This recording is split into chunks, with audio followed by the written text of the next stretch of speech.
finishing the story, he was finally going to win the title for his dad. Who is his dad? Dusty Rhodes. Oh, yeah. Okay, that makes sense. American Dream, Dusty Rhodes.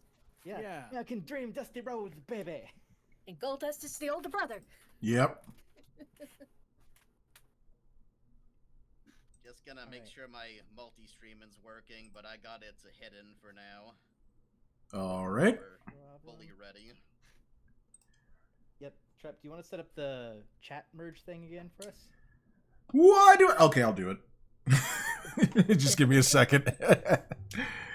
Look, I have like 3 screens going right now. I'm just asking for one thing, man. Oh, all right. Premium to go live on X, that's new. Didn't used to be that way. Yeah. They gotta get their money, because I guess the advertisers all left. Well, not all of them, but probably a good chunk. Elon's broke. Yeah. Well, I mean, how much did he pay for Twitter? I think it was like $40 billion, something along those lines. Yeah, something like that. And then he tried to get out of it by saying, it was just a joke, bro. And they're like, oh, no, you don't. And the courts were like, nope. That was made in good faith. You got to do it. I think that's your live now YouTube alert, Gilly, but it says voice commands and Helldivers 2. That's strange. Gotta re-authenticate. I know I got it set up before. Voice commands and Helldivers 2. Yeah, it does say that. That's an old... Yeah. I don't know what that's about, honestly. Maybe I was supposed to go... I haven't streamed on YouTube in so long. Maybe I was supposed to go into the go live section first. Here we go. Yeah, it's there. How come it's not streaming that? Still says upcoming. Did you pop in the wrong stream key? Oh, I guess that's possible. I just assumed it was set up still from before. Alright, sending invites for shared chat, and shared chat is enabled, so that's all going. Yeah, I'm gonna have to cut my stream for a moment so I can fix this. No worries. Do that, remute that. Oh boy, where do I enter the stream key? Under stream, YouTube. In my experience, you can usually find the key under the doormat. Yeah. And that's the peak level comedy you get here. It's the comedy we've come to love and expect. I feel it's love and expect, but in like a Stockholm Syndrome kind of way. Of course. That's the only way.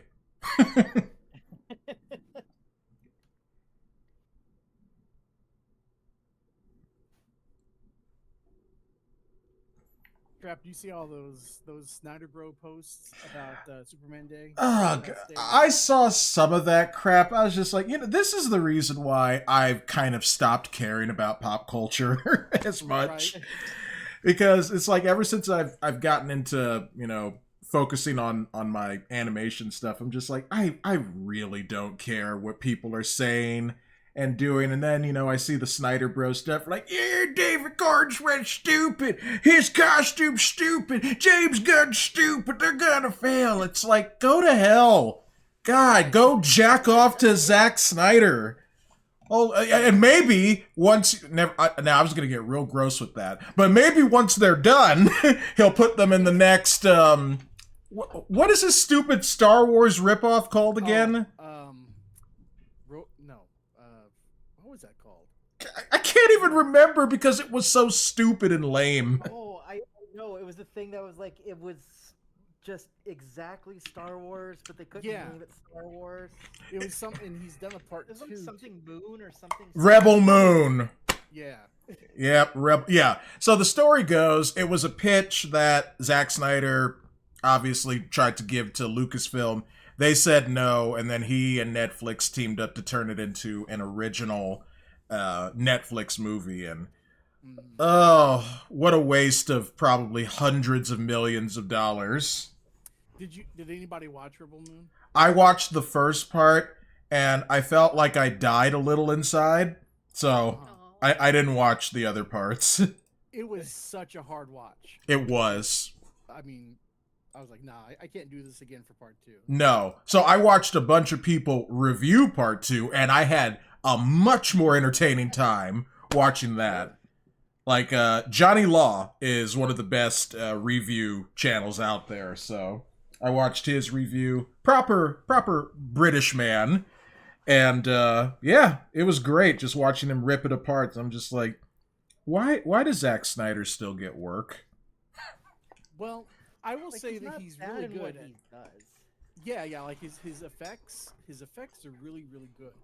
And I wish that he would have only done that and let somebody else have call over the direction of the DC universe.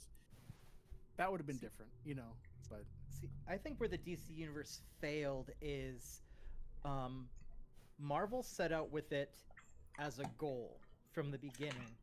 And I always forget his name. Was it Kevin Feige? Was that who the guy they put in charge of it? Well, and even that's kind of... Sorry, go ahead, Zach, and then I'll pop my 2 cents. They had like one guy, like he's like, hey, you directors can kind of do what you want, but I am going to oversee all of these to make sure that they're connected. And like they actually had a, for all the hits and misses, there was at least a cohesive vision. And DC just tried to make it happen.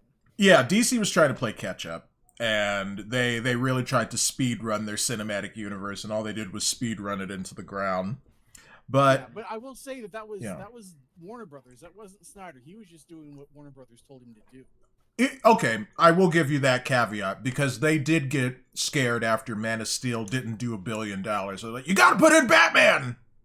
Yep, because there was supposed to be Man of Steel 2 first. Yeah.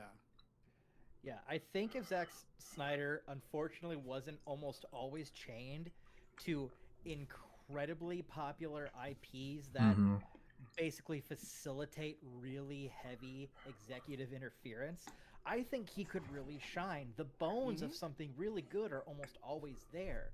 It's just he's never given the chance to shine because he has to break through so many barriers just to try to get something going. I don't know. I will say also, like his color grading though, it was not right for Superman.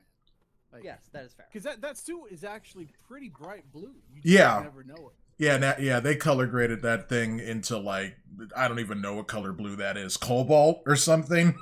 I don't even know, man. I am the Cobalt Man of Steel.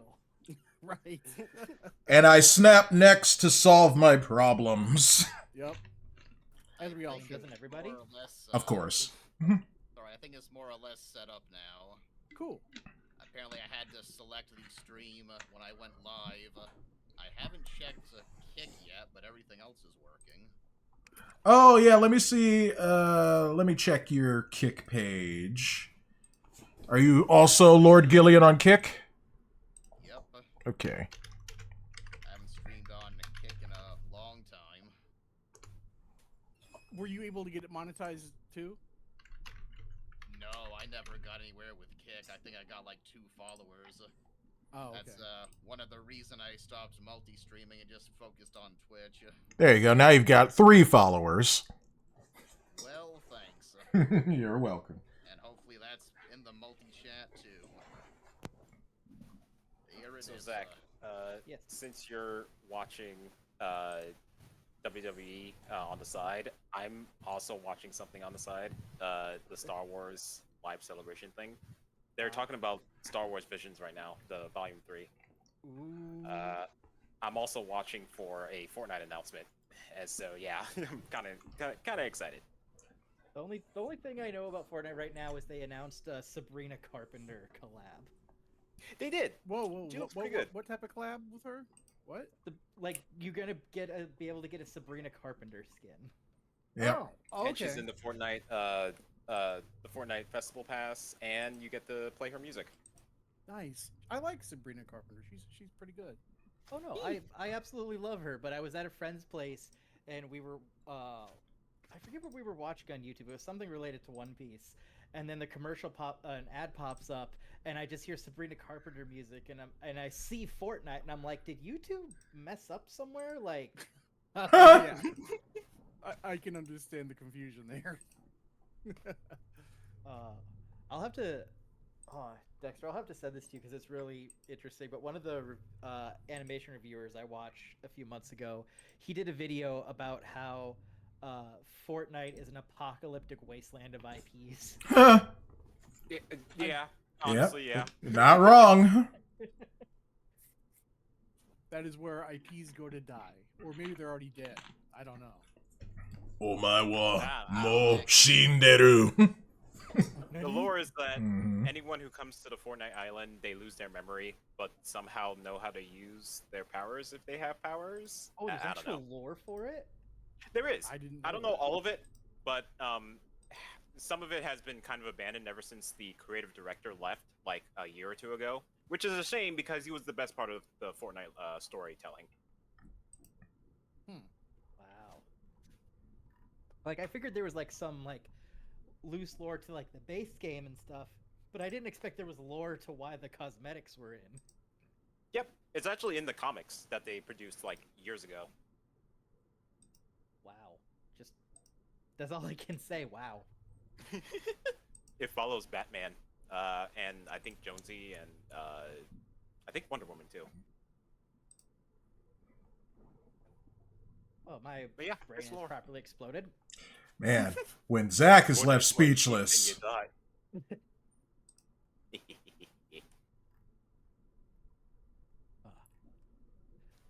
Yeah, so we got everyone in. Yep. And I believe we have. I mean, I know we're probably going to do some sort of like recap or of whatever happened, but I know we're also supposed to level up. And I held off on doing that off screen because, well, you know what I did when I tried to do anything involving stats by myself. So I figured, not doing that again. That reminds me. I had a question. Yes. Can you switch out cantrips or no? Yeah, on long rests, you can switch your cantrips. Okay, good. Then I did everything right. Yep, whenever for any spellcasters, when you take a long rest, if you are a prepared spell type of spellcaster, then you can change which spells you have prepared. And that includes your cantrips. And even if it doesn't, even if it doesn't, I would declare that a dumb rule and say, no, you can switch your cantrips. Nice. And Trap, we found out both myself and Sean, we couldn't select our subclass in D&D Beyond. I think you have to buy stuff to do that, but you can just do everything manually. That's what I did. Like, I could only be a champion for some reason. Sean can only be a thief. Weird, it should have given you more options in the 2014 version, because I'm pretty sure those should be all on there. It should have, yeah.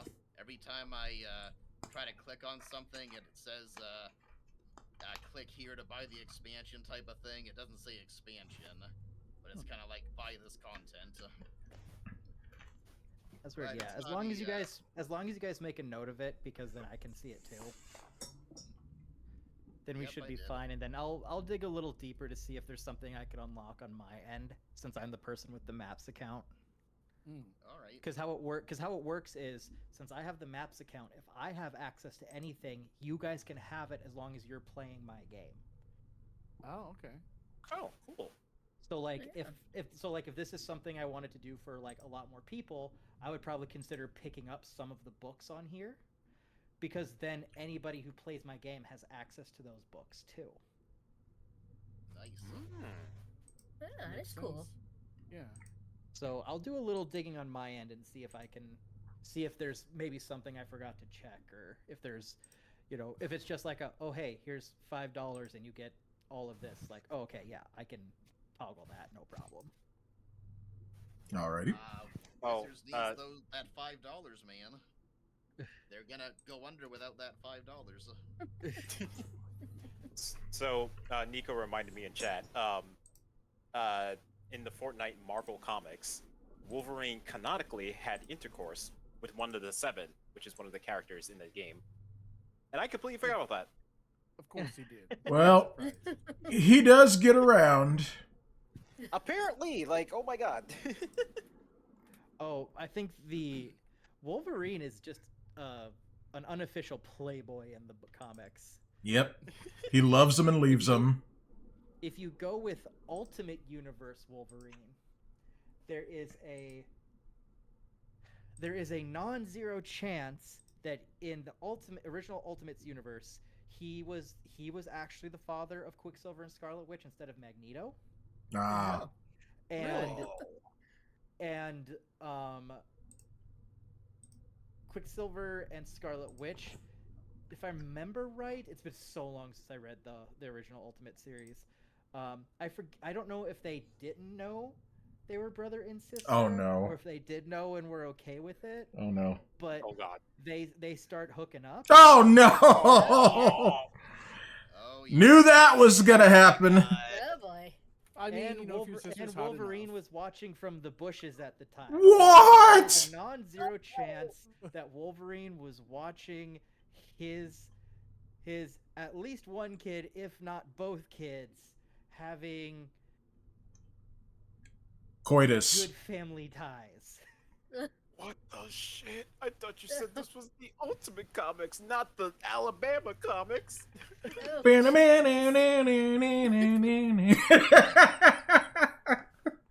Oh, my soul is dead inside. No, if you want just pure 90s comics injected straight into your veins, if you read the original Ultimate Universes, like that's the one where the Blob eats the Wasp. Oh. And he Holy looks crap. up at the heroes when they discover it, like flesh still coming down from her face, and goes, "Tastes like chicken." No. No. So, who's hungry? It is Spider had to insane. Miles Morales was so lucky he got pulled out of the Ultimates universe. Yep, Yeah, he dodged Yeah. the bullet on that one. I agree. So yeah, what are we doing? Who are we? Where are we? What are we? We're people just drifting in the universe aimlessly. I guess. We just had a long rest. Is this the next morning? Oh, you need to help Trap with his subclass first. Do you Yep. know what you're picking, Trap? You know, it might help if I actually look at the DnD page. Yeah. How do I even start to upgrade my character? So the first thing we do is we just pull up your class here. All right, It should be Barbarian. Barbarian. Yep. Page 46. So, and you're going from 2nd to 3rd, correct? Yes, because we all started at level 2. So, really, so there's going to be 2 main changes that we're going to make. Everything else, more or less, is going to stay the same other than your hit points going up. Cool. So, So do I go to manage? yep. So the first thing we'll do is we'll do your hit points because that's the easiest. Okay.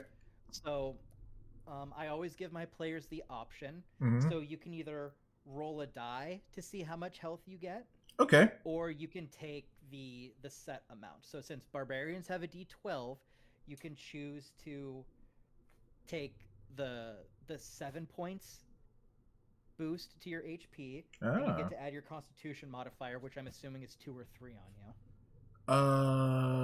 Constitution. My Constitution says it's +4. That I think that's your saving throw. Oh, oh yeah, you're right. Those are the saving throws. Okay. Oh yeah, you're right. +2. Yep. Yep. So in this case, you can either take a flat 9 when it's all added together, or you can roll a d12, add that 2 on, and take that. So if you roll the die, you have a chance of getting as low as only 3 extra hit points, but you have a chance to go as high as 14.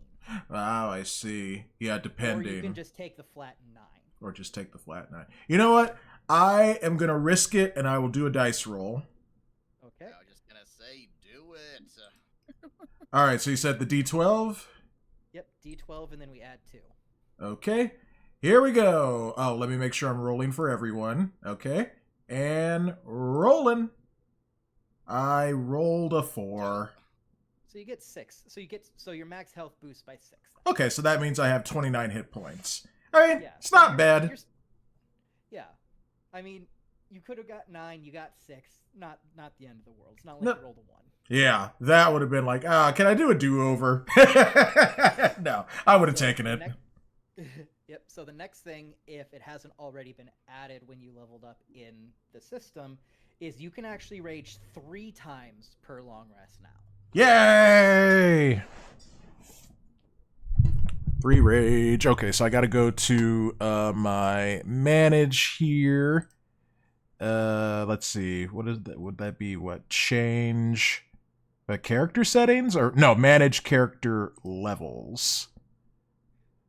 Okay. So if you level up there, it might try to change your HP again. Just remember that you're at 26. Yeah, it's at yeah, let me go manage HP. It should it took it up to 32, so I should be at 29. Fixed HP. How do I change that? Oh, override HP. Okay, there we go.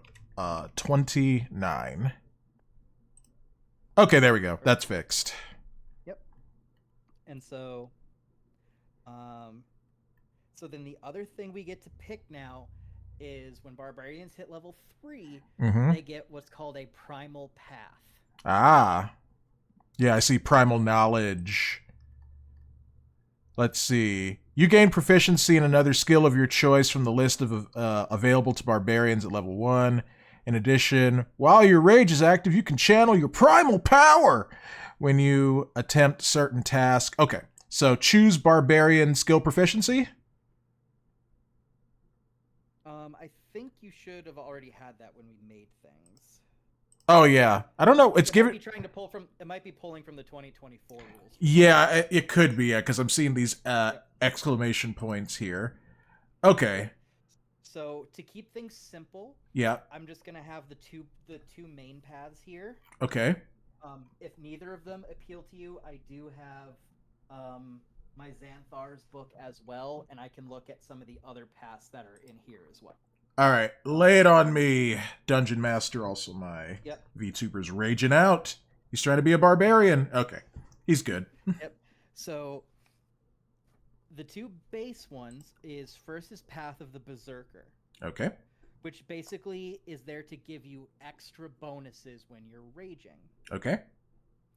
So, for example, at level 3, which is where you're at, you would gain the ability to frenzy while you're raging. Ah, yeah.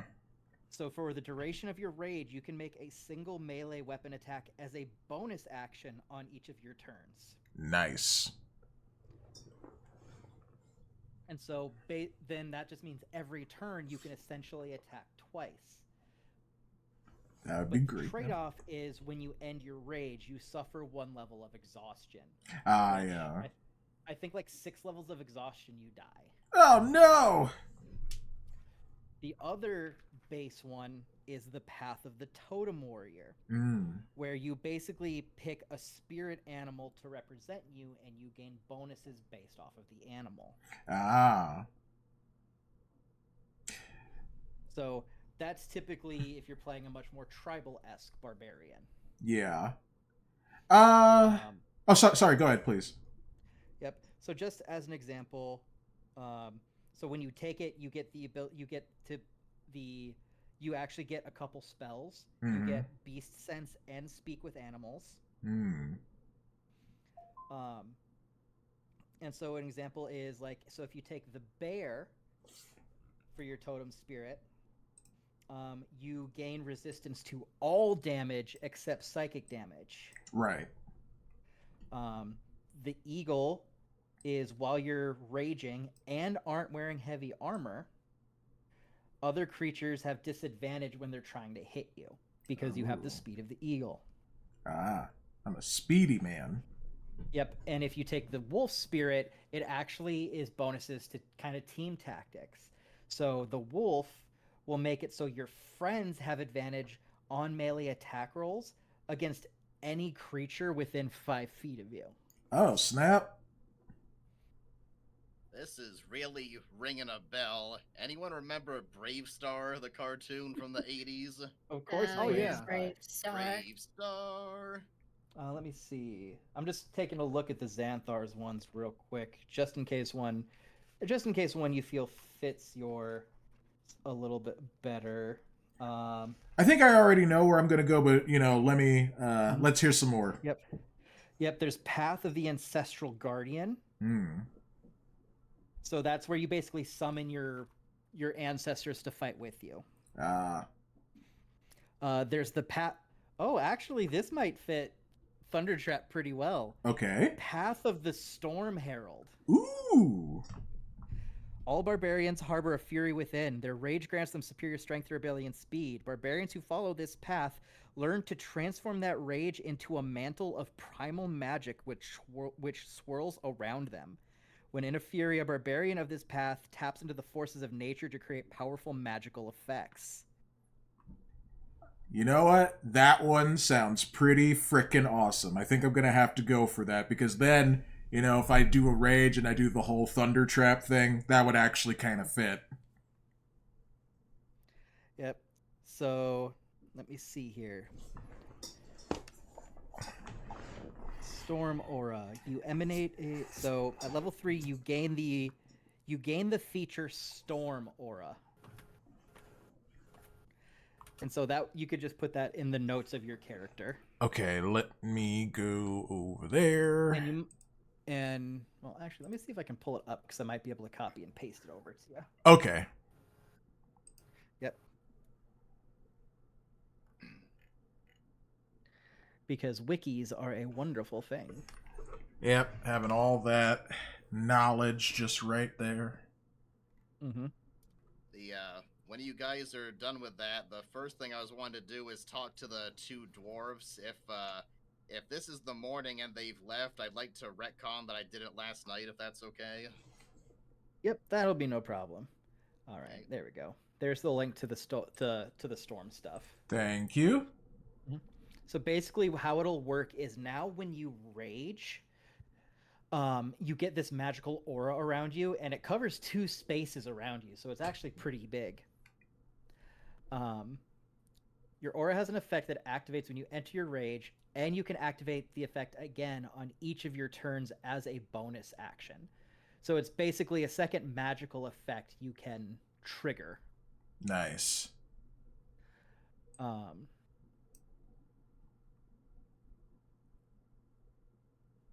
just trying to... here we go. Notes.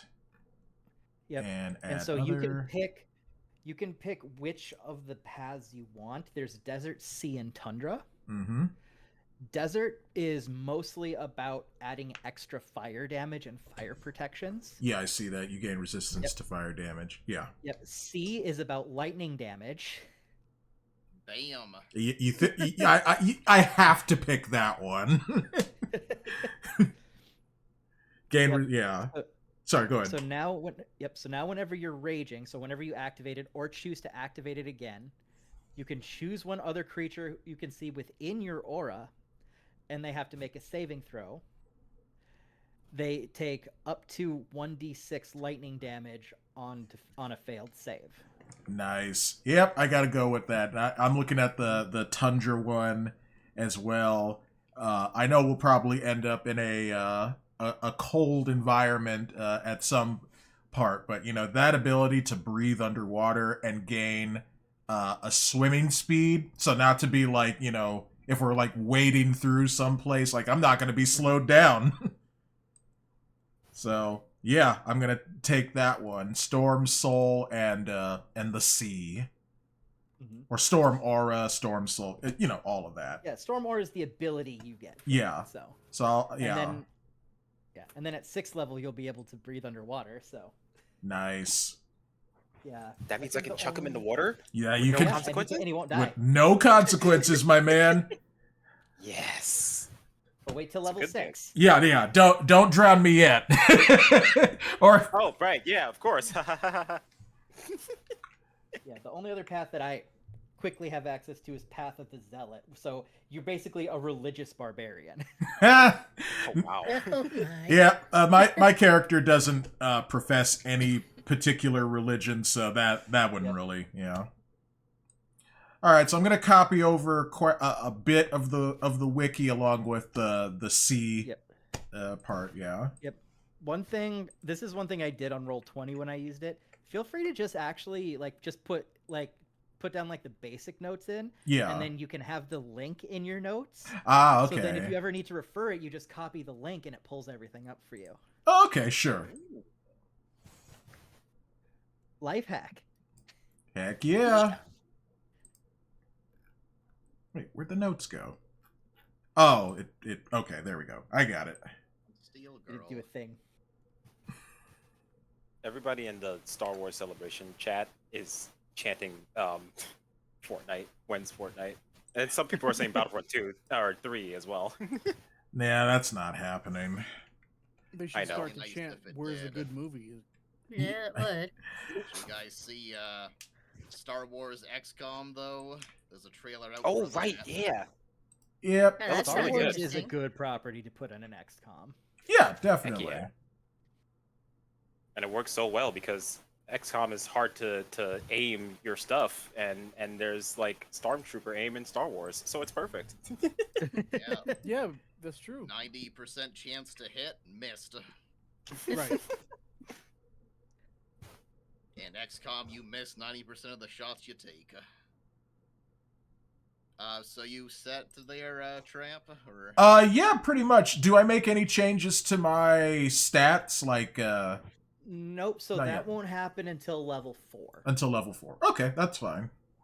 Yep. Yep. And 4 will probably take a minute because the growth between levels gets bigger and bigger. Yeah. So it'll probably be a couple sessions before we start looking at level 4. Oh yeah, no doubt.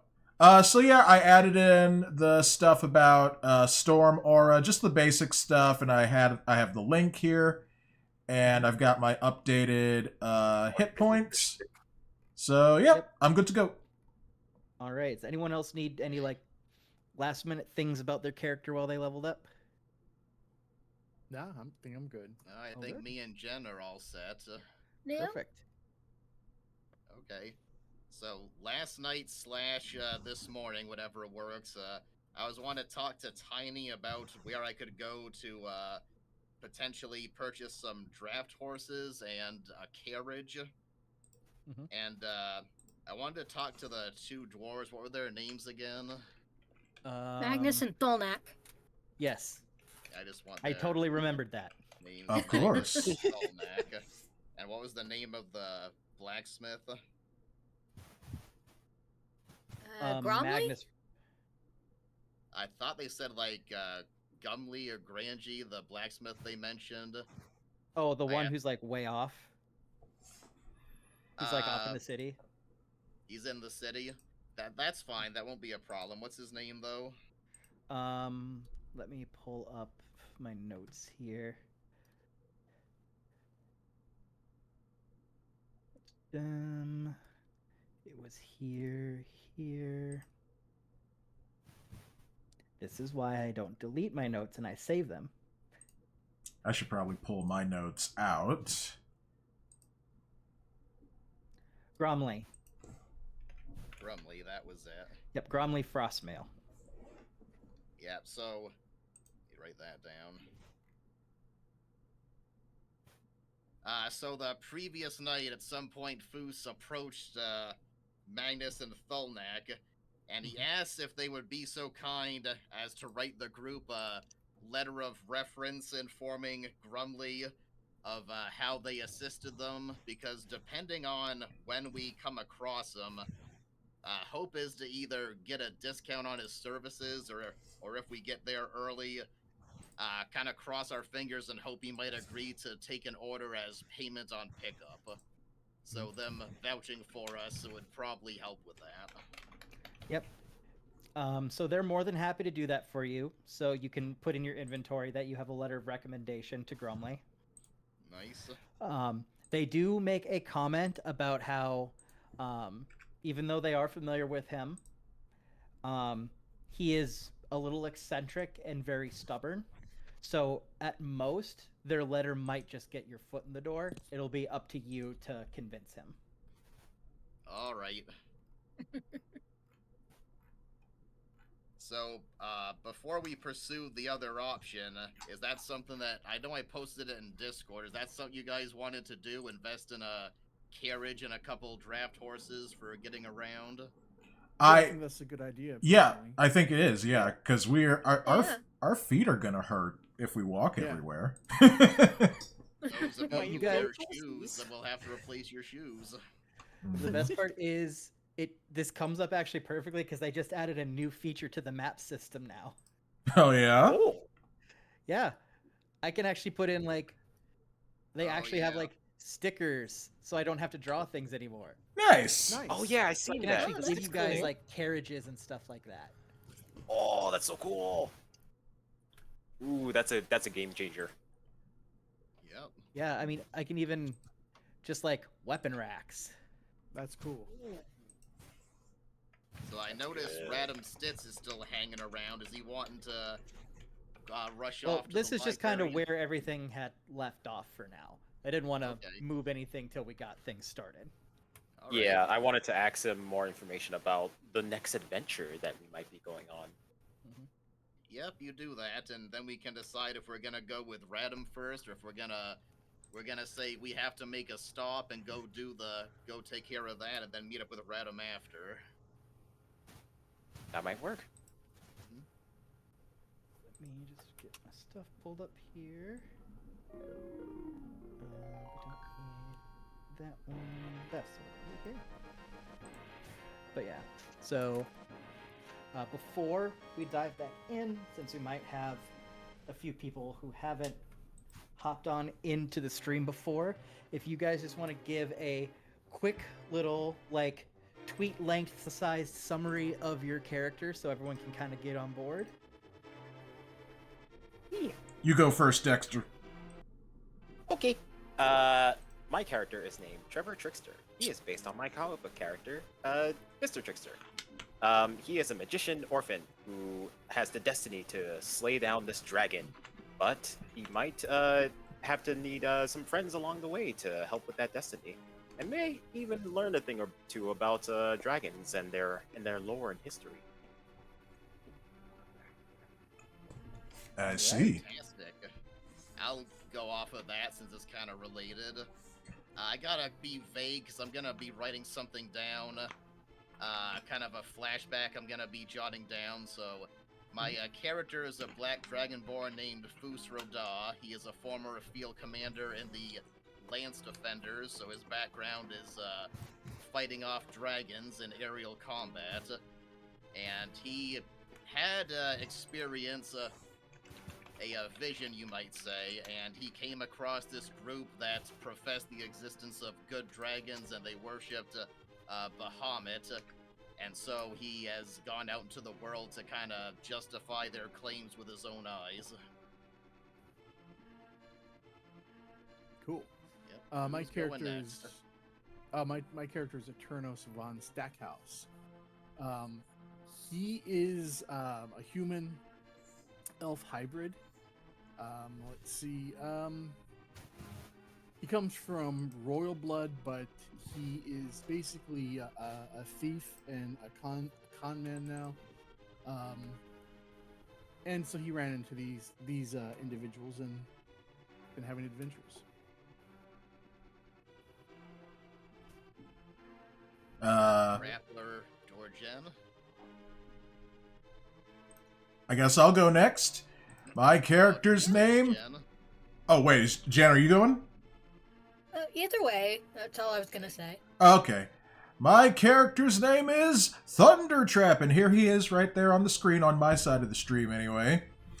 He is a barbarian / retired soldier. Well, he wanted to retire. He was working in some dwarven mines just to kind of live out his days until some bandits came along And, well, they hurt his friends, including the guy who ran the mine. And he chased after those bandits, not really thinking about what he would do when he'd catch up with them. And instead of finding the bandits, he found these guys, these other adventurers. And they're like, hey, maybe we should team up and do this thing. And he said, oh, fine. And so that's what brings me to now. Alright, I guess it's my turn. My character is a human cleric named Jenneth Main. She grew up in the Temple of Shantaea, but she decided to leave the temple because she wanted to be able to meet and help more people and experience more of the world, since all she really knows is the temple and is rather sheltered, so she wanted to kind of break out. Yep. See the world. Yep. Yeah. And so just to add on to that, so for those who are just joining us, all of them happen to come to the Red Dragon Inn. It's at kind of at a crossroads of some major highways, where they were recruited by Tiny, the bartender, to help out some dwarves who came in looking worse for wear. In the process of doing so, they took down some bandits, found some cool magical things. Trap hit Dexter in the head with a rock. I'm just never gonna live that down. It was a pebble, okay? It wasn't like a boulder. Jenneth Kamehameha through a dude's chest. Jeez! Leo. You know, all the things you expect from a first adventure. Yep. And where we ended last time, they were having a party to celebrate taking down the bandits and all the wonderful hoopla. And in the process, this guy right here, Radam Stitz, went up to our wonderful magician Trickster and started talking to him about getting some potential muscle to help out with a quest that he wants help with. I remember that guy. Doofy. All right, before we go any further, I gotta get my mom her dinner. I'll be like 5 minutes, and then we can continue. All right, perfect. Sweet. All right, I'll step away in that case. No, everyone's leaving. Away.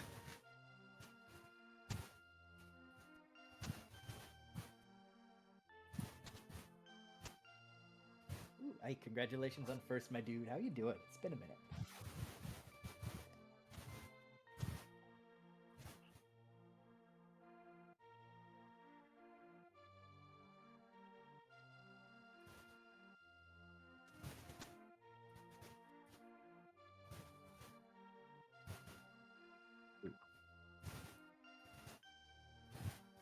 Let's see. Well, I was gonna look something up here. That, not that, not that. Huh, maybe if I remember this was organized alphabetically, it'd be easier to get to what I'm looking for. I just read a random comment in the Star Wars thing. Mhm. They said Captain Kurt for Fortnite. Dude, I think you're in the wrong place. Oh yeah. I mean, to be fair though, wouldn't that be the most epic troll that Fortnite could do? Announce a giant Star Wars patch and like still have the Star Wars stuff, but just slip in one Star Trek cosmetic. That would be funny. Oh my god.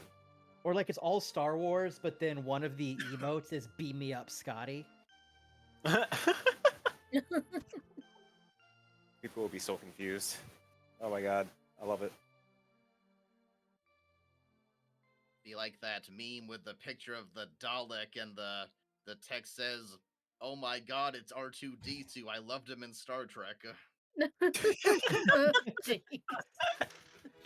I've seen that one too. There was another one. It was like Lord of the Rings themed, and it had Gandalf on it, and it like referenced Lord of the Rings, Pokemon, Doctor Who, Star Wars, Star Trek, and like one other property.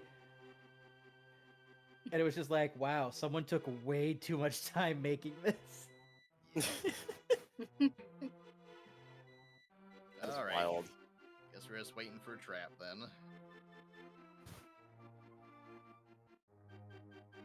Yeah, that, I wish they would announce, you never know, they might shock everyone and announce, Battlefront 3 or, one last DLC for 2. If I do a big gasp while watching this and while we're doing D&D, you'll know. You'll know they announced Right. it. Suddenly you'd be like, dude, no way!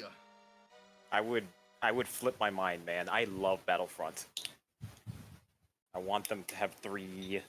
I want 3. I want them to go back in time and not screw up the second one so bad. That was EA, shot themselves in the foot there. They sure damn did.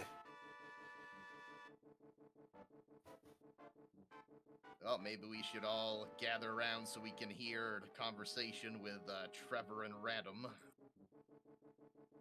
Yeah. I guess they would be curious about my conversation. That way I don't have to keep going back and forth. Yeah, pretty much at the end of it, I assumed that you kind of waved everyone over after being the gopher for like 5 minutes. Hey, my friend says this. Okay, well, tell him this. Okay. Hey, my dragon friend says this. Okay, we'll tell him this. Hi, my new nerd friend says this. I'm no messenger boy, alright? I'm the delivery boy. It's like in the 90s sitcoms, like, will you please tell Marsha that I'm no longer speaking to her as they're sitting next to each other? I'm back. Welcome back. Hey, Trap. Thank Just in you. time to chat up with Radom. All right, let's talk to Doofy.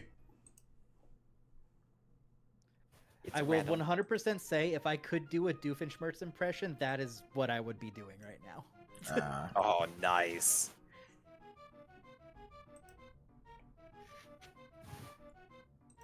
But yeah, so this will be this is still the same night. You guys haven't went to bed just yet. Yeah. And so the last we talked, Trickster was basically telling you guys that, hey, this Radom guy is saying that he'll pay us a good chunk of gold to help him find some stuff. And that seemed to have piqued your interest, so you guys came on over, and that's kind of where we left off. Yeah, I said, we're all gonna die.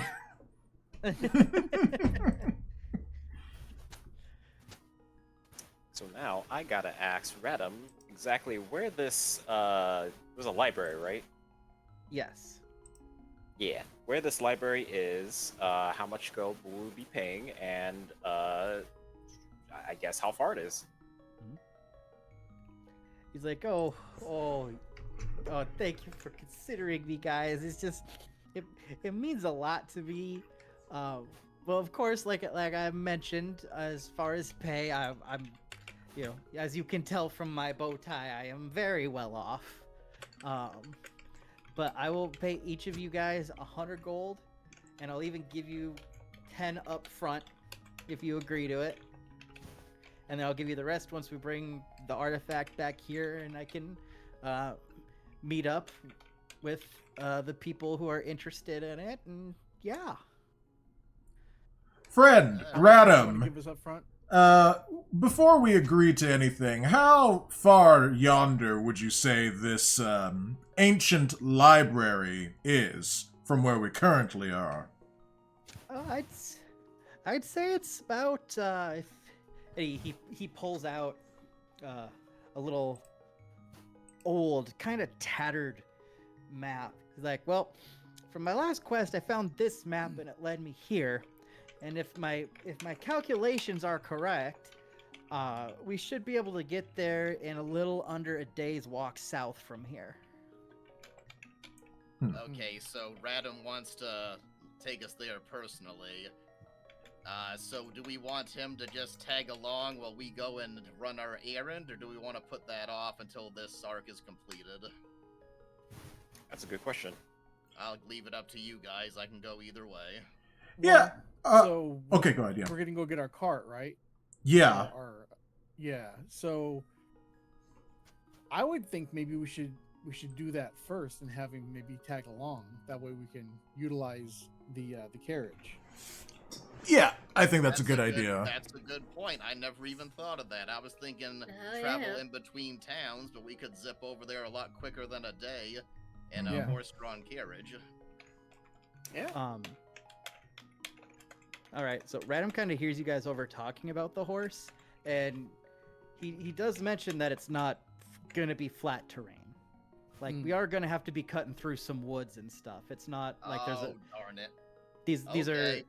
he's like these are ancient ruins. There's not exactly a road to them. Okay, we'll put it off until we're done with Radam then. But before I forget, I do want to zip over to Tiny and ask where I could buy some carpenter's tools if there's like a general store nearby. Mm-hmm. Yep. So he just mentions that we got plenty of general stores around this area because they're, you're in the intersection of two major highways. There's plenty of stores to find what you need around here. Nice. Okay, just gotta make sure I don't forget to buy them before we depart, because I get proficiency in a tool set of my choice, and I figure carpenter's tools could potentially fix the wagon if there's any problems, so... That's Alright, a good idea. could I make a perception check on Radam? What are you specifically looking for? I'm just trying to figure out if there's something off about it, if I can maybe put my finger on it. All right, so that would actually be insight. Insight. I don't think I'm proficient in that. Oh, I am. +3. But I rolled a 4, a 7. Yep, so as far as you can tell, you think he's being honest. Alright. Boy, I have a +6 to insight. Wow. It's wisdom based. You wanna give Yep, it a so try? I will say anybody whose character has who you feel has a legitimate reason to distrust this guy, I will let you make an insight check. If your character would most likely take him at face value, then probably wouldn't be rolling insight. Yeah, what do you think, Jen? Well, I think she would be kind of studying him. She wants to make sure everyone's gonna be okay, if there's nothing wrongful going on. Yeah, nothing And that's sus. fine. Yes, I'll roll Yeah, make a random is sus roll. 23. Holy You know, I'm starting to think this game is a little rigged in Jen's favor. It's Uno all over again, man. Mhm. No, yeah. Jen, are you hacking the game? No, I know. Yeah. So, does anyone else want to make a roll, or No, my character doesn't care. He's just, at this point, it's just whatever helps him get to the bandits, he's along for the ride, so no insight checks from me. And my character is pretty good, or pretty confident at reading people's faces and personality. So he deems Radam as relatively safe. so? Jen, from examining him and listening to him, you have like this vague sense that he isn't revealing everything, but you can't tell if that's because he's like intentionally lying or if it's just kind of his social awkward nature that he gives off. But the things you can 100% discern is he is genuinely certain about the existence of this library. He is being 100% truthful about his identity as a collector, and you can pick up his genuine eagerness and excitedness for you guys to join him. Alright. Sweet. Yeah, just wait till he stabs you in the Okay. back. Yeah, I guess we're going then. I don't have anything. He's eager because he's gonna eat your flesh. Oh no! Well, as long as he starts with Trevor Trickster, then that's cool. God dang it. Hey, you're the one who brought this guy over. No one signed Yeah, anything that's true. he wants me to sign. So yeah, basically, he looks at you guys like, thank you guys like so much for considering this.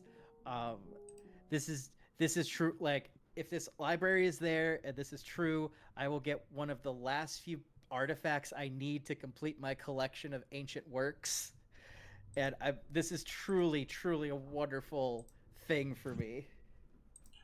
Yes, friend, we know our contribution to your scientific curiosity will be noted in various publications, yada, yada, yada. When do we go?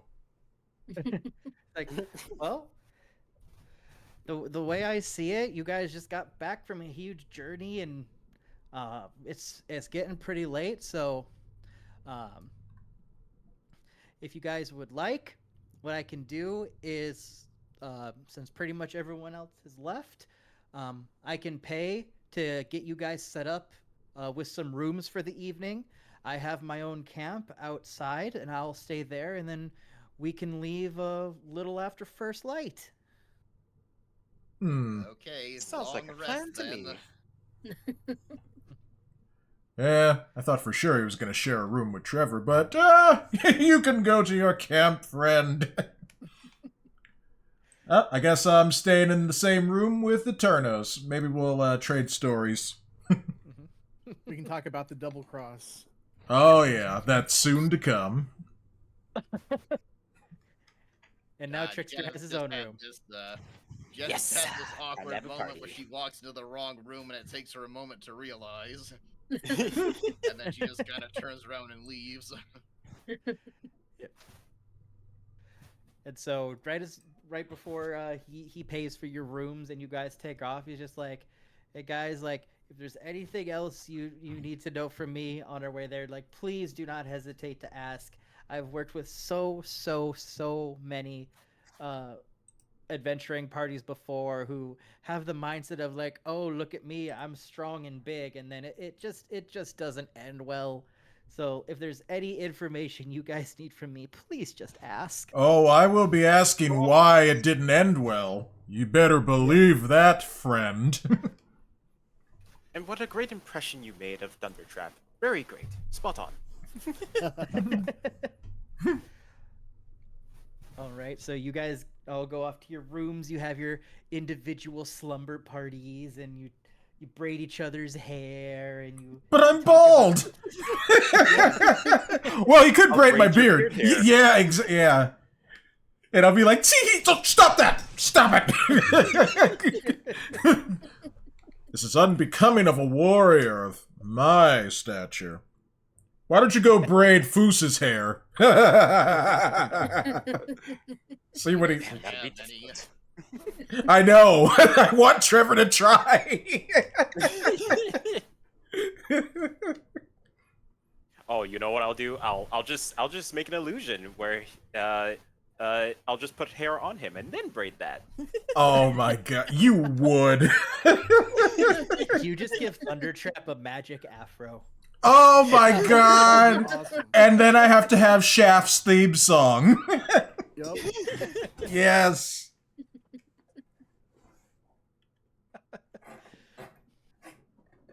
All right, so then you guys rest up.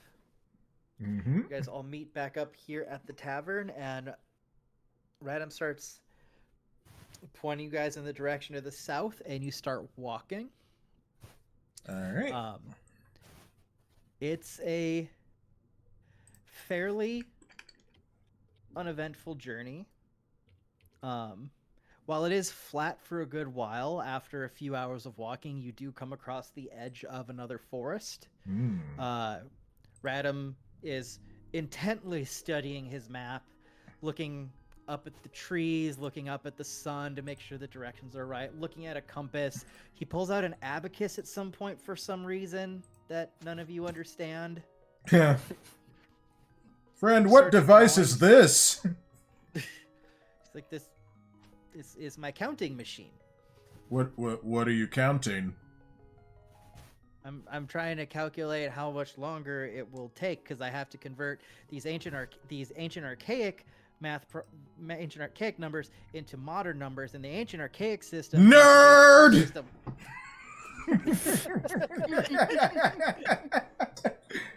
I'm kidding, friend. I'm kidding. I'm not. With my mouth over to Foos.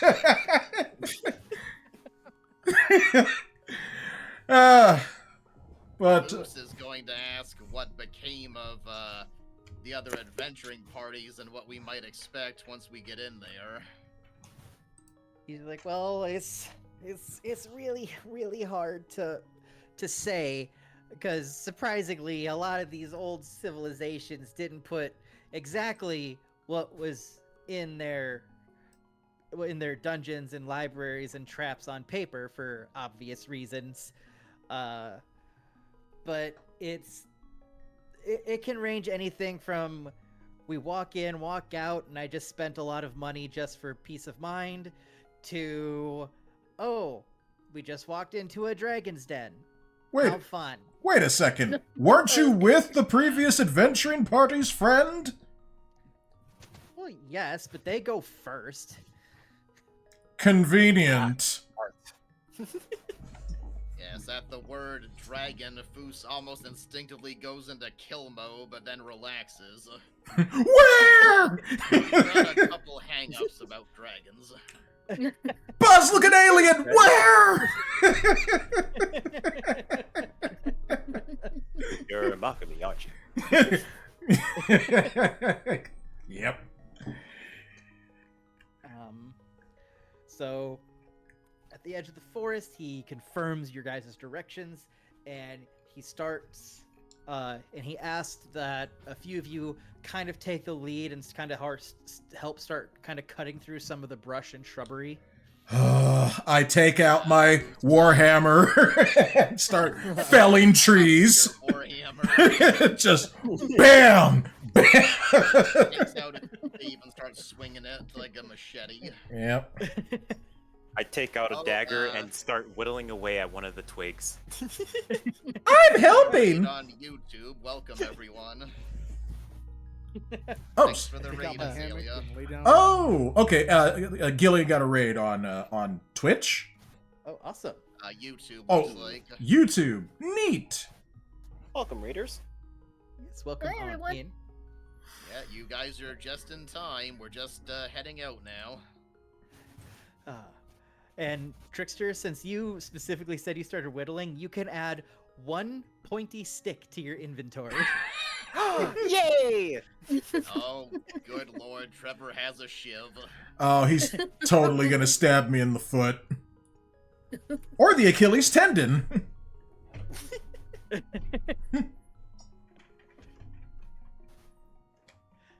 And I will say that Thanks for stick subscribing, will Michael work Lupo. will work as a dagger for one attack and then break.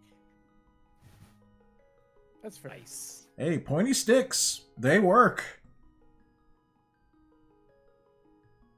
Sure do.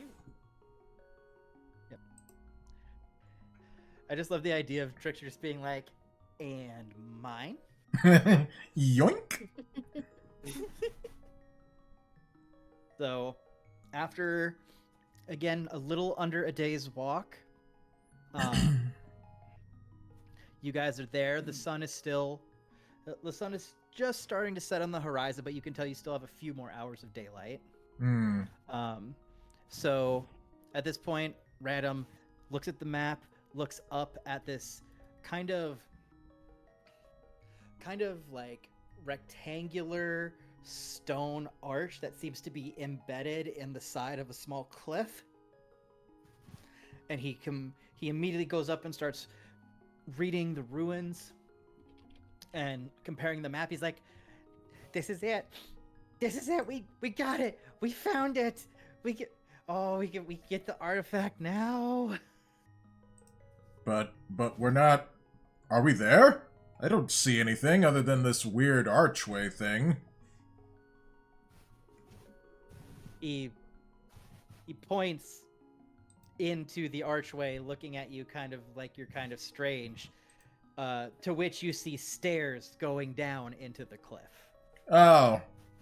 We're going down, Cool it with the game, seems. Thundertrap. It's the Cave of Wonders. Eternos, Um, I think you should go first. Of course you do. um, Yes, I will go first. Okay. And I will use my dark vision, so maybe I can see further. So before you guys go in, even though Radam is essentially hyperventilating with excitement, he eventually does take a small breath and he goes, "Now I understand it's getting close to nighttime. If you guys want to rest before we go in, I'm more than happy to postpone my gratification to make sure I have a good party. But if you guys feel that you're still spry and brisk and full of vigor from our wonderful march through the woods, then we shall march forward as friends and allies." I Well, feel that I am explain good this, enough to go check it out. All right. Explain this location. Is this a cave? It is kind of like an archway to a cave that leads down some stairs into something. Right, because I was this is... wondering if waiting for daylight would benefit us. Like, Be dark Going down, you're anyway. probably going to need torches and stuff anyway. He's Yeah. just more from his concerns from his previous party, he's kind of being a little overprotective. Because we don't have like levels of exhaustion or anything, do we? Nope. No. I think we're probably fine. I would recommend Eternos make a perception check on his way in, though. Which is why I recommended he go first. Of course, of course. Yeah. Hold on, let me get my thing pulled up here. Let's see. All right. All right. So Here we go. Zach, do we have a map for this location? yes, we will have a map once you go in. Okay, I was because of like, hey, we're traveling, but we're still at the tavern. Okay. My You're my traveling roll. in your mind. You're using the powers of imagination. But that's hard. I don't wanna.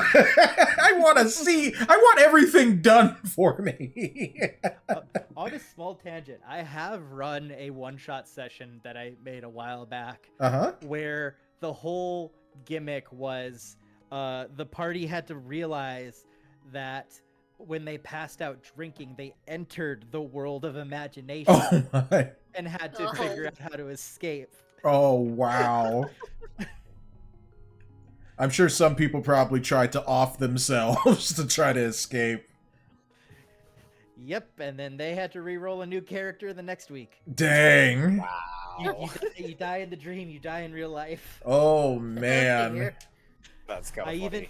I even gave them the good old DM, "Are you sure you want to do that?" Yeah, and when that's when you're like, maybe I should reconsider. I mean, don't get me wrong, I'm also a DM that loves to abuse that to make you think there's something wrong, but anytime it pops up, it should put a little red flag in your head. Mm-hmm. Yep. The divine gods have given you a message saying, "Are you sure you want to do that?" Alright, so your map may disappear for a quick second, just because I have to pause the session to make sure I have the map loaded properly. Yep, no worries. And then it should show up once I have the next map loaded. All right. Sweet. Oh no, the map's gone! Ah! Ah! There's nothing there! What do I do? Who am I? Darkness. No parents. Oh god. Kind of makes it kind of super rich. Kind of makes it better. That reminds me, I need to actually watch Lego Batman. It's It so actually good. is pretty good. It's so funny. Yeah, that's what I keep hearing. Like, it's really good. Trap, if you ever want to watch it together, let me know, and I will happily sit in Discord and watch it with you. Oh yeah, That's so alive. that sounds like a lot of Sean. We should do that at your Discord. Okay, cool. Yeah, because we tried to get a watch party going there like, what, like 2 months ago? And everybody bailed. It's like, nope, Aw. don't have time. And I was just like, but we were going to watch, like, Deadpool and Wolverine. Like, what gives? Oh, well. All right. Sometimes that happens. Yeah. All right. Your map should be coming back here. Yes, sir. Tiny. And if I'm right, you should Oh, only gotta see not the say a current joke. room you are in. Yes. Oh boy, that's this cool. place is a labyrinth. Oh, I do need to make one small thing because I accidentally erased the door. Yeah, I was going to say, I know you got some stuff blocked off, but I'm like, Don't erase the door. We need that. What is this, The Sims? I have no idea what you're talking about, Zach. No, if it was a Sims, Trap would have burned down the house already. Damn it! Look, just because I set myself on fire several times doesn't mean I'm a pyromaniac. Of course not. A Nobody's likely saying that, story. Look, No one said the word pyromaniac. You're the one that brought it up. I have, oh man. Oh, no. Alright, Jen, so- remind me, do you have light as a cantrip? Yes, I do. I'm looking at it now. I All think you right, can I'll- cast it on your mace, or you cast it on something you're holding. That's what I was thinking about. I'm just getting this. I have seen a Sims layout like this before. And you burn that down too. No, surprisingly, not this one, but things did break down in it. Hmm. I'm just getting the music changed on my end for the people who might be watching. Oh yeah, I'm playing music from A Link to the Past. It just Yep. seems fitting. Oh, that's right. I did think about. I was gonna get the Barcore playlist going the next time we played, and I totally forgot about it. You can get it going now. I could, if I can just remember which one it was. Do it. You won't. Yep. So, while that is going on, so what I will have you all do is kind of arrange yourself by the stairway here in Alright. kind of the order that you guys would be coming in.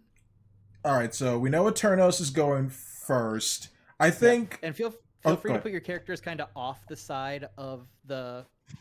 Well, here, hold on. I can do this to give you guys a little bit more room. Oh nope, that takes room away. Yeah, Sean. Nope, that- Now, Sean, what are you doing? What are you making Zach do? There we I don't know why I blame Sean. There you go. So if you.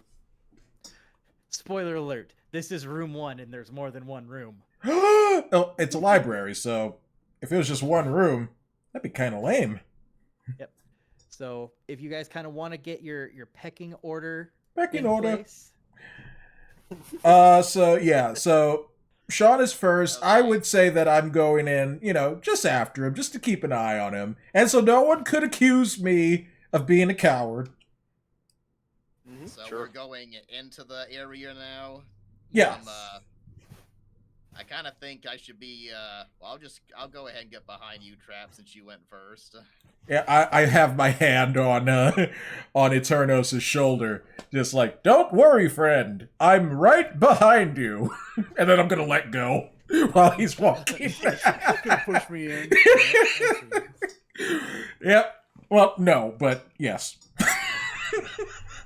No, but yes. Yeah.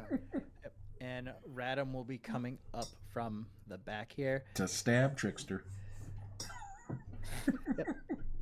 And so just kind of how I have this laid out, just so you guys know what to expect. So this is part of a giant, more overworld map, Mm-hmm. just to kind of give you a sense of space, general size of room, Right. things like that.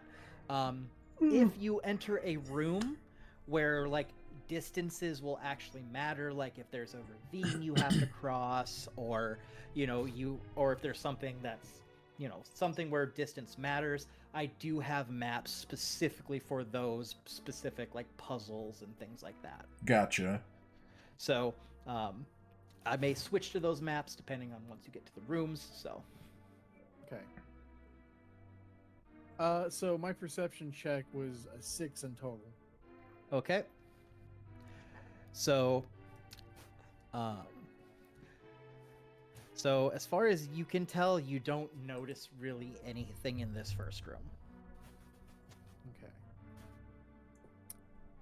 And then- Yeah, I think we should probably all roll perception as we enter. That's a good idea. Yeah. All right, so I'm right behind you, Sean. So I guess I'll go I next. got a 14. But I was gonna go next. It's all right. Perception. Where are you? Oh, I got a +2 on perception. So let's do this. Perception. Ooh, I got a 21. Nice. Oh, I only got a 7. Oh, finally! I mean, oh, that's too bad. It was bound to happen. I was gonna roll. Low roll. at some point. Yeah. And Radam will actually make a perception check as well. Eternos will be like, I don't see a thing. And I'll be like, look out for that swinging thing right there. All right, so since you guys are all making your perception checks, I'll just kind of have you guys kind of file into the entryway now. Sure.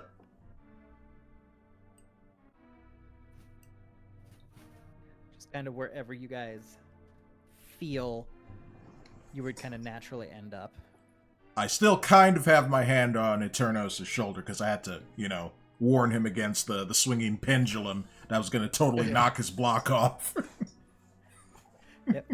All right, so with all of your collective perception checks, this is everything you guys kind of notice right now. So first off, upon inspecting everything within this first room, you see that these walls are all very aged stone. Probably been here at least 100 to 150 years ago. All right. They're very cracked. They're very weathered. You can tell this place was very lived in. So parties were thrown. The floor is littered with bunches of small debris like rocks and pebbles and dirt that have fallen from the ceilings. Lots of rodent droppings and bones from small animals and that have been eaten here, snakes. And the ceiling is probably about 10 feet high. It's decently high ceiling. Right. Oh, do we have torches with us? So, yeah, you guys do have torches, and you also notice that there are old unlit torches still on the wall. So if you wanted to light those, you are more than welcome to. All right. Yeah, well, you guys can do that. Why don't you light, how long does it say that light lasts for, Jen? Is it an hour? Yep, 1 hour. Why don't you go ahead and cast it on your mace or something and kind of can you put a circle around yourself so we know where the ring of light is? The ring of fire. I That's don't somewhere on the know. left, isn't it, Zach? Nope, I got you here. Okay. There you go. So now we know that you have light on you. All right. Sweet. She is a lady of light. Upon also inspecting, you guys also notice these rows of pillars that are, that line the room. They go all the way to the top. They're a little more ornate. You can tell that these aren't just functional, that they did have a decorative purpose. You can see that there are spots for torches on them. Some of them have them, some of them don't. And as far as the rest of you can tell, the only other thing of note is this wooden door on the north side of the room. Yeah, Yes, I would suggest checking that for traps, but I think we probably just kind of take our tinder boxes, and as we go, we'll probably light the torches as we find them. I'm going to inspect the door for traps. All right, I'll come down here by. Actually, I'm gonna keep my eye on Radam. I was gonna go over by Trevor. Good. I'm like, you know what? No, I better keep my eye on this nerd. Should I roll another perception check? All right. Yep. So, Jenith casts light. Foos, are you just kind of lighting torches right now, or? Well, whoever wants to light the torches, any they come across is fine.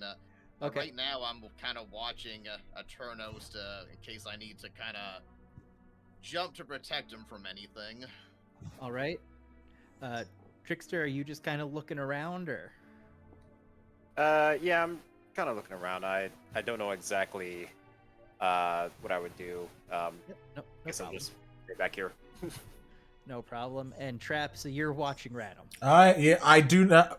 I'm a little suspicious of him, especially after he said, about how the other adventuring parties came to an unfortunate end.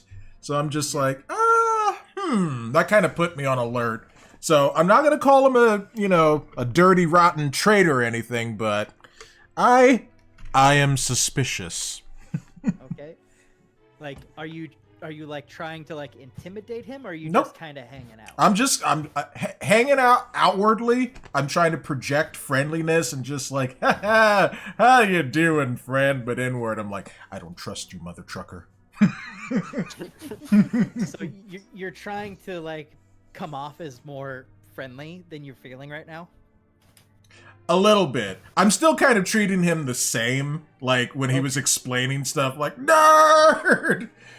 But, you remember the line from Return of the Jedi where he's like, keep your distance, Chewie, but don't look like you're keeping your distance. Yep. Yep. That's what I'm doing. Okay. And then, while all this is going on, Radam is getting more and more excited as he's reading over the map. He's looking through the wall, looking at the walls. He's looking at the pillars. Mm-hmm. He's kind of engrossed in his own world, muttering about how he hasn't seen this type of stone used in a while, and just really giving himself his own personal TED talk about how awesome it is to be here. I am rolling my eyes so hard, they're almost rolling out of my head. All right. So, Eternos, you check the door and you roll the 6. Yeah. So, as far as you can tell, there's nothing weird about this door.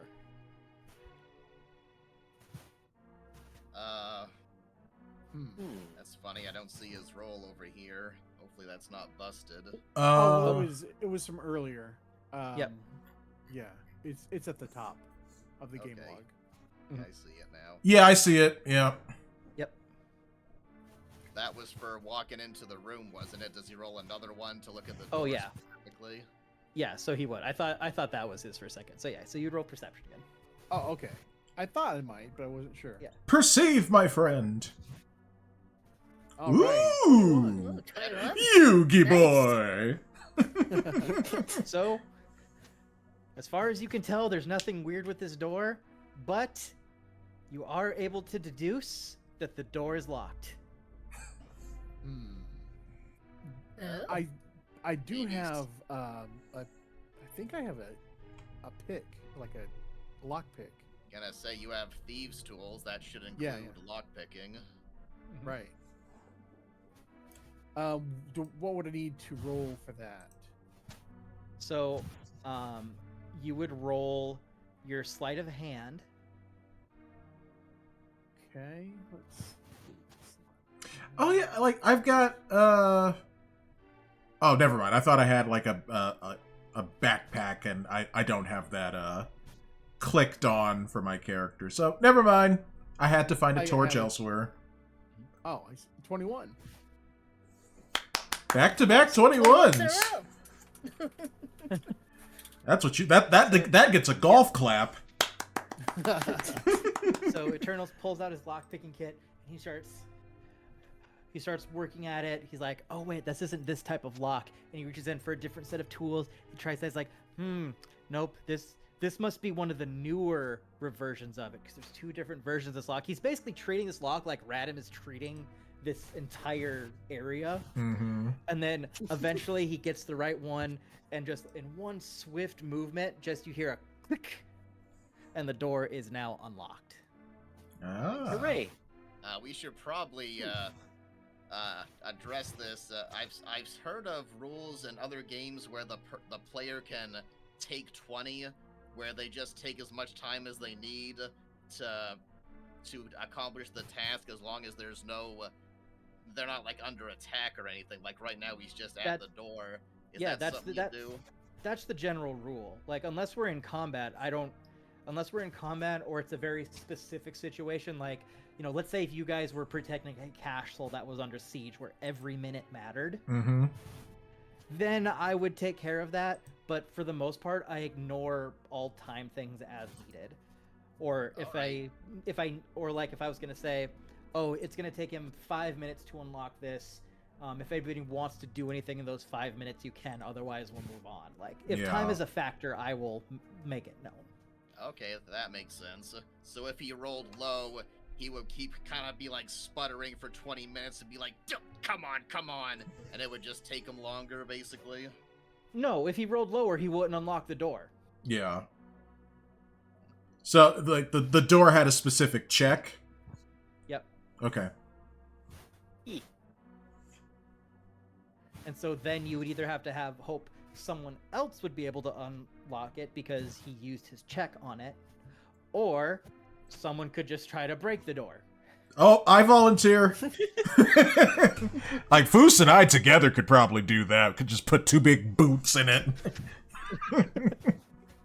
Or maybe Jen could, I don't know, magic her way out of it. But the door's open. Guys, I got this door. Get out of the way! Run! He'd be like, Kamehameha. hit the deck! Yep. Final flash! Ah! You just hear Jen's voice get really low. Special beam cannon! Oh, jeez. I knew Dragon Ball would find its way in here at some point.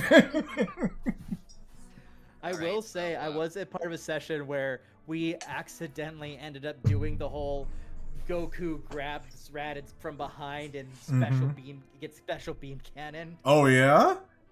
Yeah, I forget what it was, but I was part of a group and I was playing a barbarian at the time, so I grappled the other dude, and then our cleric actually did the whole guiding light thing, but we flavored it to, rather than like a whole like big blast. Yeah, it was like focused. Right. Like that was their way they wanted to cast it. Nice. And then it was like 10-15 minutes later in the session, one of our other players just looked up and like, did you guys just special beam cannon the last boss? And we just kind of looked at each other like, yeah, we did. Oh, yeah. That is awesome. So, Jen, we should probably shuffle in after Eternos into the next area. Alright. Yep. Bring your light with you. The door is open. We should, I guess, make our way over there. Indeed. After you, Radam.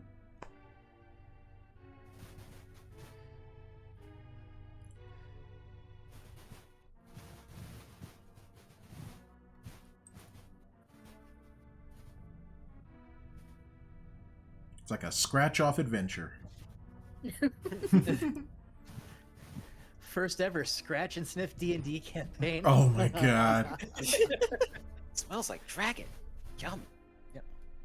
So if you guys just kind of want to go into the room, Trap, you're staying behind Radam. Yep, I'm just keeping it, just keeping him safe, Wouldn't want anything bad to happen. Okay. So Radam's gonna kind of hang out in the corner here. All right, I'll just stand here. I'm gonna go pick his pocket. Would you like to try to pick his pockets? I would actually. Really? Okay, go for it. What do I have to work on that? And So as Turnos walks towards him, Foos looks at him and kind of shakes his head ever so slightly. At this point, I'm gonna actually look away. Like, oh, I wish I could have my character like horizontally, like look like change his position, because it looks like I'm looking dead at Radham. Or maybe actually, you know what? I should probably distract Radham. That There you go. yeah, okay, yeah. Can I do that, Zach? if Eternos had a way of, if you can tell me a way Eternos would be able to try to convey what he's doing to Thundertrap, then I would allow it. Like a head tilt? Yeah, like I just need to know, like, is what is Eternos' like message to Thundertrap to try to be like, hey, I'm gonna do something. Sean? That's a good question. Let's see. So as I walk up near him, I kind of behind Radham's head, I point over to Trap and try to get his attention, and then I also point down to his belt, where he is most likely keeping his gold, and signal to Trap that I'm going to try to pick his pockets. Okay, I'll nod, and I'll get, just a wee bit closer, and I'll be like, so, Radham, how many of these jaunts into these mysterious and ancient locations have you been on? Just off the top of your head, how many, how many adventures have you been on in your time? Just to point this out, when he goes to pay us afterward, he's definitely gonna realize what happened, even if you pulled this off. I mean, he could have dropped it during the adventure. Nobody knows for sure. I love this reasoning. This is great. This is great to watch. So, Radham is like, well, I mean, just last year I did like 5. Oh, 5! Like, can you name all of the various places you've been to? I'm just gonna try to keep this going as long as I can. And he's like, well, Bruce there's is what? going to the middle of the chamber and making a perception check. He's not involved. Okay, so I'm gonna do a quick pause here to change the map to give you guys some better detail of the room. Okay. Okay. Ah! Okay, I'm sorry. I won't do that anymore. The bit's over. I just can't roll tonight. No. Wait, I have stickers now. Oh, stickers! Oh, I'm sorry. My headphones turned down. Gillian, what check did you just do? Just perception on the room we're in, but I only rolled an 8. Okay, I was just wondering, because like the volume on my headphones went down. I'm just like, wait, what the heck? What's going on? You can check the previous dice rolls by clicking on the cube at the bottom right.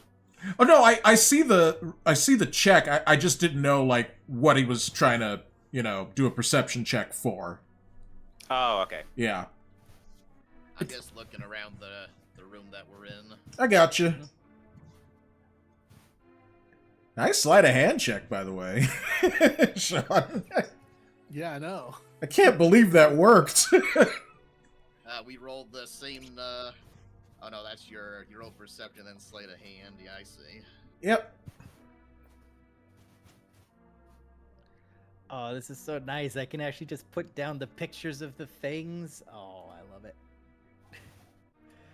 All right, let us grab. Where is it? Here we go. Players. Bam, bam, bam, bam, bam.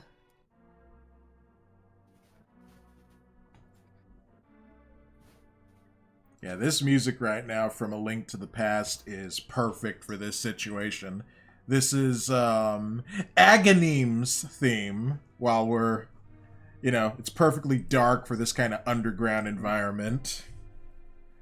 Oh, I forgot to put a door here. Don't want to Sims it up. Not too much anyway, but could you add in a barbecue grill? I actually could. Nice. right. This was there. Do that. All right. Ah, here we go. Yeah, now we're talking. Whoa. We're playing checkers. So yes, I believe I recreated the original setup. Nice. It looks great. All right. So just to confirm where that, so Trickster is still hanging out by the door. Jenith is essentially our light source. Mm-hmm. No. Oh, hold on, I'll give you your glow back. There you go. She is the Lady of Hey. Light, like Galadriel. No. Boost is looking around the room. Thundertrap is trying to distract Radam, Mm-hmm. and Eternos is trying to pickpocket. Yep. Right. What do I need to roll for that? All right, so let's just go before we go super down the rabbit hole. We'll just be like, Trickster, is there anything your character would want to be doing once they enter this room, since other people are kind of getting set up for what they want to do? At this point, Trickster is getting a little bit suspicious of, that we didn't really encounter anything just yet. So, I think he's going to pair, what's it called? Magic Detect? Oh, Or detect Detect magic. Yeah. I was gonna suggest casting Detect Magic once we got a little further in, so it's probably a good Let me idea. check one thing about detect magic, because this might help a little bit. Mm. I just want to make sure that I'm doing this properly here. A, B, Yeah. C, D. D comes before F, so I go this way. I don't know.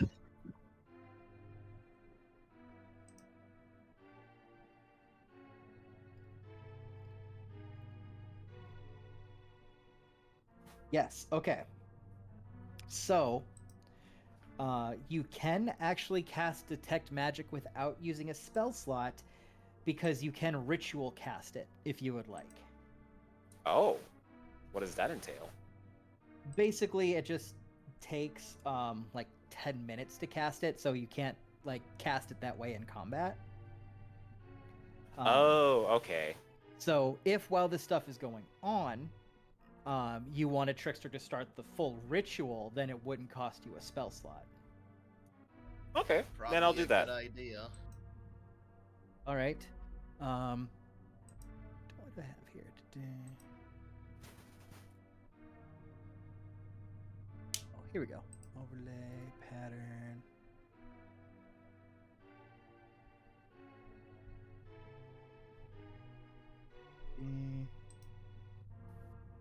Make that green. Here you go. You now have. This is now the sign that you are ritual casting. You now have a little green aura around you. He's got the I glow. am now casting the ritual. I will ritual summon. Blue eyes.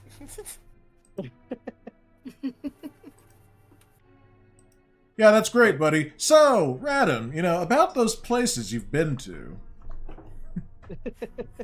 So Radam is just kind of going off on it. He likes the attention.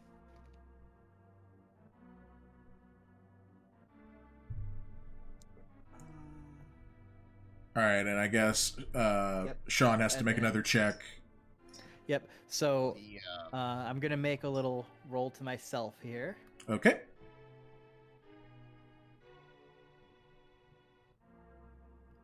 Okay. Trap, I'm going to have you roll persuasion, All right. just because you're trying to hold his attention, Gotcha.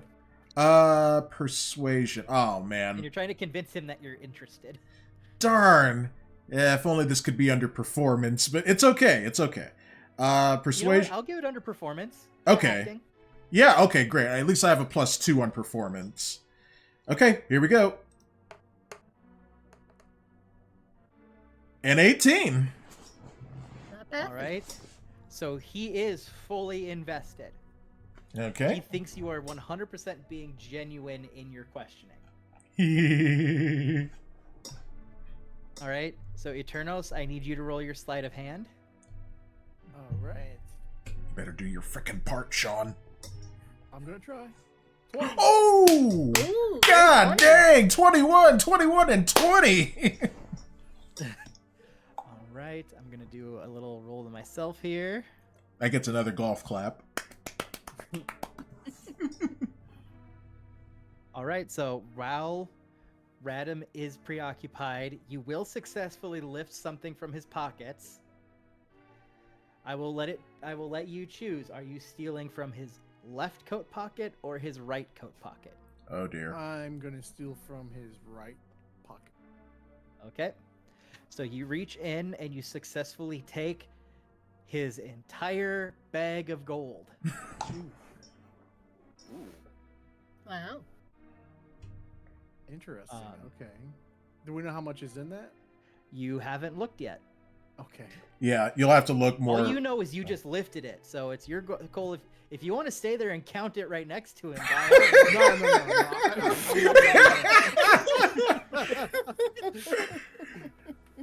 I'd just be mouthing to Eternals for going. I'm sorry, Radam. I meant, please continue. You Yeah, always so- could have played it off as like, oh, I just thought maybe I should take our reward now in case you don't so much, survive. Sure, sure. If he had failed, yeah. So since it's his entire, well, I guess I can't put it back. you can put it back. You'd have to do another sleight of hand check, but you could do it. Yeah. Well, I'm thinking because it's his entire bag of gold, maybe I should try to put it back. Oh, don't feel bad now. Well, no, because like if it were just like a few pieces of gold, that would be one thing, but this is his entire bag Yeah, of gold. he swiped the whole wallet. Like, Yep. Yeah. If he realizes it's gone, he'd be like, hey, where's my gold? You could just always pull it out, be like, oh, I thought I should hang on to it, for safekeeping. Or better yet, oh, you dropped it, while you bent down to examine the wall, so. All right. You could pull a white hat hacker and put a note on it and give it back to him, and the note can say hey, your security is not up to code. You should probably Nice. put up some more. oh my god. Why have I never thought of that? There should be a white hat hacker rogue where they break into everything and then just tell everyone, hey, your stuff kind of sucks. I didn't take anything, but Yeah. I could've." Mhm. Oh, that is genius. You know what? I think I'm going to do something like that. I'm going to hand him back his bag of gold and tell him that if I can steal this easily, that perhaps he needs to think about securing his gold a little more better when he goes on these adventures with people he has no idea of what type of character they have. All right, Thundertrap outwardly is just no, in character. He's not going to be disappointed in this at all. He'll be surprised, but Sean, I'm a little disappointed personally. I mean, I know I'm a thief and everything, but I'm thinking that perhaps I'm a in thief with telling him morals. this, Mhm. that maybe he will give us a bigger reward in the end. Yeah, well, he turned it around, and now he's coming off as extremely trustworthy. I could have stolen that, but I chose to just point out the holes. Yep, the holes in your pockets. Yep. Yep. That's what Okay, I'm gonna do. it's your call, buddy. Yeah. What do I need to roll for that? So just to be clear, you pickpocketed him without him knowing, Yep. and now you're giving him his wallet back, being like, hey, guard this better. Right. Basically. Yeah, because he's All right. gonna be like, are you going for mischievous? Hey man, this is what I do. I think his Well, not- intent was to steal, and then he felt guilty. Well, no, I but didn't- he's I didn't feel playing it off guilty. now. I didn't feel guilty. I just realized that this was most likely his entire his entire wallet of gold, and that when we were at the end of this, that he would realize, oh, my entire wallet's gone. So, yeah, I didn't want to like have that type of scenario play out to where we all didn't get paid, because if I stole this, I may not want to share it with everybody. So yeah. All right. So for this, I'm gonna say that he is so surprised that you have that, and he is so genuinely trusting that he just doesn't care. He believes. He's like, oh, thank you so much. I thought I had it secured. And he takes it and he puts it back in his pocket. The same pocket. The exact same pocket. Oh my god. Change a single thing. And this is why, personally, I'm very disappointed. Walks over, and he's like, impressive. Now, put those skills towards surveying the room, if you please. Right. Oh. And I'm just gonna look at him like I'm kind of like throwing up my hands, like, what? What did I just see? But I'm not gonna say that out loud. It's just gesturing. Trap Radham might not even make it. We'll see. Okay, and I'll just know where the gold is. Yep. So I would like to also point out one thing. So Trap, you're just kind of walking away now because you're like, what the heck just happened? Yeah. So after all this, Trap, mm-hmm. you go to turn around, and with no context, you see Trickster like sitting on the floor in front of a magic circle, just chanting. I'm like, friend? What? And I'm just chanting some weird stuff. Since he can't break the ritual. Yeah. He's just... Well, Jenneth would recognize what he's doing as another spellcaster, I would think, so she could explain. But potentially if she wanted to. Also... That's true. Go ahead, Jen, sorry. I was gonna say that's true. She would probably recognize it and probably would explain. Yep, and I'm just... Explain these ritual casting. I'm picturing you like Uncle from Jackie Chan Adventures. Yumo Gue. Wi-Fi Visa, yes. Oh man, I haven't seen that in forever. It is all for free on Tubi right now. Oh, is it really? Oh, heck yeah. The entire series. I've been watching it. Oh, I'm gonna have to revisit that. I love that show. It lasted like 5 seasons. I didn't know that either. I think it's because I got into something else, but it might have been either like Dragon Ball Z or just like more anime stuff, and I stopped watching like Kids WB at the time. Who was the little girl? Jade or something? Jade, yeah, that's it. That's his niece. Yeah. Yeah. I love that cartoon. Yeah. Fun fact: one of the thugs for the Dark Hand is voiced by Clancy Brown, aka Mr. Krabs. Yeah, Toru. Nice. Oh, heck yeah. No, not Toru. No. Oh. Toru's voiced by someone else. It's one of like the peons. Okay. The ones that don't matter. Wow. Gotcha. Because like one of them's like named Ratface or something. Like they. But anyway, so that's where we're at right now. So you guys are just in this room. Even just with your guys' passive perception. So you notice that there's some grates in the floor. There are doors, wooden doors on either side of the room. And then all of these lines are very large cracks within the wall. I'm gonna go and check these cracks. I think I'm just gonna step a little closer to Trevor and just kind of, sort of inquisitively gaze at what he's doing. I've lost interest in Radham at this point, even though I know I shouldn't. And I'm just... know where his gold is. Yeah, that's true. But yeah, I'm just looking at what Trevor is doing, like, what the... Because I've never seen this before. And I'm just chanting, hamburger, cheeseburger, Big Mac Whopper. So Zach, as I'm checking out the room, do I need to maybe roll investigation? Yep. So So if because you're looking specifically into the crack or just the room in general. I'm looking at the 3 cracks individually. Okay. So you're looking at this one. So you would need to roll investigation on that. Okay. 21.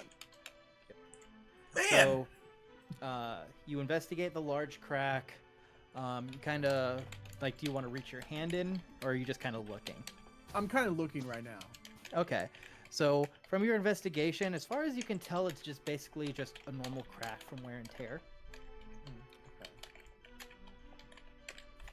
Okay. I'll say by the end of this, between the general room searching, the distraction of Radim, the lifting, and then giving back of his wallet, Trickster, I'm gonna say that your ritual casting is now done. Sweet. And so, while he's doing that, so how detect magic works is anything within 30 feet that's magical, you can detect. Okay. So if you wanted to, as far as you can tell right now, the only magic you're detecting is from your friends. So if you wanted to take this time to move around and see if you detect anything else before Eternos moves and checks another crack, you're more than welcome to do so. Okay. I think Trevor would have noticed that Thundertrap still doesn't really trust Radim all that much. So I'm going to walk over near to Radim and see if I can detect any any other subtle magic from him. Yep. So, as far as you can tell, like, you get like a sense of some magic from him. It feels like he's like maybe read a book or two, you know, but you know, he's not going to be casting Revivify or Meteor anytime soon. Okay, that's good to know. Well, in that case, I would like to see if I can detect magic through one of the cracks. Oh, Okay. That's good. Do you want to go to the one by him or the one over? I'll go to this one. Okay. So they're looking at these cracks. Anyone else want to either join them or keep looking around the room, or what everyone wants? What does everyone want to do here? I'll be back Maybe somebody on. should look at the grates. Oh, sorry. Go ahead, Sean. I was just gonna say maybe somebody should look at the 2 grates in the floor. Yeah, Jen could shine a light down them to get a better look. No, that's true. You should walk up to this one. All right, I'm somewhat back on guard duty with Radim. Okay. So I'm going to, let's see, how do I want to resolve this? Okay. I got a 21 on mine. I got 19 on my second crack. So it'll be investigation for looking at the grates because you're doing something specific. Is 18 then. 7. right. Maybe Jen would have advantage because she's shining a light down it. No, it would still just be normal investigation. Oh, you guys' checks aren't showing up for me. That's weird. see Yeah, him. mine wasn't showing up either. Yeah, I can't see the latest ones. The last one was from 3 minutes ago for me. Oh. Interesting. You may just have to do a quick page refresh and they should show up probably. Oh, man, but that means my imagination's gonna go away. It's alright. But yeah, so... Oh, there we go. Yeah, mine didn't show up either. Oh well. Well, I rolled a 9. Okay, yeah, now they're showing up. I see Jen's check. Okay, perfect. Your check has been cashed, madam. All right, so where it stands right now, I'll resolve it this way. So Jen, we'll do you first with your investigation. As far as you can tell, normal grate. Looks like it's just there to kind of drain things, as grates off to do. Mm-hmm. All right. Boost, you get the same general vibe from yours.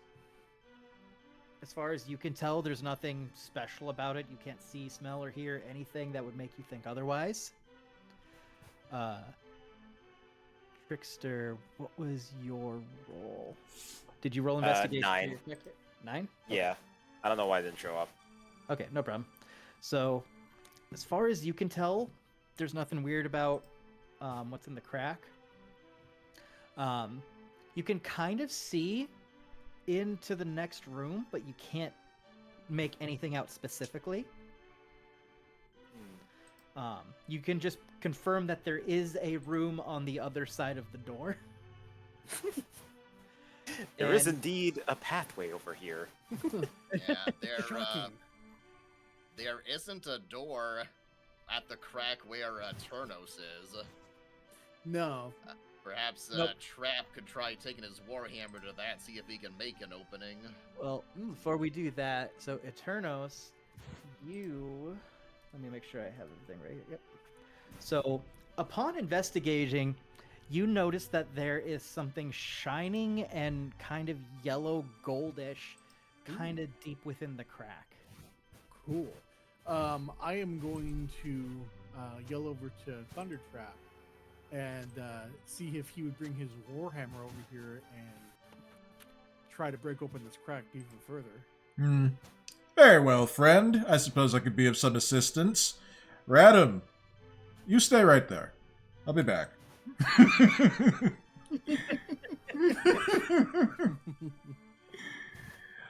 Alright, let's see what I can do. Alright, so you just want to hit the wall with your warhammer to try to break it open more? Yes, although, since this is a room with essentially grates that drain things, just, kind of out of character, I'm getting suspicious that this room is going to fill up with water. Don't worry about the grates, Trap. Just do what Thunder Trap's heart says. Oh, yeah, absolutely. Yeah, I will do what my heart desires. To smash. Nice. Try the doors first. There's doors on each side. Okay, so am I gonna wait for you guys to check the doors, or shall I hit the thing? So Foos said this to Trap. How dead set is he on smashing? Not Would but Trap be like, you know what? I will let us check the doors real quick. Or will Trap be like, smashing something's not gonna hurt anything. you know what? I think I'll wait. Yes, I believe we should check these doors. Let's get all of our bases covered.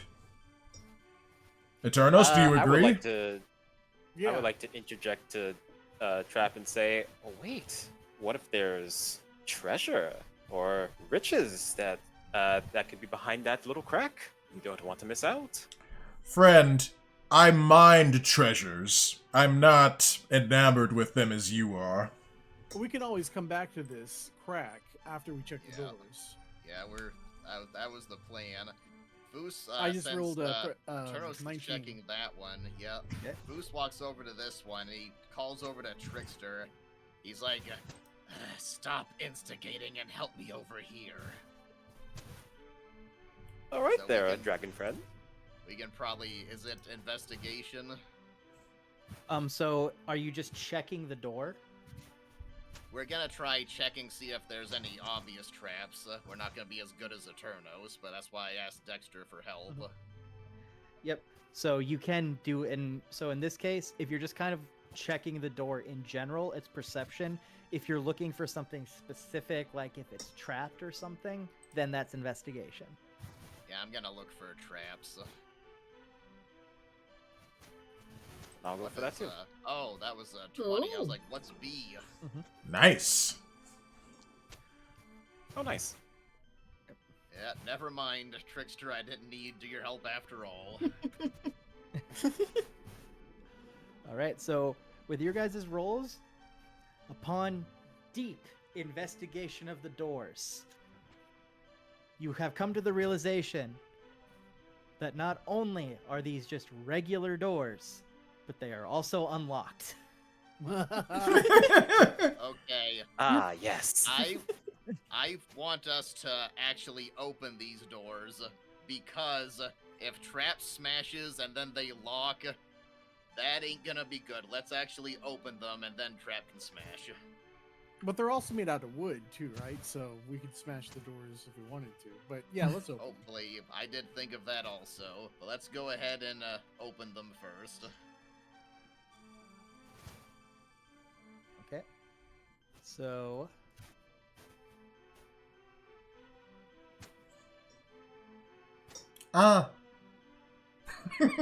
Not as loud this time.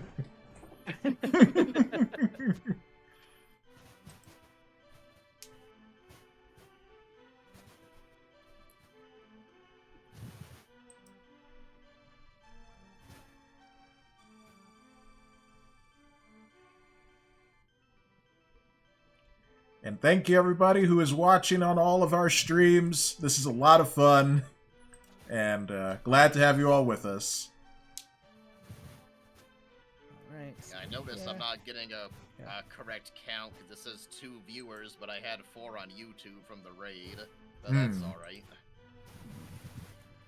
All right, so let's go. Fog of War, erase, shape.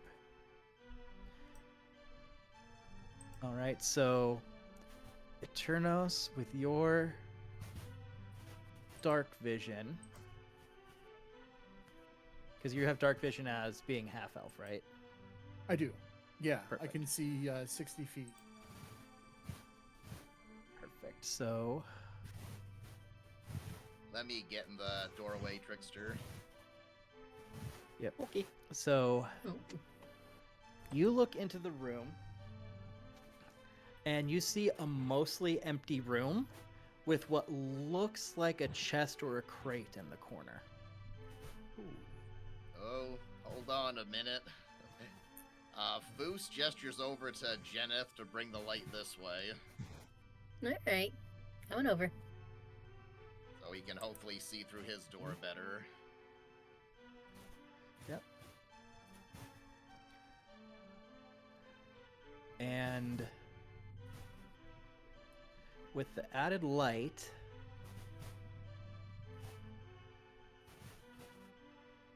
Ooh, there's a skeleton. Nice. Oh. No. That poor soul. you see, again, another mostly empty, debris-filled room with what appears to be a skeleton in the corner. Alright, Foos holds position for now, and he looks over at Trap and he nods, Yeah. as if to be like, go for it. Alright. Ah! That took me by surprise. Ah, the world disappeared. I'll allow it. I was gonna move my character. That's why that took me off guard there.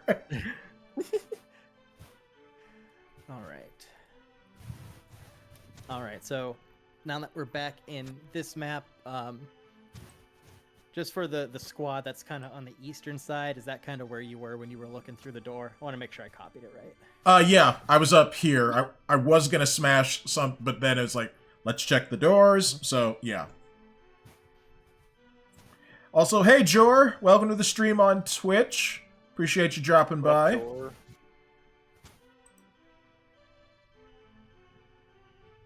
All Alright. right. Smash So it, you bro. you smashed the crack in the wall. Me? Yep. No, I wasn't going to. I was going to wait for everyone to check the Okay. doors. So I haven't done anything. Okay. So the doors have been checked, and we're back here. So Yeah, Well, Foos we- just nodded at you as if to say, go ahead. I'll go ahead and do the smash. Yeah. okay, All right. So, all right. Do I need to roll for this? just roll a straight up strength. Strength check. Okay. Just a moment here. Hello, Ancient One. Welcome.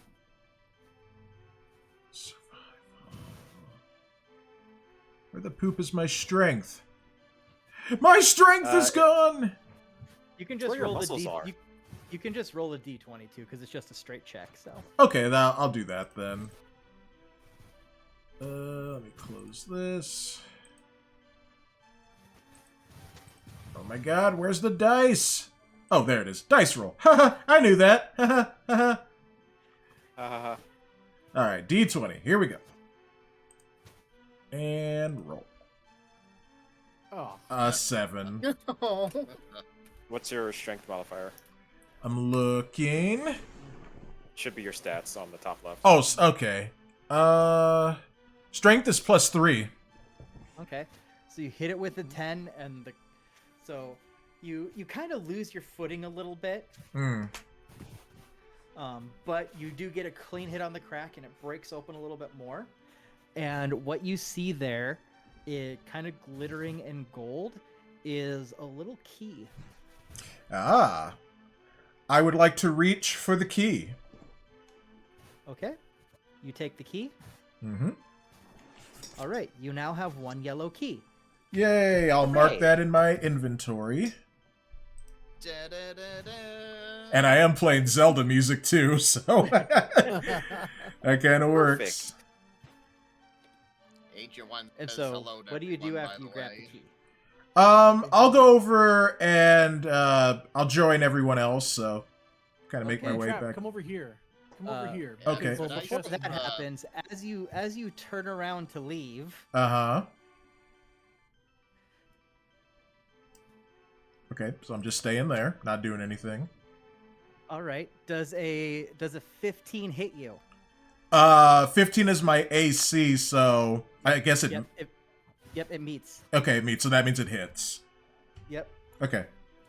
So, let's see here. Actually, 1 yellow key. okay. I'm just making sure I have this right here. Oh, yeah, I was right there, so I didn't even get very far. Nope, no problem. Just making sure I'm doing this right. Yep. Bam. 1 D there. No. Remove those die.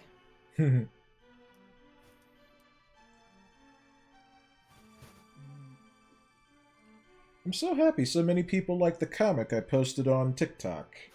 Very nice. Hooray. And then, bam. Ooh. So, Trap, you are going to take 2 bludgeoning damage Owie! as you get struck by something that you haven't really felt before. And then you're going to take another 10 damage as the flesh on your back starts to burn. Ah! So that'll bring me to 17. Mhm. Okay. And as you yell out in pain, where you were once standing is now a giant gelatinous gray blob. Oh, No. no. You Ah. did, Trap. If I shouldn't have listened to Foos. I wonder if that's like a wall mimic. Oh, God. Well, I still got the key, right? Yeah, you have the key. It's in your pocket. Okay, so, yeah, at least that was real. Okay, and with that, I will get...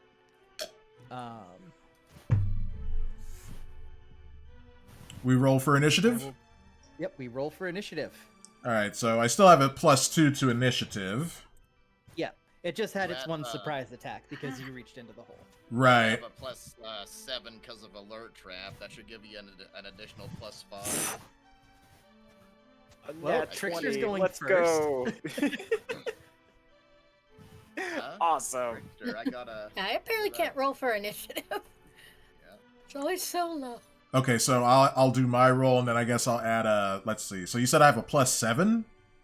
You should with the alert feat, isn't that correct, Zach? Because we found out it wasn't being added for some reason. I believe so, because it means... Let me check to be sure. Yep, I I guess I have, don't I have have it right here, initiative. too.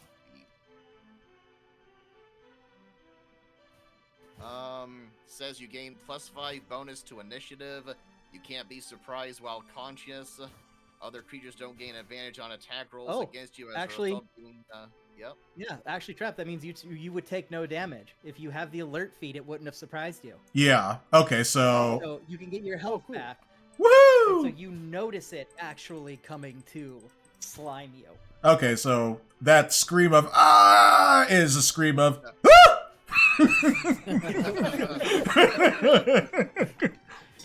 I don't know if it sounded that way to you guys too, but it cut out like perfectly on my end. Thundertrap screams like a little girl. Yeah. Hey, So just because... Sorry, go ahead, guys. I was just gonna say let your trap. So whatever initiative you roll, I can modify it on my end. Okay, I haven't Do rolled we all yet. have initiative? I think Trap still needs to roll initiative. Yeah, I still have to, yeah. So let's I don't see go. initiative for Fooses. me. I have Fooses, Geneth's, Thunder. Okay, Yeah, Thunder on your Traps. character sheet under proficiency that says initiative, just click there. Yep. Top middle. And so edit that. So then once we get Eternals roll in, we should be good. Yeah, I'm not seeing initiative on mine. You looking at your character sheet? Yeah. Should in the be... top middle. Yeah, should be like under your proficiency bonus. Yeah, just to the left, armor class. Right above your big box of Oh, actions duh. and spells. Right there. Mhm. I was looking somewhere else. 4. All right. So we will start combat here, and surprise, surprise, Trickster gets to go first. Hooray! I get to try to save my buddy. Well, I'm like... Hit points trap. Yeah, I'm back up to full health. Yep, 29. Yeah, and you're all the way over there, Dexter, and I'm right in front of this thing. So, I was trying to say earlier that I can't be surprised, but that doesn't mean I can't be shocked at what I see. As I don't think I've encountered a blob before in my time. Yeah. So this creature has a perk called False Appearance. So as long as it remains motionless, it's indistinguishable from any oily pool or wet rock. Mm. Oh, wow. Alright, well I better change the Alright. music here. Alright. Sorry, I'm just looking at my spells.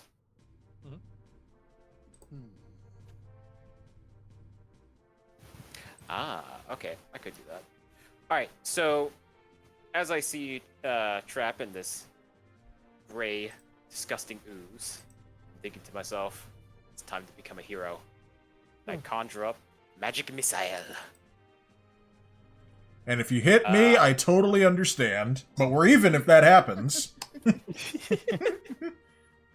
I'm gonna cast the second level of it. Do you have second level already? Yep. Oh, yeah, you do. Sweet. So I think that's 4 bolts, if I'm not mistaken. Let's see here. Excuse second higher creates one dart. Yes. Sweet. All right, let me cast it.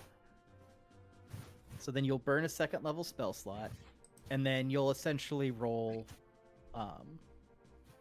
yep, and it does force damage. So you would roll essentially 4d4 plus 4. Okay, yeah. All right. Okay, so that 1, 2, 3, and 4. Okay, not bad. Okay, so that's 3, 6, 8, 12 magic missile damage. And Nice. Force damage. All right.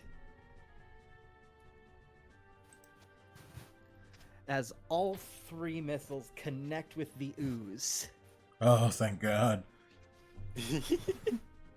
and it kind of bubbles and you don't know if it took damage or not because there's no expressions. Oh, wow. It looks like you know you hit it. You saw it kind of sploosh, and it looked like it reacted, but you're not sure. Trevor is a little bit disgusted at the fact that he can't tell if he actually hit him. Yeah, where's the sizzle? Where's the sizzle? Where's the pizzazz? Mm-hmm. All right, and Dexter, if you could just roll your d20 for me real quick. Ah, yes. All right, Nice. your magic did not go crazy. All right. All right, is there anything else you want to do on your turn? Let's see. I don't want to get in the way of Foos because that's his next turn, so I'm gonna get a little bit closer, like right around here. Okay. And will that be all good, sir? That is all. All right, so we go to Foos. Okay, Foos is gonna go 5, 10, 15, 20, 25, 30. He kind of looks at this weird ooze thing and he goes, we have to know. And for the first use of, where is it?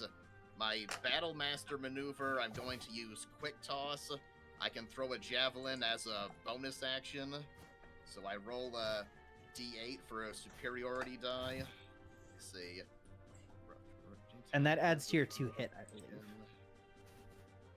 Let's see. It adds to the damage, so I gotta roll the Oh, 2 okay. hit first, so that's javelin roll. Mhm. I rolled a... okay, that's a 15 to hit. That'll hit. Okay, it looks to me like I gotta roll the damage and then add the superiority die to the damage. Okay, let me Yes. do that. Base damage is 5 plus a d8. Mhm. Okay, 5 plus... oh, 8. Maxed out. Great. So 13. Nice. That's one of my All right. 4 superiority die until I take a... I have to check if it's a short rest or a long rest. So you throw the javelin, and it sticks right into the middle of the gray ooze, and you hear it start to hiss and bubble and churn, and it lets out what almost sounds like a scream, but it has no mouth or vocal cords, as it melts into the ground and drains into one of the nearby grates. Okay. Foos looks at where it was a moment ago and he says, alright then. I thought we were... are we still in initiative? Nope. That was it. All right. For a second, I thought this was a second wind situation. It did kind of slink away. I wonder if it's the last we've seen of that thing. Oh no, it's dead. Oh, okay. Like it basically let out its death scream and it kind of melted into the grate. All right, so you know the divine voice from above said, "Oh no, it's dead. Don't worry, it's cool." Okay, never mind then. Just Jenith hears from her god. Wait, I'm getting a message. Yes, it is indeed dead. Yeah. Alright. All right, I trust it. Oh, and Tate in chat says it did a jello jiggle. My money don't jiggle jiggle, it folds. Yeah. Could I see the larger map again? Yep. I was just about to go back to that. Oh, I do go and pick up my javelin. Basically, anytime I throw one, just assume that I go pick it up after. Yep. So in this case, when you go pick up your javelin, you notice that the end of it is very corroded. Ooh. Foos looks at that and kind of goes like, blast, and just lets it drop, and he's down to 7 now. Yep. So if you guys had went melee on that thing, it can actually corrode your weapons to the point they're unusable and break. Oh, okay. It's a good thing I didn't go It ragey can and also- reckless. It could have also melted your armor. Holy Yeah, crap. my next move, if it hadn't died, was to use the acid attack, because I had a feeling that'd be more effective. Oh, it was completely resistant to acid. Oh, wow. Darn. Oh wow. I'm glad I rolled a big initiative. Yeah. To do that magic missile. Zach, I want to, kind of look over at everyone, and then I want to look over and see what Radam's reaction to all of this is. Okay. I won't even make you roll perception on this. Yep. You look over at Radam, and he is in the fetal position. And he's on kind of like a set of stones, and you know that this is kind of like a very damp place, but you're not sure if that stone was wet when you came. Oh! Somebody go check on the gold. Yeah, Eternos, why don't you go check on the gold again? Why does this gold smell like asparagus? So, what I wanted to look at, the room that Eternos is at is a dead end from the looks of it. Well, there's a chest in there. Yeah, But yeah. but there's not a door leading out of that room. Right. Yeah, I was gonna suggest we go do that one first then. Yeah, this is everything you guys see. Yeah. Okay. Let's go do Eternos' door first. Okay. All right. So Yeah, I mean, sure. is this? I guess this chest is locked, right? I'm gonna go, calmly, sort of pat Radam on the shoulder and kind of, help him get up to his feet. Yeah. And let's all roll perception as we enter this new room. Come, friend. We have more to do. He's just kind of wheezing, Don't worry, it'll be okay. We're alive, right? Better than your first adventuring party. I never said my first adventuring party was great. It's adventuring parties 2 through 30 that I had a problem with. And suddenly, any sort of, empathy I might have had for Radam has dropped to 0 again. He's like, don't get me wrong, so far you guys are much better than groups 33, 37, 49, 51, and easily most of the 60s. Huh? You know what? I don't even want to know. I was going to ask, just how many adventuring parties have you been on? But I don't want to know.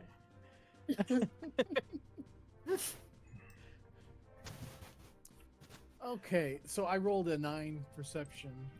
All right, if you're looking at the... Hold on, let me double check my notes here. Bam. Okay, so if you're looking at the chest, it would actually be investigation. Oh, investigation. Got you. Yeah, let someone else get hit with a slime this time. Oh crap. So I rolled a 6. All right. So from your investigation, as far as you can tell, there's nothing weird about this chest.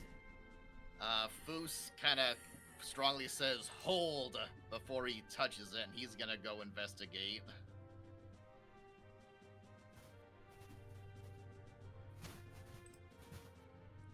I only got a 9, though. As far as Foos can tell, everything about this chest seems normal. I have a suspicion, but I'm gonna keep it to myself. Does Guess I'll anyone give else it a want to try? Yeah, I'll give it a try. I have a +4 Yes. investigation. May your That gods necessarily help makes a you. difference, so I only roll 3. Ah! Man. Darn it all. As far as Jenneth can tell, this is just a normal chest. You know what? At this point, let's keep this bit going. Who else can come? Who wants to come roll though? You go know next. I'll go for it. Just, your rogue is like, hey guys, I think this is fine. And then the warrior comes in and I don't believe you. Okay, maybe this is fine. Cleric, you come. Cleric's like, I got this. Everything looks good. Trickster, step aside, peasants. Step aside, peasant. He glides over. He doesn't even walk. Oh, yeah, 16. Nice. Yep. So I'm just going to move a little bit since Trickster's going to be in front of it now. So Trickster takes a look at it. And he gives it once over. And as far as he can tell, this is not a normal treasure chest. Oh, And Mimic. he notices that there appears to be something connected to the treasure chest. whoa, interesting. Can I look further into what that connection is? As far as you're from your, we'll call it your expertise. You think it's a trap of some kind. All right. That makes All right. sense. So I can come back over here and take a Yes, look. and then you can push him out of the way, and if you want to. Yeah. Yes, thank you, Trevor. Out of the way. Yes. Who steps What- back I a little never- and he gestures for Jenna to step back a little. Yeah, I'm stepping back. Would that be He's just like, investigation? it turns like, look, just because I didn't find it doesn't mean I can't disarm it. You're welcome. Jeez. Yep. So much for gratitude. Let's see. Do I need to roll investigation for this? Nope. So you know the trap is there now, because I'm assuming Trickster told you, unless Right, right. Trickster Yeah. left it to himself. Yeah. No, I'm not. I'm not that much of a dick. There seems to be a trap on this thing. Under Let's see, trap would by himself. Really? that... So would that be perception then? Nope. It'll be sleight of hand to disarm. Sleight of hand. Okay, cool. Let's see. 11. All right. So you keep working on it, and you hear a click, but it's not the click you expect to hear with this type of trap. Ooh. Interesting. So you're not sure if it worked or not. Okay, so I am going to back away from the treasure chest at this point. Axe Eternos, did you disarm it? I am not sure. There was a click, but I'm not sure exactly what that click means.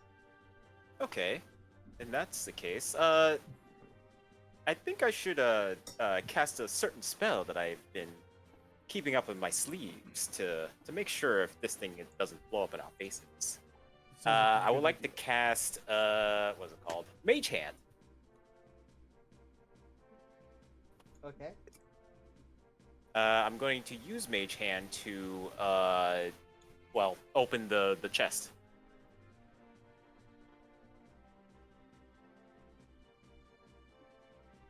All right. Let's see. Done. He doesn't manipulate an object. Open and unlock. Yeah, from its description, I would say. Yep, I would say that's within Mage Hand's abilities. It can open an Sweet. It can open an unlocked door container, and this is a container. Sweet. Yes, I am useful today. So, you cast the Mage Hand, and it reaches out toward the chest. You see it, the magical hand. I'm assuming it's a gloved magical hand, right? Oh yeah, definitely. Sequence glove. And it kind of traces the lock a little bit. It pops the lock, and it opens the chest. And as it does so,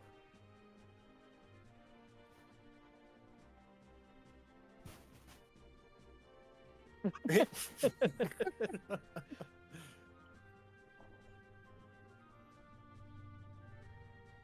you go. Bam. This whole area is engulfed in a poison gas. God. Oh. I am so glad Been I'm here standing all the way over here.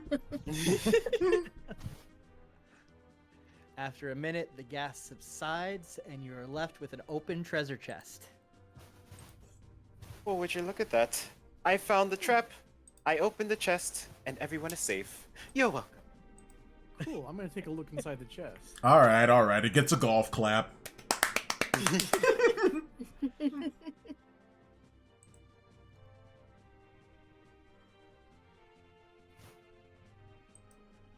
All right, so I'm gonna look inside the chest. Do I need to roll something for that? Nope. You just go. You're looking into the chest, and you find something red and shimmering in the bottom. And as you pick it up, you have now collected a red key.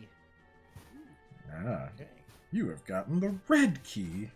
I will add that to my notes. Nice. This is Doom. Yeah, I know, right? So did we perceive anything when we came in? Anything else in the room? Nope. As far as you can tell, this is a normal room. Okay. I need to All right. use the bathroom real quick. I'll be right back. Alrighty. Actually, That's probably a perfect time to do a bathroom break. Yep. yeah, I was Do gonna a quick say, bathroom actually, and I water should break and come probably- right back. I should probably take the dogs out, so I'll be another minute. Okay. Yeah. Okie dokie. We'll do a quick bathroom and water break, and we'll pick back up in like 5 minutes or so. Intermission! Let's go. All right. Well, thank you everyone who's been watching on all of the platforms that we're on. Like I said, this is all very fun.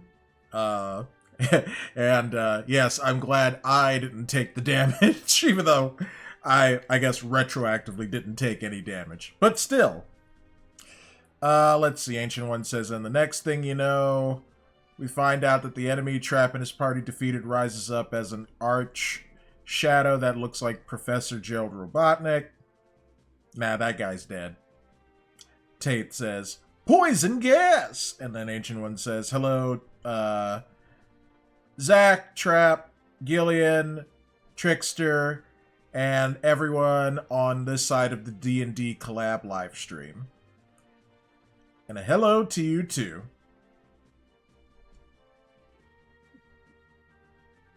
I was gonna say, if we had gotten poisoned, I now have a spell that can get rid of that. Lesser Restoration, 2nd level spell. Touch Nice. a creature and can end either one disease or one affliction or one condition afflicting it. The condition can be blinded, deafened, paralyzed, or poisoned. Oh yeah, that definitely would have come in handy for for this trap. Leo? Well, I wonder what we're gonna fight next, or what we're gonna find next, I should Yeah. say.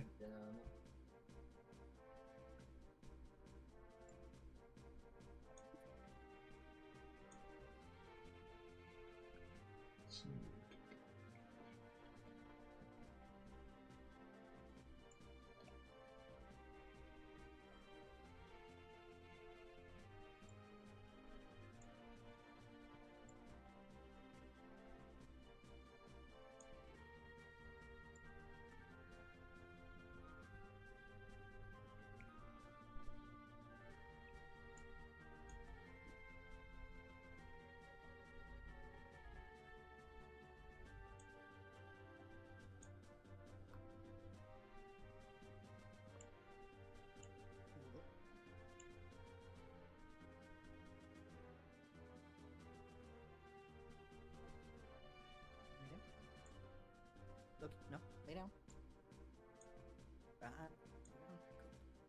Gentle.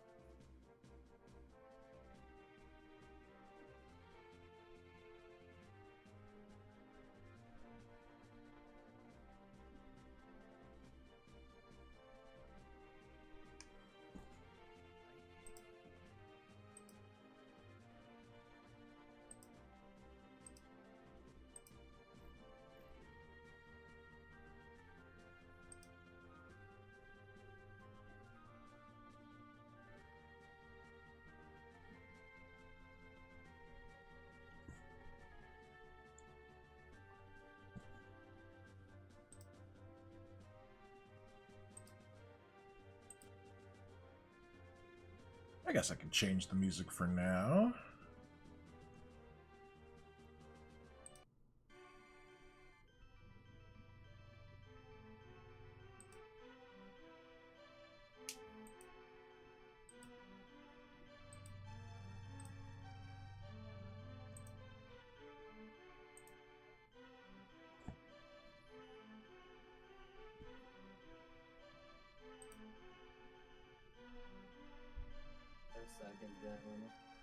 No.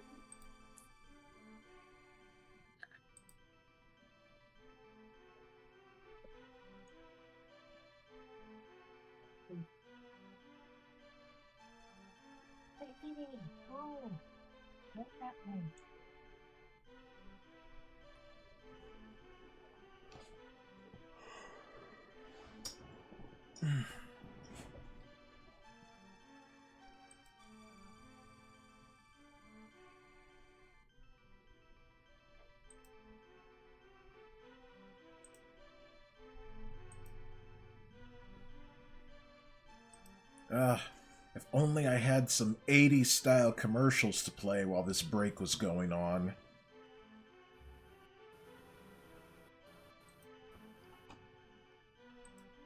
Your face is an 80s style commercial break.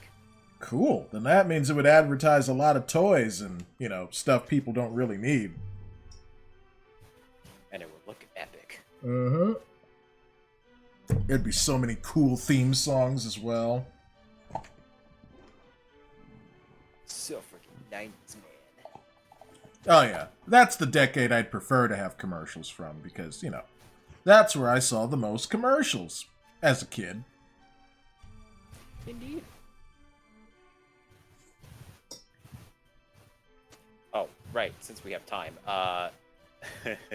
They did show the trailer to the next season of Fortnite. Uh-huh. Guess who's on the very front, like, thumbnail of the video? Well, if they showed it at Star Wars, it's got to be a Star Wars character. Of course, yeah, it is a Star Wars character. But it's one that is in a form that you wouldn't expect for Fortnite to do. Mm-hmm. At least I didn't think. A Star Wars character you wouldn't expect in Fortnite. I'll give you a hint. Think more memey in a way. Jar Jar Binks? Yes. Right. Yep, I figured. Jar Jar Binks. Oh, they did Darth Jar Jar? Yup. Oh, sweet, the meme has come true. Also, welcome back. I'm so happy. Welcome back. How did they do Darth Jar Jar? How did that work? So, let me show you let me actually just link the trailer. Yeah. Yeah. You'll see the thumbnail. Oh, okay, got you. Nice. Yeah. He was fighting another version of one of my skins, and I'm super happy about that. Nice. That's a skin I actually would pay for. Oh yeah, I'm definitely getting Jar Jar and a new Eevee skin. This is gonna be great.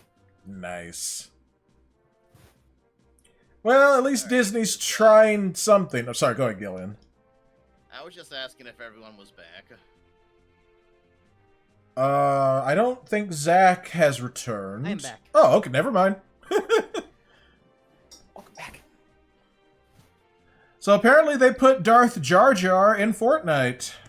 Yeah, I came back to Wow. just hearing that, and I'm like, Oh my. Yes. Lean into the dark side. Lean into the memes. I can't wait. It's gonna be great. Yeah. Boost is gonna start making his way to the other chamber. Yeah, Ben Jenna. All right, yeah, so we got I everything. want to investigate that Oh. skeleton. Let me Yeah, go so does back Jenna. to go here.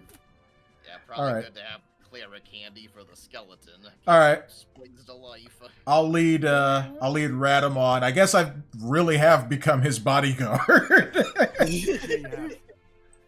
You should get extra. Yeah, but I won't. I won't charge. Speaking of which, did everyone add 10 gold to their inventory? Because you said we were getting 10 in advance. Oh no. Oh, yeah. Oh yeah, Oh, have yeah, that's right. have not done that. So let me go ahead and do that. So let's see. I'm at. Where's my gold? I thought I just saw it. It should be in inventory. Ah, yep, you're right. Okay, so that'll bring me to 107. you guys are just getting I got stacked. 130. I know. Heck yeah. Okay. Oh. Add. Oh yeah. So add 10. There we go. 107 Dalmatians. That was the movie, right? Sure. Do you want to roll the investigation check on the skeleton, Jen? Oh, sure.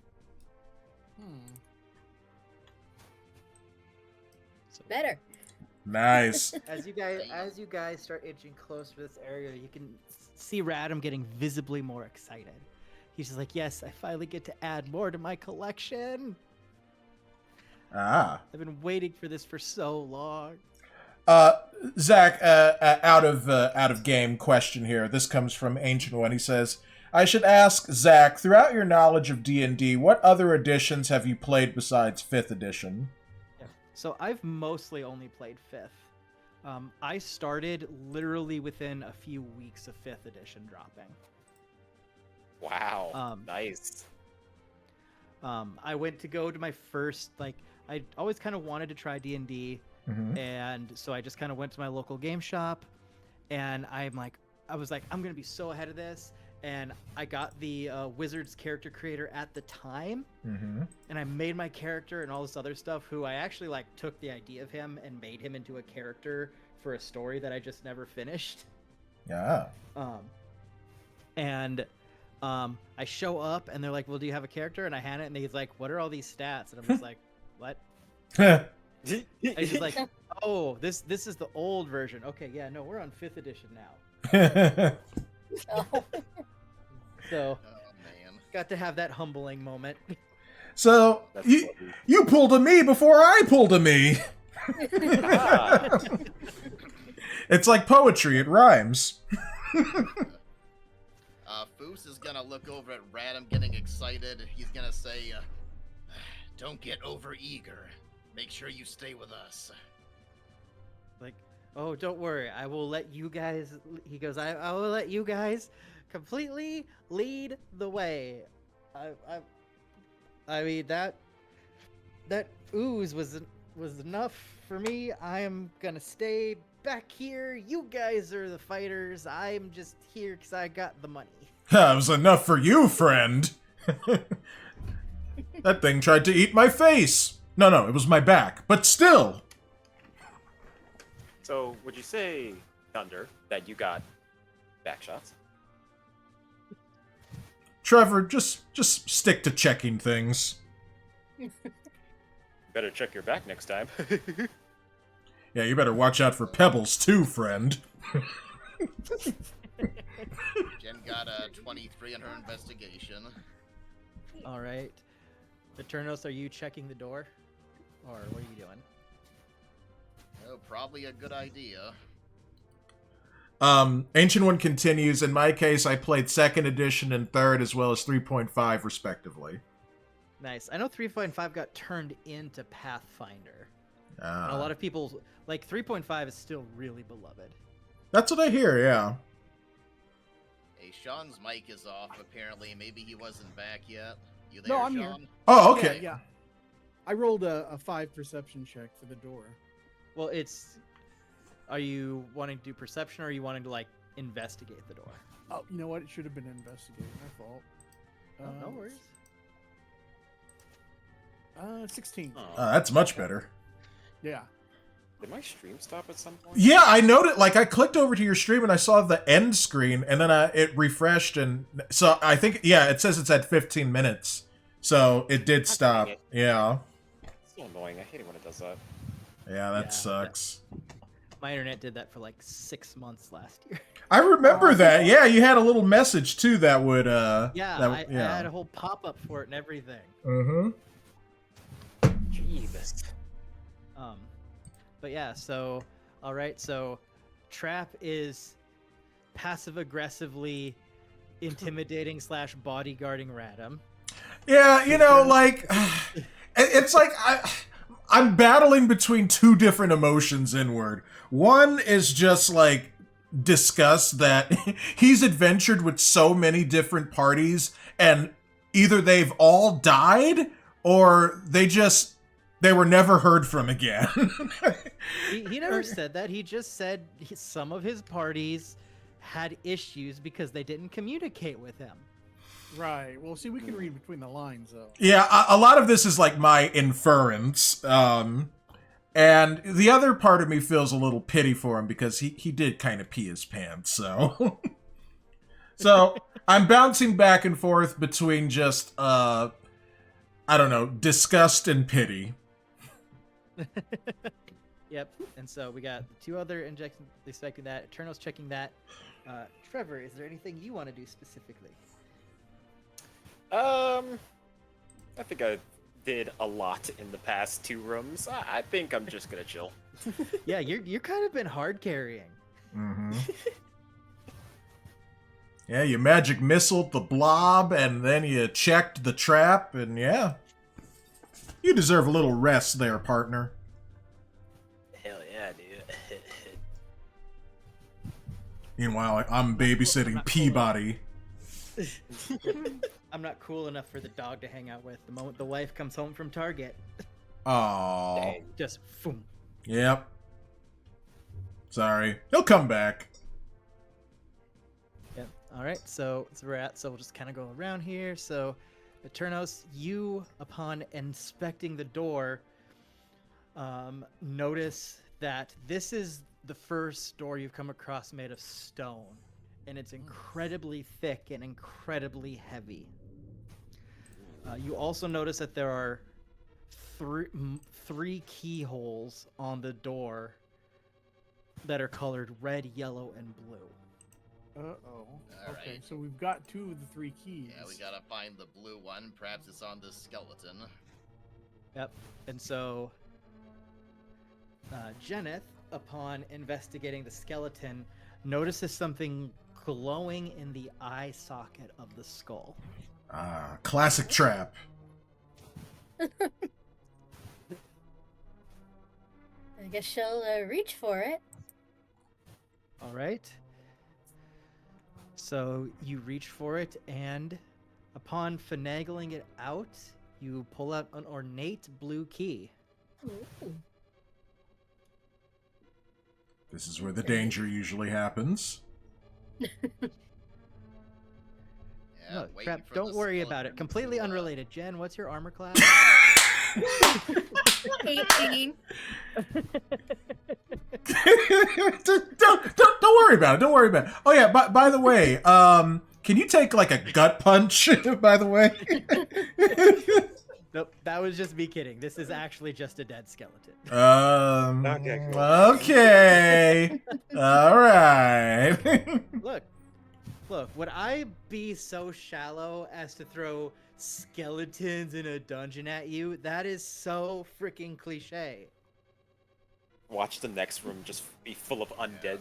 It Yeah. won't just be one skeleton, it's gonna be a whole bunch of skeletons. Yeah, this is Skyrim basically.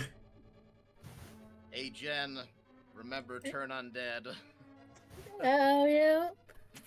Oh man. Alright, so you guys with the keys better put your keys in the keyholes. All right, I'll leave Radam alone for just a moment to approach the door. Do we turn on 3 or do we just turn? I'm gonna give my key to you and run away. You know what? I would do the same thing. It's okay, friend. I understand. All right, so Trap has 2 keys. Eternos is gonna get out of the way. Mm-hmm. Hey, Foos! Why don't you turn the other one? Books walks up and says, for Bahamut's sake, give it to me.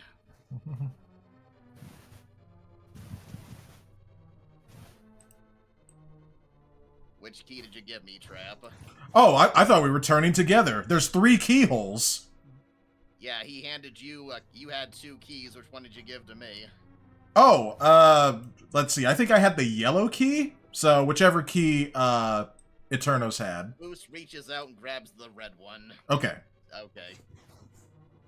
And Boost says, alright, I guess we're doing this. All right, so On Foos. my mark.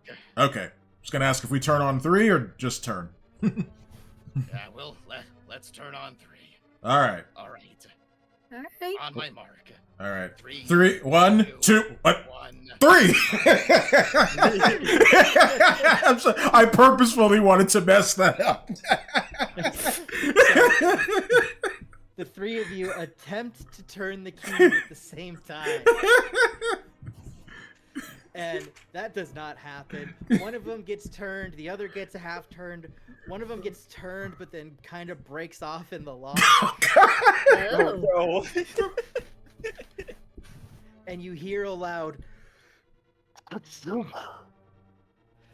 as the stone door unlatches and slowly swings open. Ooh, you know, does that shaky kind of loud earthy sound as the door comes up.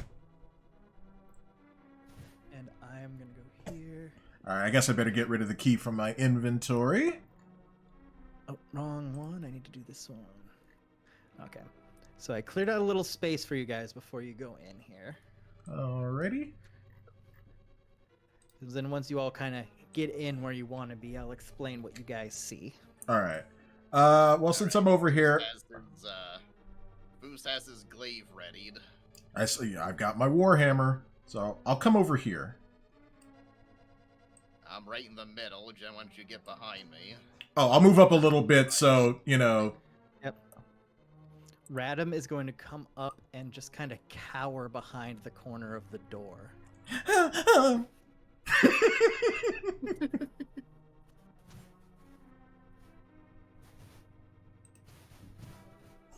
All right.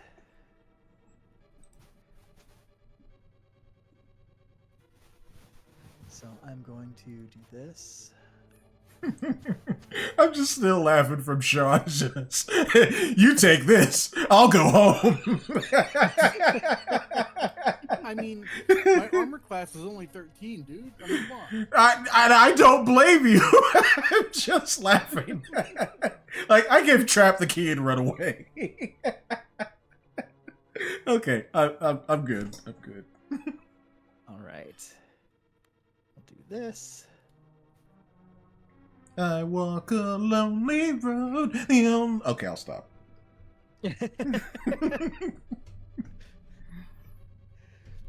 Gotta keep it fresh.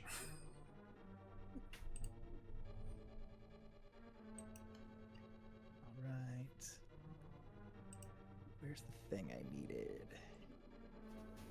Holy smokes, I got 7 people watching on YouTube. Thank you all. Hooray. Appreciate the lurks. All right. It'll just be 1 second as I finish getting the room set up because I have the stickers now and I want it to look all purty.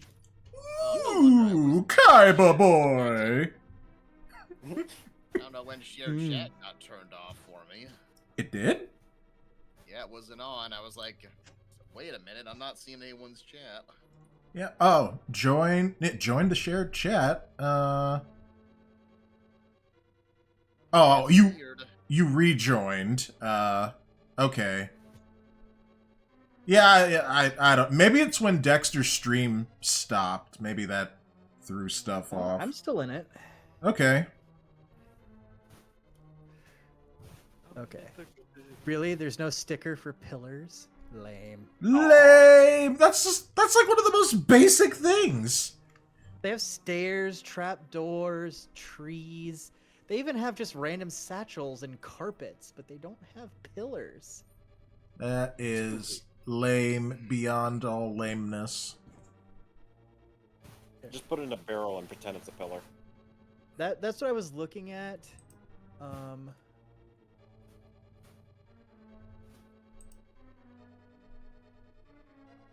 You know what? I'm making an executive call here.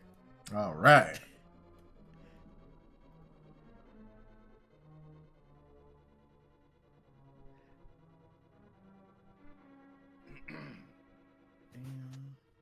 Foos looks around the room and he says, it occurs to me that was fairly easy. I wonder, was the door to keep us out or to keep something in? Well, that's a good question. I have a good think about that. Let's see, I need one, Yeah, two, Trap thinks three. about that and then tries to convince us that puddle at his feet was always there. It's not my puddle. No, Yep. that puddle was there, I'm pretty sure. That's Radam's puddle. Yep. He's bringing it with him everywhere he goes. It's his little familiar.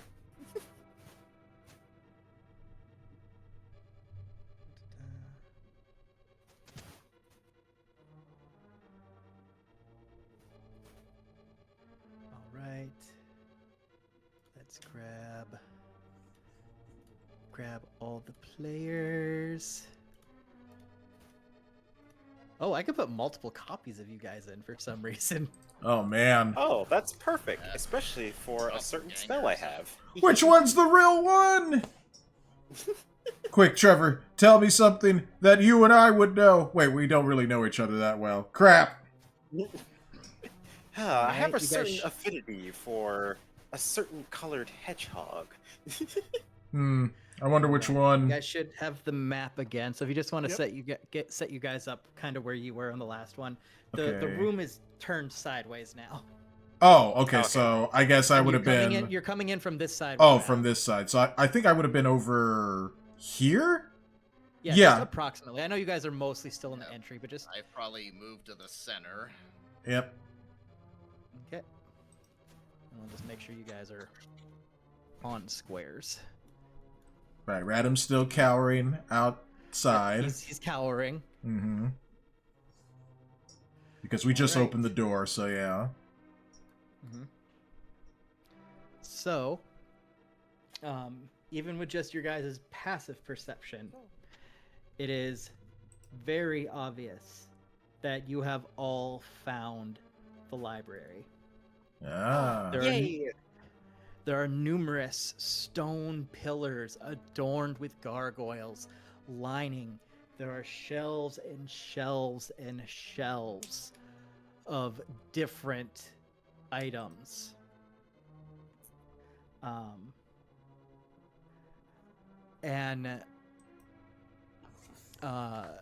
The thing is, the way the light is kind of shining from it, the center is very illuminated, but there are shadows casting over the various bookshelves that line the edges.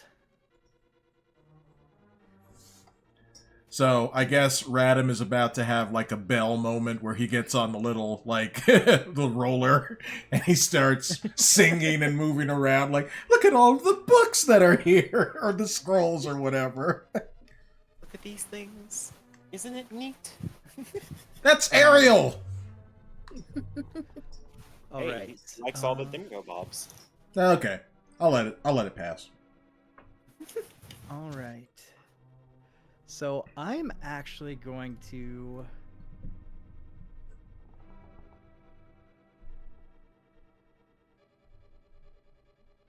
All right.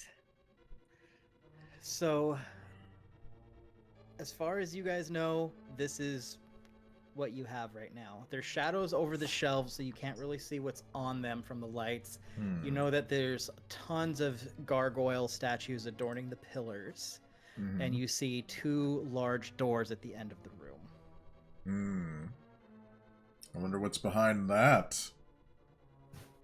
Yeah, Foos looks around and he's like, stay alert. And he's going to, first of all, I think we should spread out, do perception checks, but Foos is going to do one on one of the gargoyles. I'd be like, hey Radam, get in here. I think we found what you're looking for. I thought that looked like it was an 11, but I guess it was a 4. No problem. So you guys are looking at those statues. Oh yeah, I should do a perception check as well. Yep. And then just tell me if you're looking like, if you're looking at the bookshelves or if you're looking at the statues or kind of what you're looking at. Yeah, I think I'll go to Look at the... this gargoyle. I'm going to look at the bookshelves. I'll come right over here, and then I'll do a perception check. Okay. I'll Okay. look at the shows as well. Okay. All right, All right. I got a 12. All right. I got a 23. All right, I- so I'll I start. got a 23. Hacker.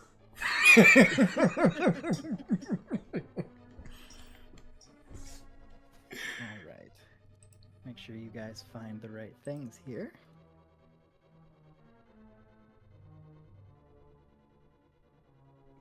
All right. So I'll start on the south end of the room with Jeneth and Eternos. So you both observe the heck out of these statues and these pillars. And they are very ornate. They are very well done. Even in today's world, you could probably fetch a good amount of money if you were to sell these. But as far as you can tell, these are just kind of normal pillars and normal statues. These statues, they're so realistic, they could almost be alive. Mm-hmm. Don't blink. Oh, God. That's weirdly the vibe you get, Foos, is when you look at it, you're like, as far as you can tell, there's nothing weird, but these things seem fairly realistic. Oh boy. For those who are looking at the bookshelves, I am going to send you what you guys see. Oh, no. I know, I mean, this could be great. This could be wonderful. Unless it's a weeping angel. This is not wonderful. Yeah, not what I was expecting. I'm gonna I'm gonna say out loud. These are not books. These are not scrolls. This might be a tomb of some sort, or a collection, a vile one. Would the rest of you like to check out the bookshelves as well? Yeah.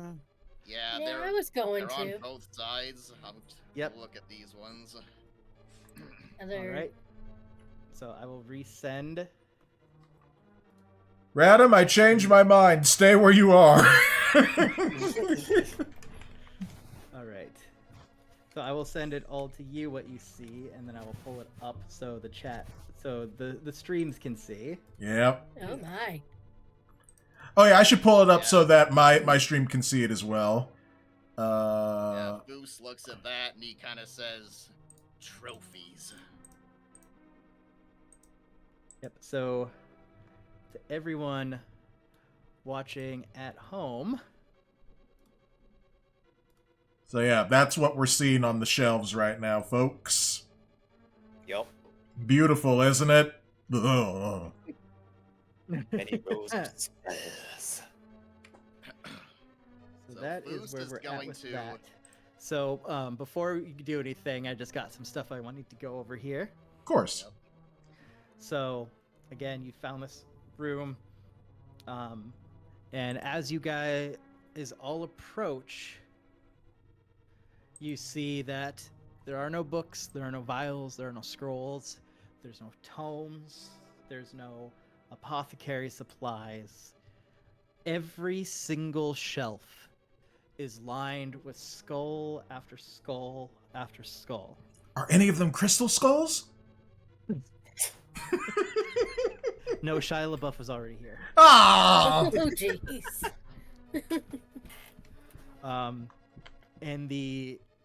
And you guys can all tell the collection is incredibly diverse. It has orcs, minotaurs, arakora, cyclopses, dragons, like all sorts of them. But there is one weird thing that a few of you happen to notice as you're looking at those. Let me just take care of this real quick.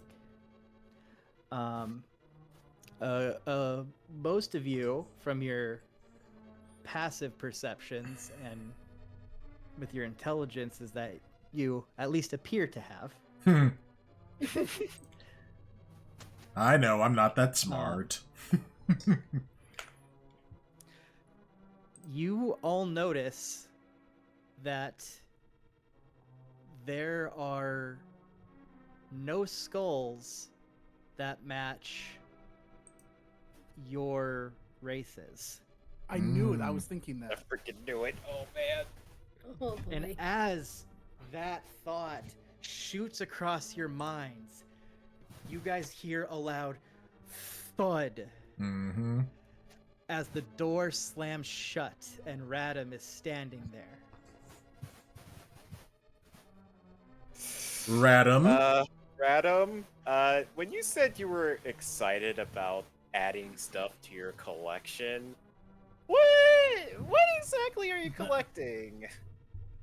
He starts laughing in his normal high-pitched voice that you've all come to know and love. Question mark. It Should've starts took the out.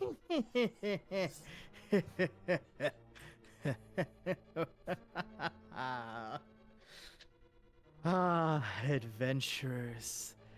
So easy to bait.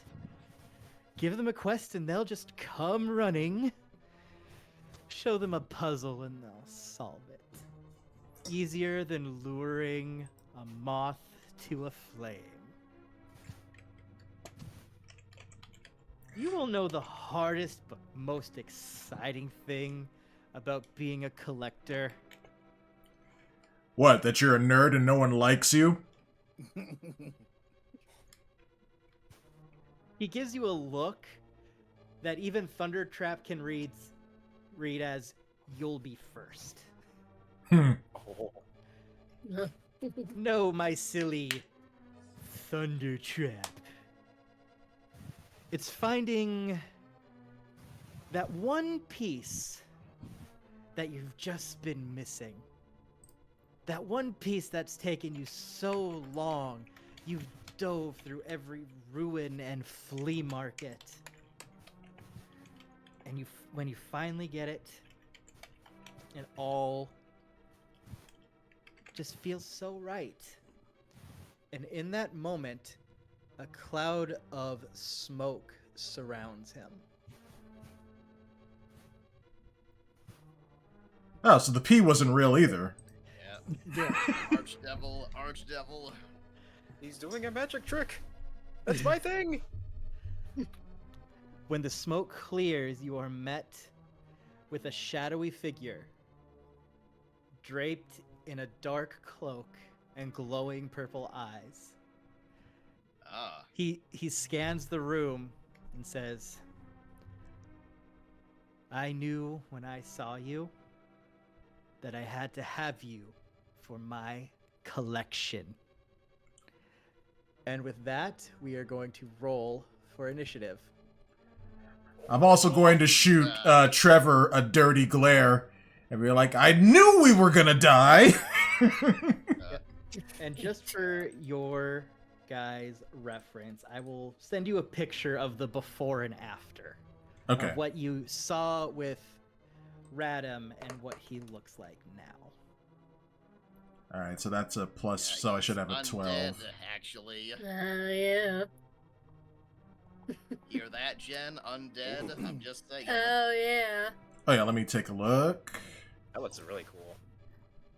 Very nice. This is a modification of actually a free campaign I found on one of the Dungeon Master sites I use. Nice. So Nice. it's absolutely amazing. It's called The Library. So if anyone watching wants to run it with their group, you can easily find this and modify it for your stuff easily.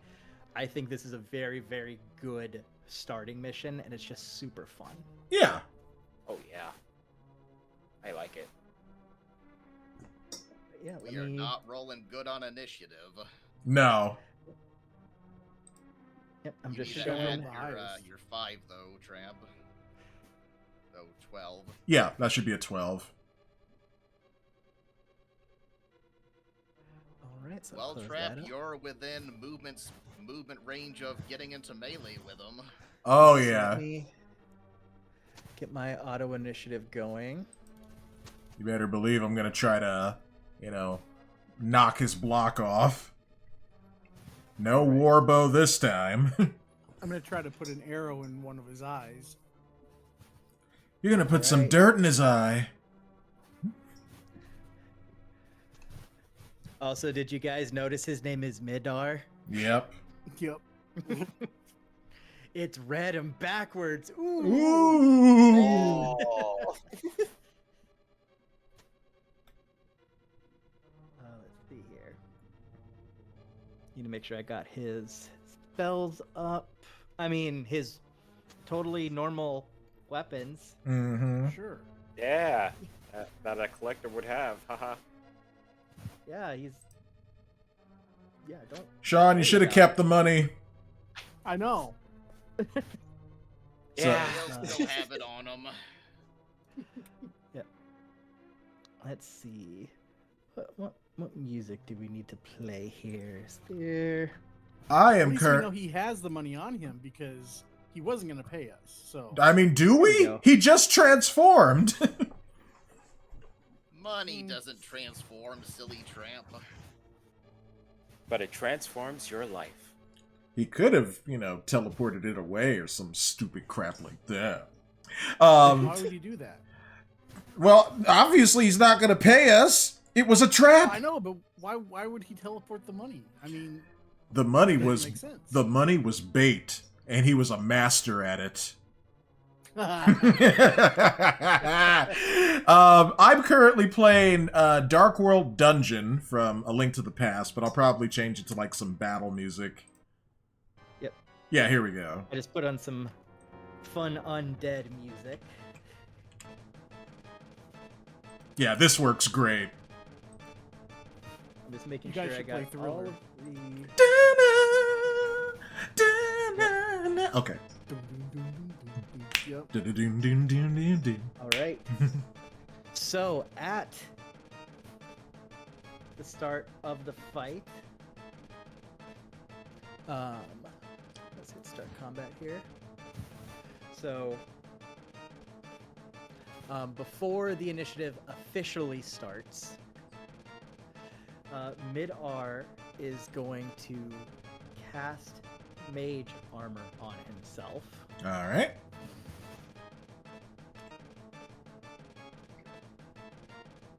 Just making sure I have this correct. There we go. Perfect. And then he's going to raise his hand as he commands, "Rise and get me those skulls." Oh, great. As Oh, no. behind two of the pillars, two skeletons appear. Oh boy. Awesome. And since Midar is the first to go,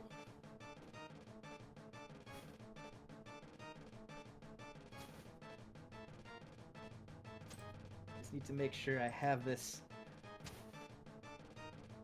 properly. Don't mind the page turning. Oh, it's okay. By the way, Gillian, you called it. You did say there would be skeletons in the next room. Yeah, that's true. He's like, does anyone want to pick up that phone? Because I called it! Well, now is Thundertrap's time to shine, finally. I hope so. The dice have been both fair and cruel to me today. Mm-hmm. Yeah, do you understand how to use your subclass feature that you just got? What was it? It was the Reckless Rage. Basically, when you rage, you get like a thunder zone around you for an extra bonus attack. Ah, yes, that's right, because I picked that up too. Yep. Yep, I am definitely going to use that. But I gotta wait until it's my turn, of course.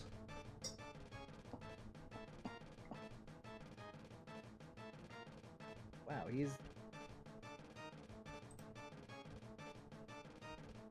I just want to make sure I got everything right here.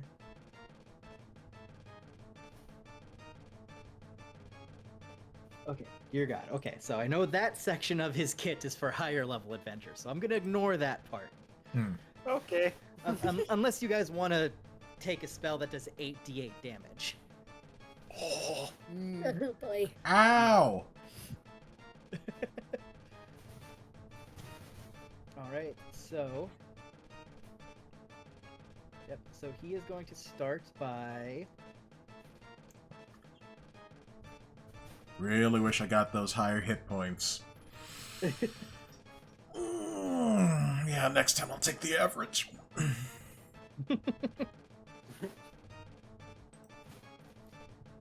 Luckily, most of the spells they give him are utility spells. oh God. I mean, the weapons he has are just basic equipment. Sure.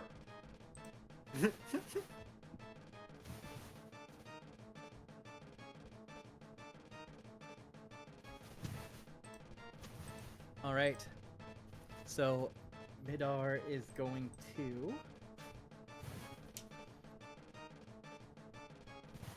take a quick step back. And since Thundertrap was antagonizing him, Mm-hmm. he is going to cast. Where is that? Dang it, the page turned. Oh, dare. Turn, damn you. Yep, there we go.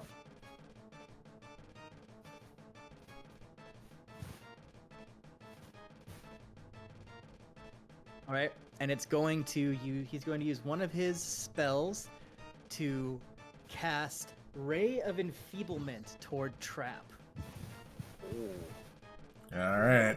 See, Trap, this is what you get for lipping off. Man, you stole his money. I just called him a nerd. Does Yeah. an 18 hit you? Of course it does. My AC's only 15. All right. So as long as Midar holds concentration on you now, you only deal half damage with weapon attacks. Do my fists count as weapons? Yes. Okay, well, then I'm screwed. Damn. So whatever you roll damage, like it doesn't affect your 2 hit, but all your damage is halved until his concentration is broken. So Well- we're going to just to mark that. Yeah, we're gonna. You know what? We're gonna make you purple. Not the purple! No! Oh! You. God dang it, I will never escape the purple. So, Zach, for reference, in Star Wars The Old Republic, anytime Dexter wanted to put a protective, like, shield around any of us, it would be like this purple aura. All So, my spells were purple. all of it, so it would be like, taste the purple. So, here we go. It's more purple. All right. So with that, that will end his turn. We go to the skeleton that is right next to Trap. And what do you think he's gonna do? I don't know, probably hit me?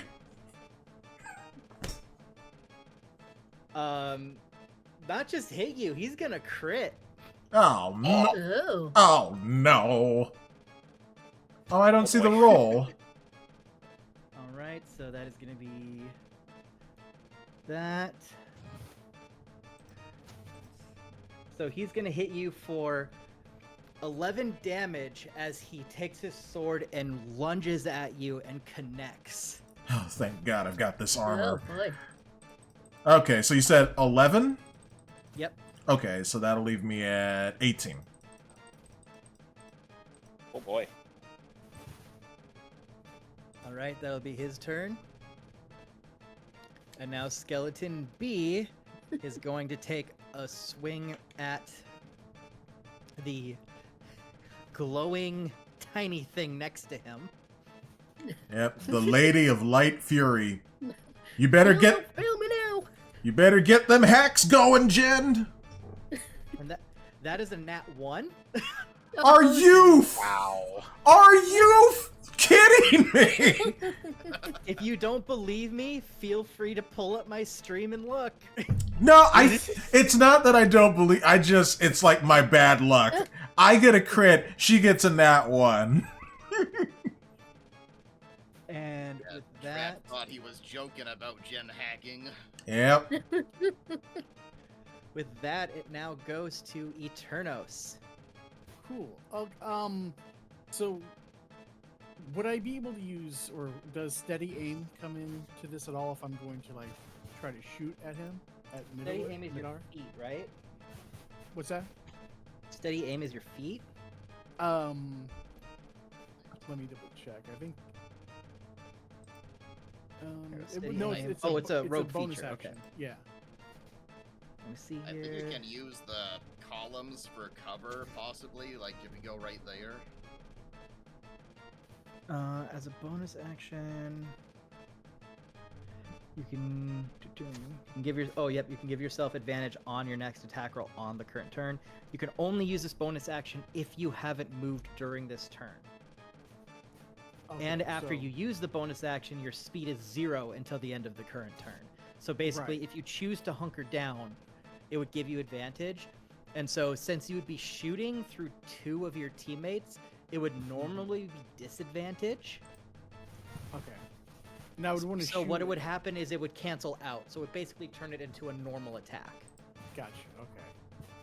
All right. So I guess I'll move up here, and I wanna try to. Let's see. On my arrows, does the arrow, the light crossbow arrow, Excuse have, me. Yeah, is it like 80 feet? What is it? Yeah, he's only like 45, 50 feet from you, so Okay, so I would be able to do that. All right. yeah. So I want to aim for his right eye. Okay. Yeah. Let's see. What do I need to roll for that? Is that So just a- you'll roll your. So you're just gonna roll your 2 hit.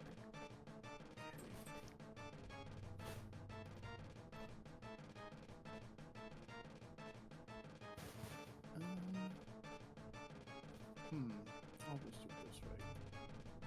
Oops.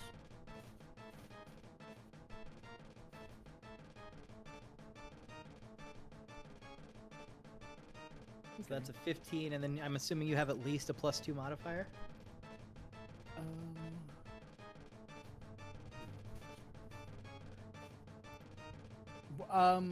Where am I looking for that? I'm sorry. It would be next to your weapon, so it'd be whatever your dexterity modifier is. Gotcha. Dexterity is +5. Your dexterity shouldn't be +5. I think that's your saving. Yeah, that's the same mistake I made earlier. Oh, okay. It should be under like if you're looking for dexterity. That should be under your main Top stats, huh? Yeah, top left. Yeah. Should be within stats. Oh, +3. Okay, that's more what I would expect for a rogue. Okay. Yeah. All right, so So 18. that is going to hit. So roll your damage, Okay. which you should be able to click the damage roll next to your crossbow, and it should auto roll it for you. Oh yeah, there it is. So 10. Nice. You're gonna hit him for 10.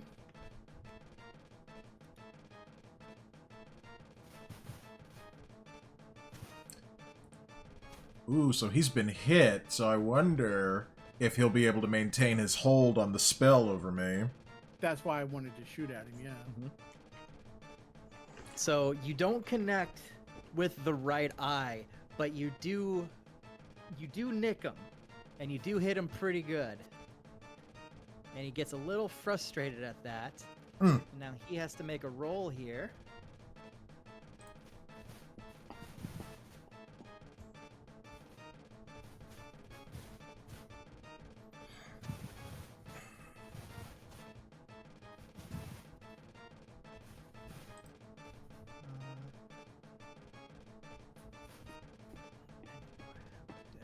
take. All right. He is able to just barely hold his concentration. There's my luck again. Oh. All right. Anything else you want to do with your turn? You still have your bonus action to hide if you would want to do that behind a pillar. Yeah, I think that's what I am going to do. So I'm going to go over here. Yep, and you have more than enough movement for that. So, all right. So, if you just want to roll your stealth real quick. Sure.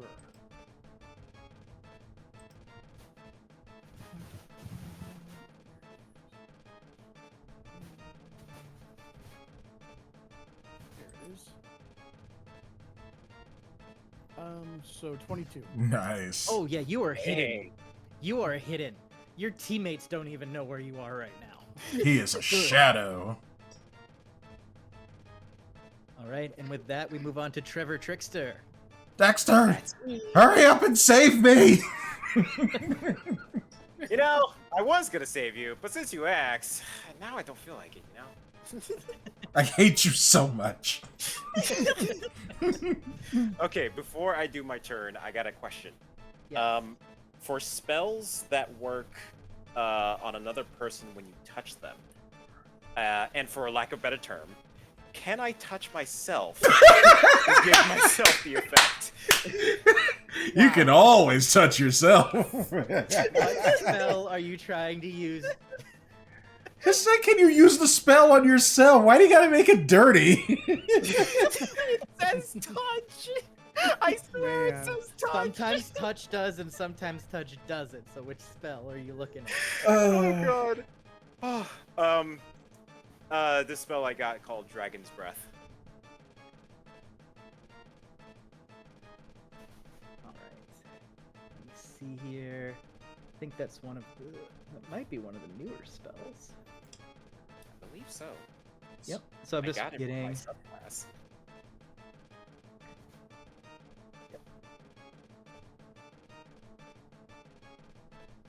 Alright, I gotta change this music because this is starting to get annoying even to me.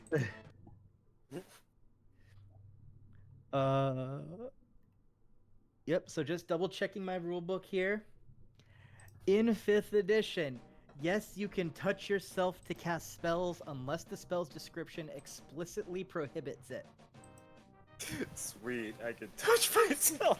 Great. I imagine you're gonna do the thing where you kind of like stick your butt out and then put a single finger on it and be like, "Psst, ah." Oh god. All right. Okay, that's good to know. I'm not gonna do that right now, but Oh yeah, bud. He's going I'm to first spin and do going pelvis to- thrusts. Yep. I'm first going to reposition myself. Let's see, 1, 2, 3, 4, like right around here. From here, I'm guessing I can see both skeletons. Is that correct? Let me see. Yes, the one that is by trap is a little obscured, but I would say you can see him. Yeah. Okay, perfect. I then cast. Hold on a sec. I gotta reread this. I gotta make sure I'm doing this right. Oh, okay, cool. I then cast the second level spell of Command. Ah, you're gonna command him. Or command them. Indeed. I want to command both of the skeletons, and I want Command to... only works one at a time.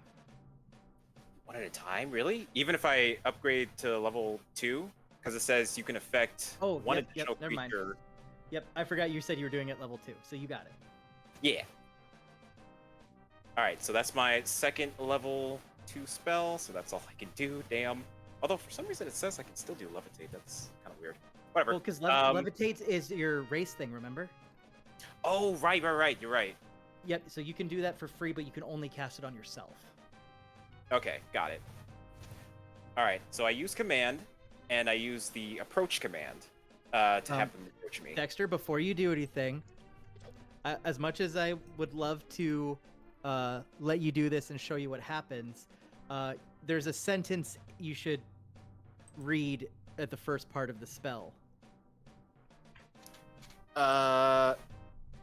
You speak one word command to a creature you can see within range. Ah, yep. Yeah, the range is 60 feet, isn't it? The very next sentence is the spell has no effect if the target is undead. Ooh. The target must succeed on a wisdom saving throw or choose a command. I don't see that. Oh, that might be something they changed on the 2024 rules then. Oh, interesting. And like on certain spells and stuff, like I let it slide and stuff, but this one, since we're playing on a specific set of rules. Yeah. So it doesn't affect undead. Yes. And I'll even double check in like my physical copy here. Yeah, I am seeing that, specifically looking under 5th edition, it does say that. Is Midar undead? Yes. Oh crap. Good to know. That's- Very interesting. How can I get the like the description for like the 5th edition spell? I just Googled it. Oh, well. All right, I'll Yeah, do that next time then. Whenever I Nope. look something up, I just type in 5e and then the thing. That makes sense. Yeah, Alright, and then- D&D Beyond has a whole has a whole spell book that you can look it up into, and then it says at the bottom where it's pulling it from. Oh, okay. All right, then I don't do command, since I can't do that. I do have a backup, thank God. Trying to see if that would be the thing to do, though. Do what's in your heart.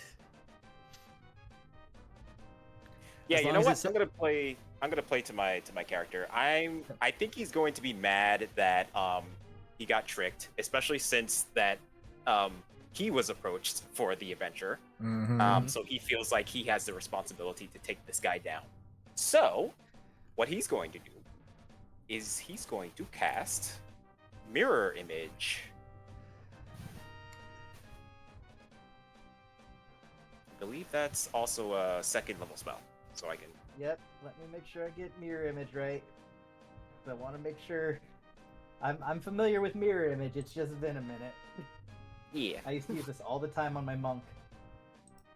Oh wow. All right, so you get 3 copies of yourself. Ooh, 3. I thought it was only 2. That's pretty good. Hey, there I am.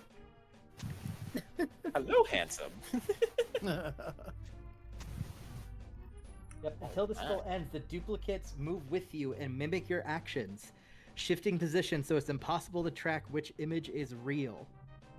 Nice. Nice.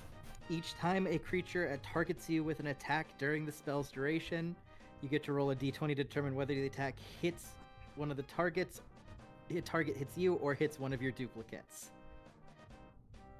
Freaking awesome. All right. And so that would be your action. That is my action. Let's see. Oh, I don't have my cheat sheet up. Shoot. That's fine. I think I just want to move closer to Midar, Okay. so that and they it will seems move- like I'm surrounding him. And they will move with you. And I Right. tell him, you know, I really did trust you, and then you go and take off your face, and boom, you're a skeleton. I don't like that very much. That's it? That's the best you got? He takes his glowing skeletal eyes, stares you down, and says, "Don't you know specimens should be seen and not heard?" Ooh. I don't like you. You're definitely going to die if you're already dead. All right, so that means next we go to Thunder Trap. Finally! Now I get to rage.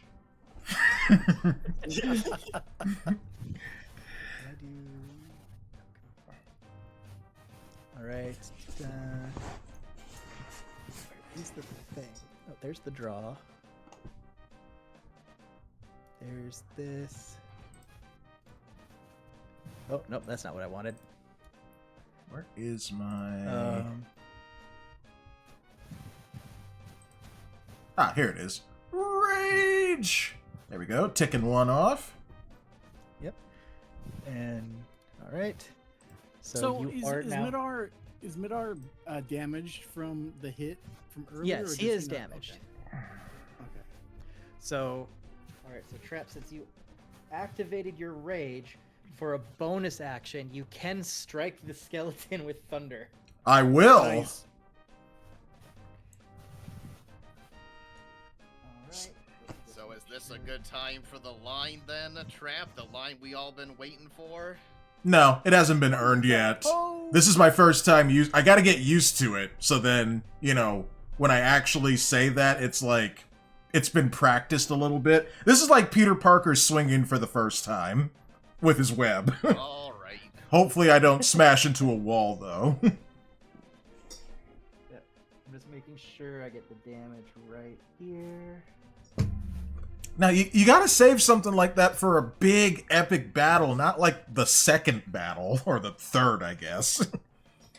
Oh, wait. He says, slowly dying. I am not dying yet. I was looking in the wrong book. I was looking in the book that tells me how to kill you. Oh. Don't Yeah. look in that one. That's what I call the Dungeons Master's Guide. The wrong book, he says. All right. Target must succeed a Dex saving throw. All right. Saving throw is 8 plus proficiency plus con. So 8 plus 2, and what's your Constitution modifier? Okay, 2. 2? Okay. So if you want to make a note of this for your rage, the saving, the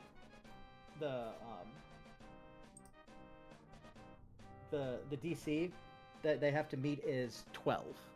Okay. So when you use your rage and someone has to make a save from one of your side effects, 12 is the number they have to beat. Okay, so Until your Constitution goes up. Cool. Okay. So when I rage, sorry, repeat that. It just went completely out of my brain. You can just put rage DC 12. Rage DC 12. Sweet. All right. He fails, so he's going to take the full damage. Please roll 1d6. Nice. Oh, there it is. And I'll make sure I'm rolling to everyone. Here we go. A 6. Nice. Boom. So you rage, Ah! and let me see here. Yeah, and keep in mind this aura extends 2 spaces around you in any direction. Nice. So you have a 10-foot aura around you. So you rage. You emanated this stormy, magical aura from you in every direction.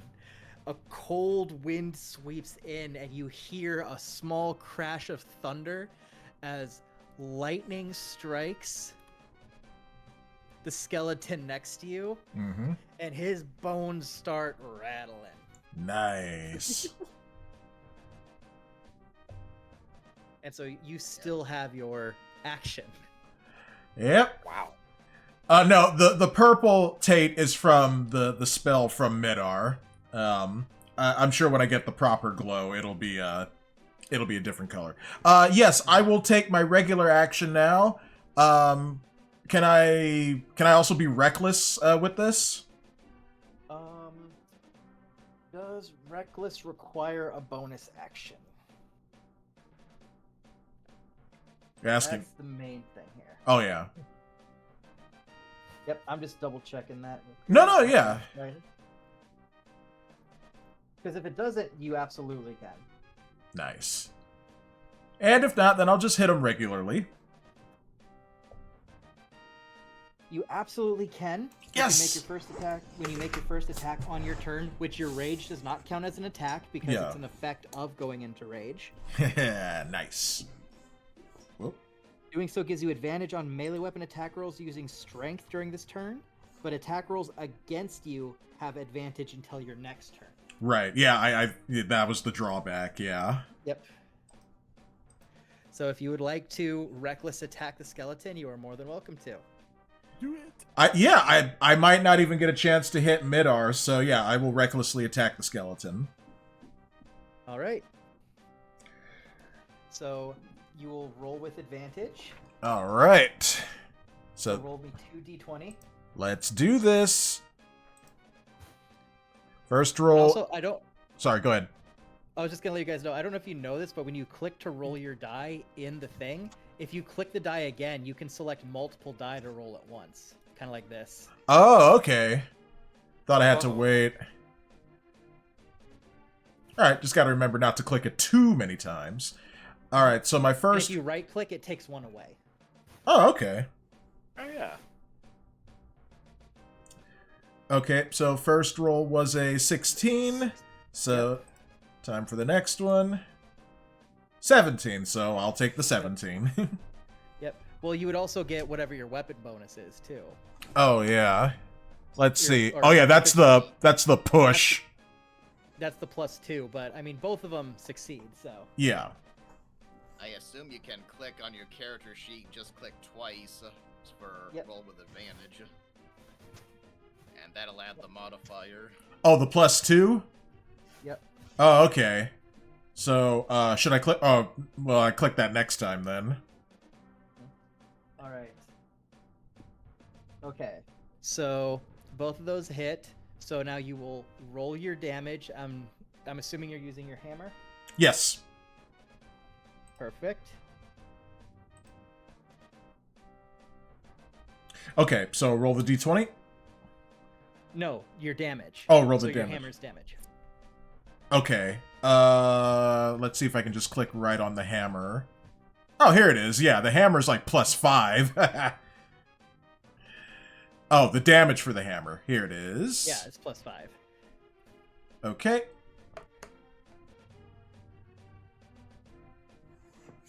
Oh wait, that was the hammer. Yeah, that was your hammer 2 hit. Okay, sorry. Let me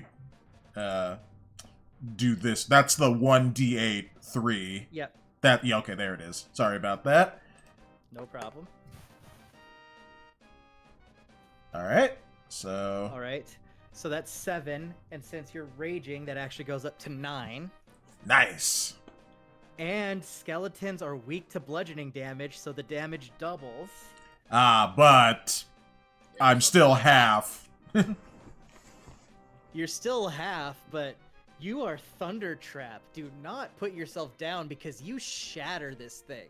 Woo! Nice. I think that's my first kill.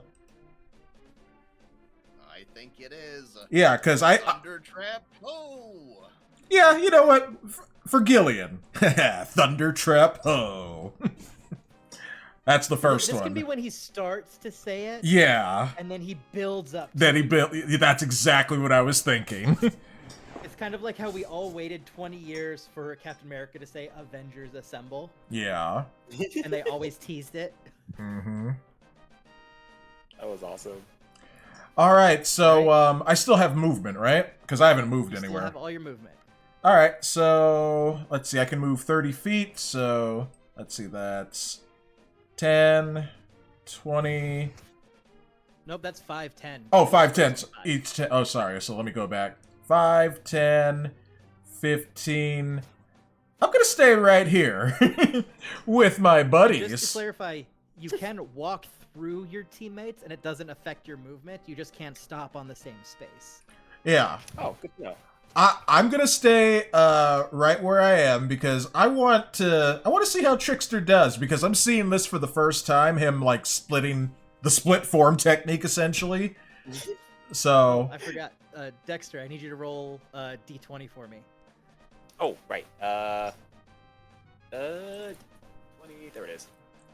put a notch on your hammer. Oh, got Oh close. boy. It got close. Holy crap. Maybe that wasn't such a good idea to stand right next to him. I mean, to be fair, wild magic could hit a target within so many feet of you becomes a giant for an hour. Or something like that. Oh, yeah. Nice!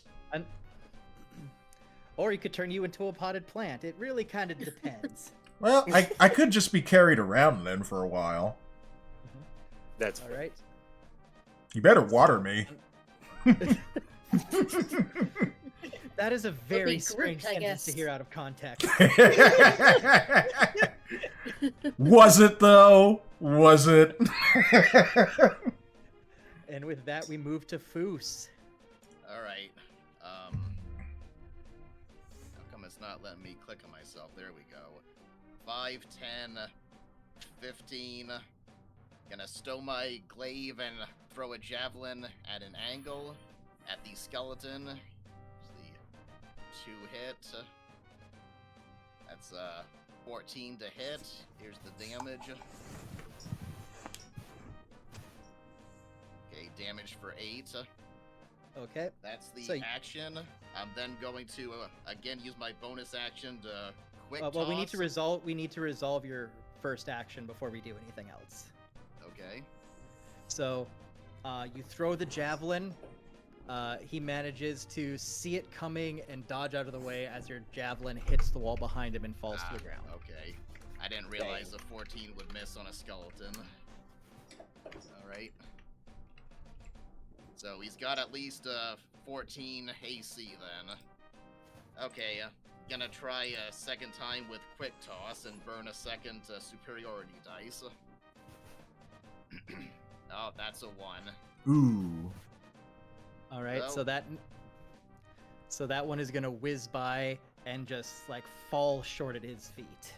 Oh, hold on here. So that was 5, 10, 15. Okay. That's going to change my strategy in that case. So, unfortunately, you guys are on your own with Midar for the moment. I'm going to move there. I'm going to action surge, and I'm gonna hit this skeleton with my glaive.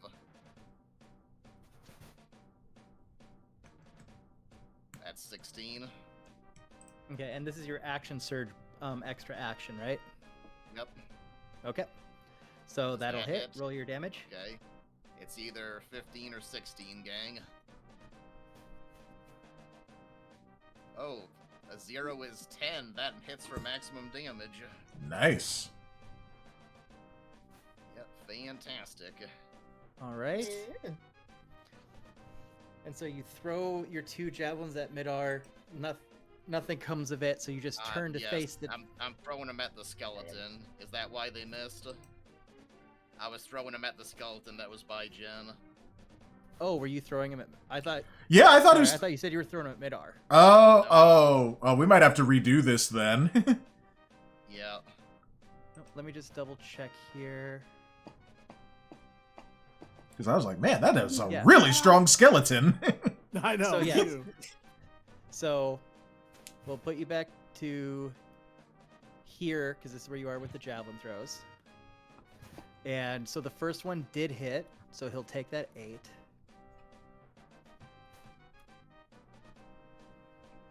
And then the second one Let's see. was the miss. Okay. And so then you come in with the glaive. Yep. Okay. And then between the javelin and your glaive, the skeleton shatters. Oh, good. Okay. Nice. And as my free action, I turn to Jeneth and I look at Midar and I whisper to her, "Turn undead." I gotcha. And that's my turn. All right, so then it goes to Jenna. Well, hold on. Let me see. 5, 10, 15, 25. All I can do is move to there with the rest of my movement. That's where I was gonna go. Oh, okay. Go right ahead. Yeah, she could just scoot past you or go around or something. I don't Yeah, know. she can go. she can go through you. I Mhm. think Do it she and move means back I to was occupying the space she wanted to move to. Yeah. Yeah. I'm good right there. Go ahead. Alright, so yeah, she's gonna move out this way. To face down Midar. And she's gonna use her Channel Divinity Turn Undead. Okay. So she presents she's got an amulet with the symbol Shantea on it. She's gonna raise that up. And speak a prayer centering the undead. So she's gonna call out Shantea, silence this undead. Let him be turned. Alright. And so... Alright, so for your spell save DC, it should be 10 plus your wisdom modifier. So what's your wisdom modifier? Wisdom modifier is +4. Plus 4? Okay.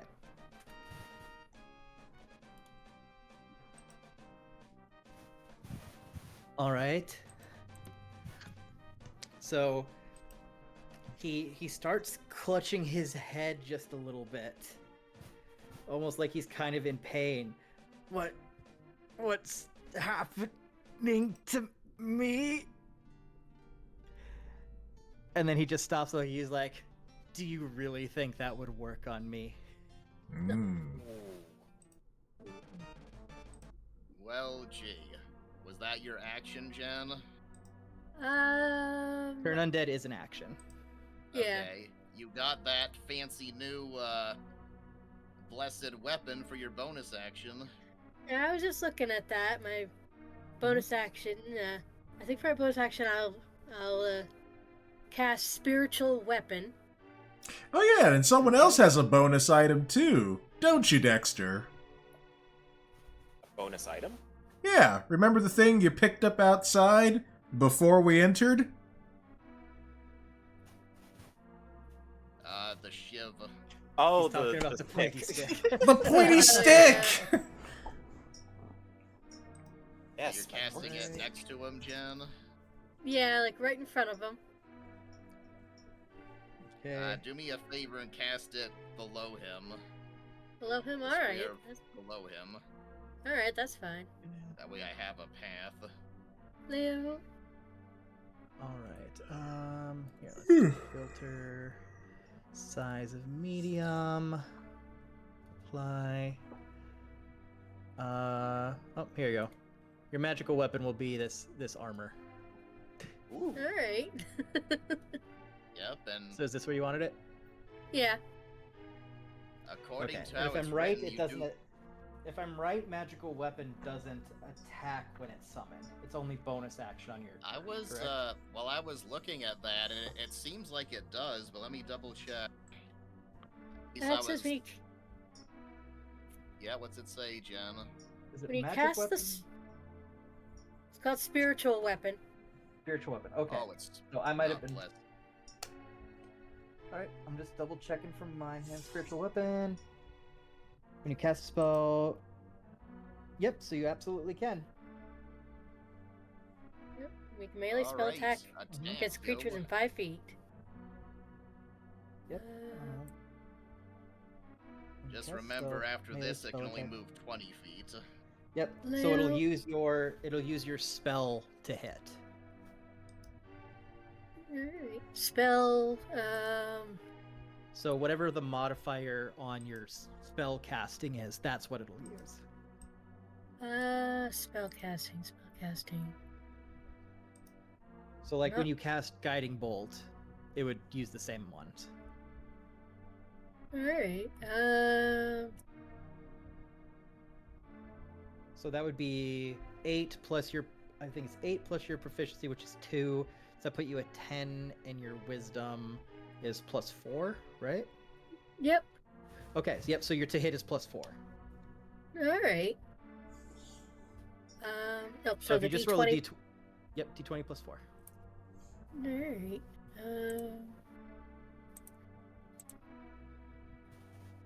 So that'll be 19. Leo? Yep. So that is going to hit Midar. Alright. Takes 4 So- damage, equal to 1d8 plus your spellcasting ability modifier.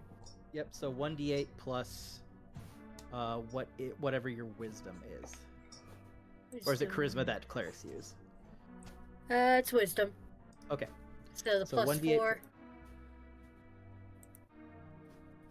How do you have plus So- 4 in your wisdom already? What's your wisdom at? 18. Oh, okay. Never mind. Yeah, I don't know how. Yeah, Oh, you rolled really well, didn't you? Yeah, I Jenna did. rolled phenomenal. Leo. Hacks! Okay. I call hacks! 4 plus 4 is 8. All right. So that'll be 8 damage.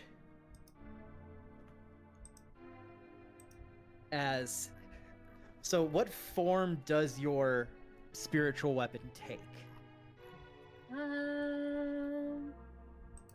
I suppose it'll be a mace, like my mace.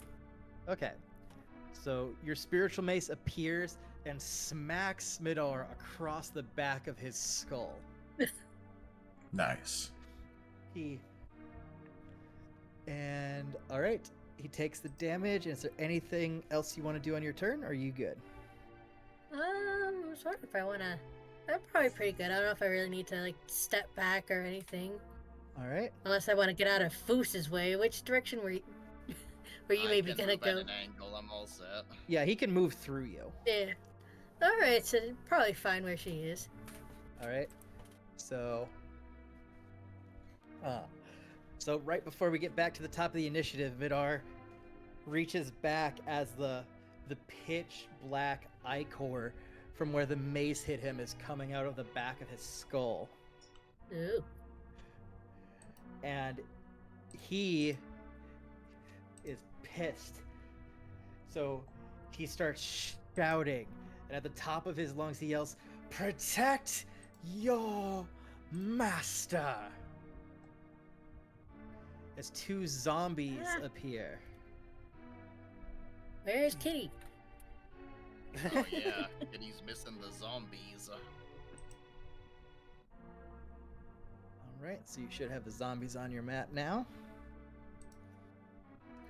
Alright. So, seeing as he is surrounded,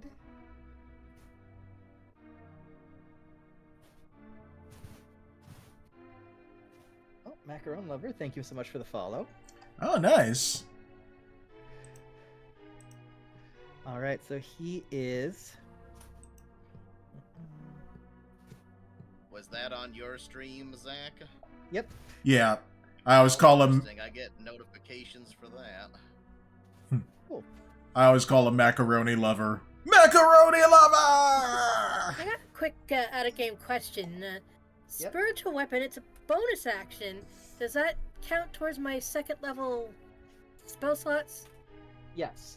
It still uses Okay, the spell slot. Alright, that's what I thought. I took care of that. I just wanted to be sure. Is it gonna stick around, or is it like a single? It stays around until she loses concentration. Oh, okay. Nice. It's like having another player. Alright. Yep, and Jen has the Warcaster feat, so she gets advantage on those checks. Alright. Since he's hurting and he knows Trickster is somewhere in here, he is going to reach out to where Trickster should be as his hand glows with dark energy. Oh, bad touch! Bad touch! And he's going to cast Vampiric Touch. Oh god.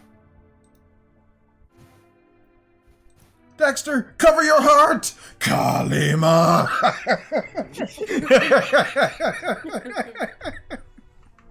Alright. I'm just making sure I have the mirror image up as well, because this is going to get interesting. Mm. Alright. So each time a creature targets you with an attack, roll a d20 to determine if the attack hits you or one of your duplicates. So I need you to roll me a d20. Gotcha. Oh, Okay. Oh, That's cool. critical failure. oh, fail. Uh, Bad D20, bad. well, let me just check something here, Dexter. I'm sorry, Dexter. I have to do this. Oh, I glitched out for a sec. It's going Wah, slow. wah, wah. Let's see here. Oh crap, that's not an ability check or a saving throw, so you can't even use your chaos thing to modify it. Oh, damn. I was gonna say, like, you could potentially wild magic it, but this is just a straight roll. It's not a saving throw or anything. That is true. I'll Yep. take If you the have hit. if you have 3 duplicates, you must roll a 6 or higher. Oh, wow. Did I even roll a 6? Jeez. Mm-hmm. The dice are a cruel mistress. On the plus side, your mirror images are gonna stay up. Hooray. All right, so we'll roll the to hit here.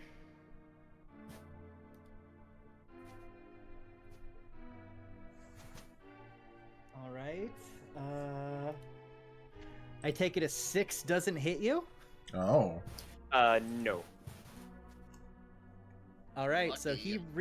he reaches out. He sees through your mirror images, and right as he's about to grab your chest and drain your essence, whoop, you slip. Kinky. I'm so slippery. What- Whether you slipped intentionally or unintentionally, only you know. It's like, oh no, I slipped.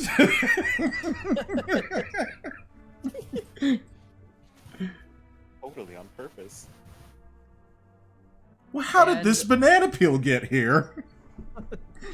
And with that, his turn is going to end, and we go to Eternos. Okay. Well, I don't have a line to Midar, so I guess I will come down here and try to take out this zombie. So if you want, you can just move over 1, and you're still hidden. Oh, okay. You're still considered hidden. And so you'll get your full rogue bonuses when you attack the zombie. Oh, cool. Got you. Yep. Oh, So I can get rid of that. Get rid of that. Yep. So here you would roll your 2 hit.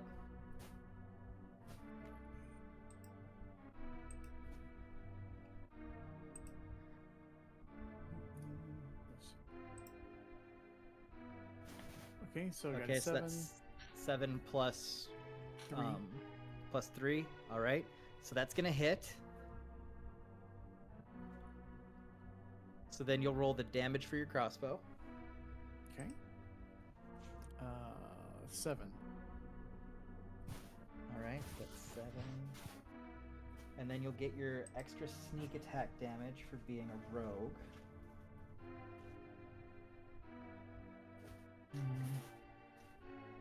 Oh, okay. That let me was roll that. 1d6, so- I think.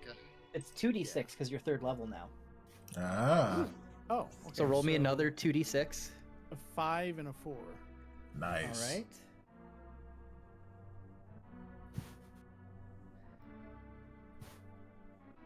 And then I'm just making sure we got everything. Yep. And then for your rogue archetype, you didn't pick anything that modifies this more, right? No, I the only thing I could pick was thief or anything like that. Okay. So, yep. And if there's something else you want to do with it, we absolutely can. Just because I know we're still trying to get the beyond thing figured out. Yeah. Sure. Yeah. So don't worry about that too much. So you hit that. Oh, you rolled 2d6 twice, so we only take the 5. Oh, okay.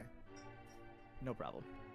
So it's gonna take 12 damage as you peg the zombie straight through its face. Man. This man is a killer. Stone cold killer. There you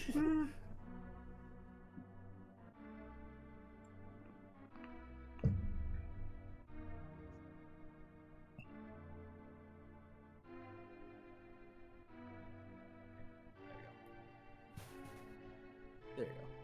For some reason, the zombies have slightly different stats on their token, so I had to do a little extra math. Mm.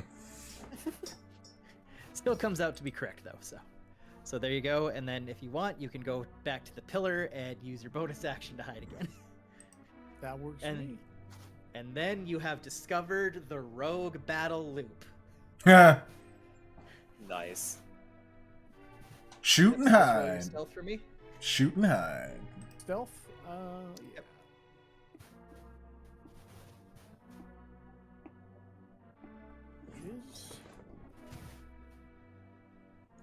Is 22.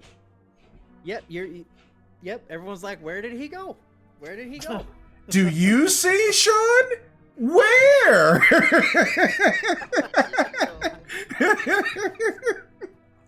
All right, Trevor Trickster and his Shadow Clone Jutsu. All right. You could try that new wand of yours, but I don't know if he's immune to poison. Yeah, I typically associate like undead stuff immune to poison just to be safe. Now my levitate, is that a free action or? No, it would be your action. Okay, I figured. Let's see. Well, in that case, it's about. You could surround him with your mirror images and stab him with your pokey stick. Ooh. But which one's the Oh, wait, real I one? And that's actually pretty funny. Yeah, I kind of want to do that. So he could be like defending, like, ah, no!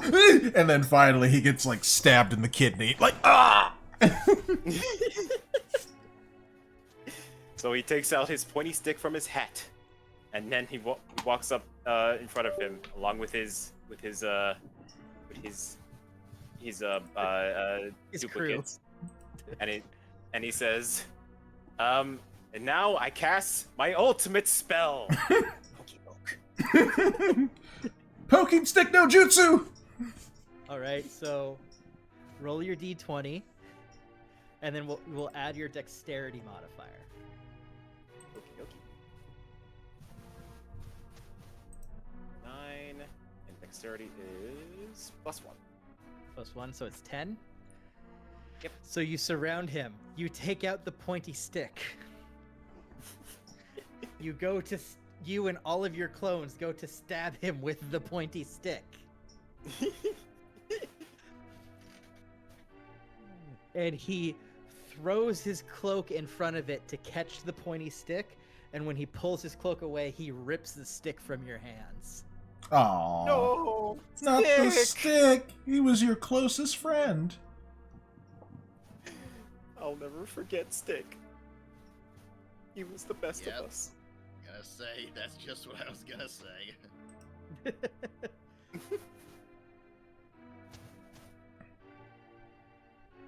All right, what will you do now that you have lost stick? Run away. Yeah, I'm going to move me and one of my clones Well, out of all your clones have to move with you, and keep in mind, if you move away, because you engage with him, he can take a swing at you as you try to leave. Oh, yeah. Oh shoot, I did not know that. Yeah. Did you use your action? Yeah, he tried to stab him and it didn't work. Wasn't that a bonus action? Nope. Ah, darn it. Okay. I don't really have anything else. I mean, you are protected. Like, not only does he have to make it through your mirror images, but then even if he misses, he has to roll to see if he even hits the mirror image. So you have 2 layers of protection. Just don't nat 1 again. I'll try my best. I would. In that case, I stay where I am. All right. So then that means we go to Thunder Trap. All right, I'm going to charge right in, and I am going to bash this guy's head in. Okay. Before you do, if you would like, he is within the 10 feet of the Thunder Strike. Oh, wait, doesn't that mean I might hit Dexter as well? No. Okay, then yes, I would like to hit him with the thunder. Okay, so he's going to make his save here. He nat 20'd the save. Nice. Oh dear. Wow. So You still roll damage though. He just takes half. Okay. So that's what, the D6? Yep. Okay. So just half of this. So 3. Yep. But he's So already he's- got damage though, so what does that put him to? That's for me to know and you to find out. Mm-hmm. Yeah, when he says, how do you want to finish this or whatever, or finish him, then we'll know. So he takes the lightning strike and he looks in your general direction, knowing where it came from, and he says, "That tickled." Well, this won't! And let's see if I can follow up on my words. So, here I go. Yep. Hold on 1 second. Before you do, Yes. he has another save to make because you hit him. Ah. Oh, that's right. Yeah, he has to maintain his concentration. Concentration still up. Okay. Well. All right. May I? Yes.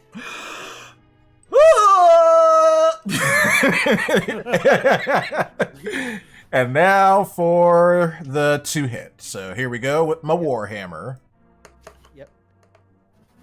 You're inside me, Trap. Nice.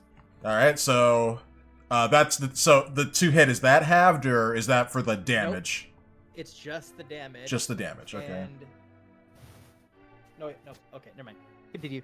And that does hit. All right. So, which one now for the damage?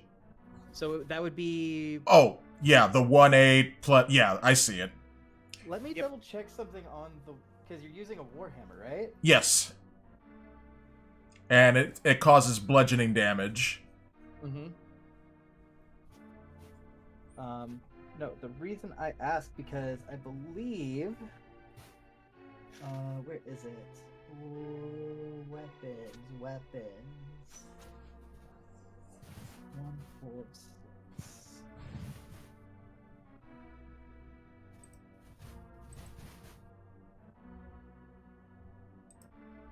Yes, so your Warhammer is actually a versatile weapon, meaning if you choose to hit him with 2 hands, it goes up to a 1d10. Oh, snap. Whoa. Well, yeah, I am trying to hit him as hard as I possibly can, so yeah. Yeah. So you can 1d10 it. Yeah, okay, I'll roll that And then- instead.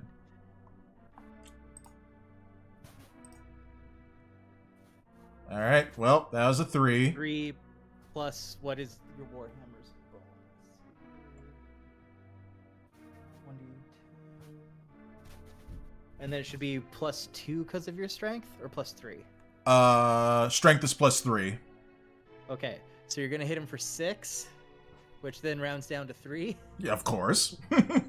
All that math just to come back to 3.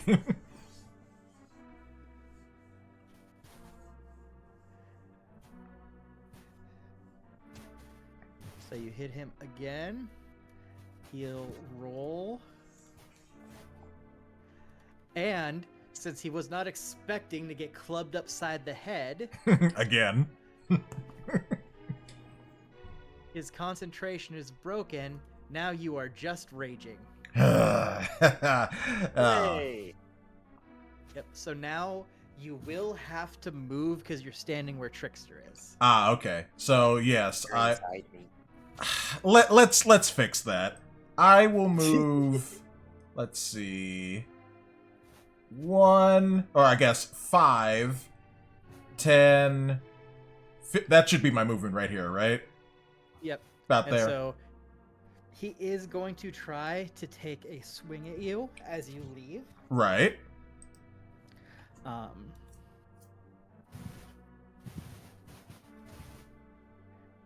And I'm assuming an 11 doesn't hit you. No, my AC is 15. All right. So he tries to make a swing at you as you Zoidberg out. Woo!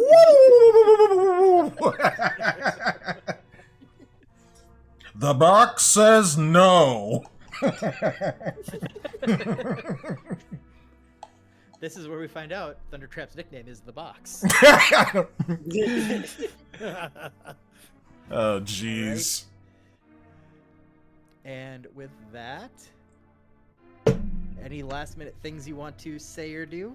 No, I've done everything that I can. Okay. He said that would tickle. I said this won't, and he dropped his concentration, so I followed up on my word. So I'm good. All right. Voice. So next we go to the zombie, who has no idea Eternos is there even after being shot. Huh? Who? What? So he's going to go 5, 10, 15, 20. And he is going to make a swing around the corner at Foos. Oh, Resident Evil style. All right. To hit.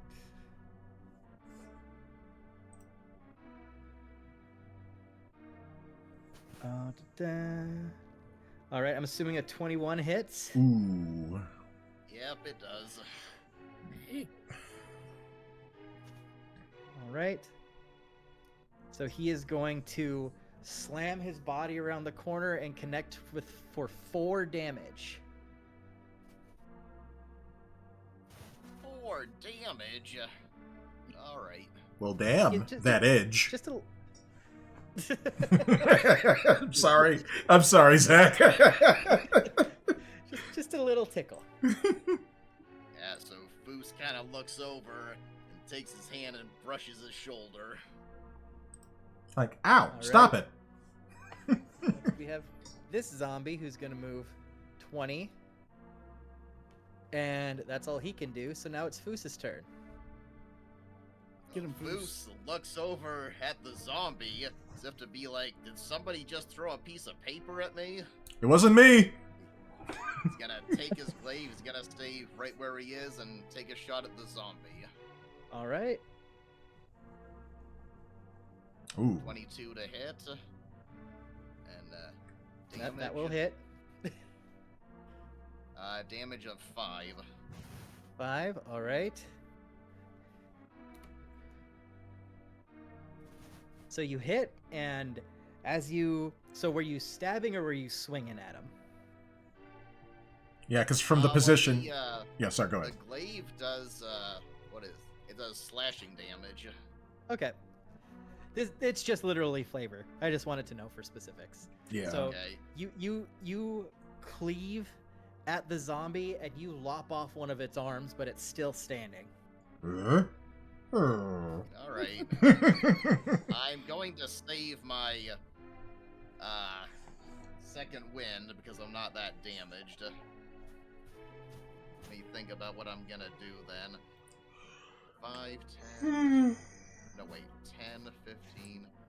Yeah, alright. I'll risk opportunity attack. I'll go 10, 15, 20. And I'll use my third superiority dice to quick toss at Midar. All right. That'll be 18 to hit. For All damage right, so that will hit. Oh wait, that's 5 plus a d8. 7. 7. All right. So he is going to take the 7 damage. Yeah, and I think the zombie has to make a attack of opportunity as well. Yep, so he will do that.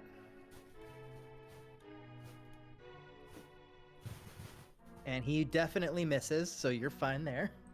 I guess the missing arm. He probably tried to swing with the missing arm. Yep. So Midar gets impaled through his shoulder from the javelin.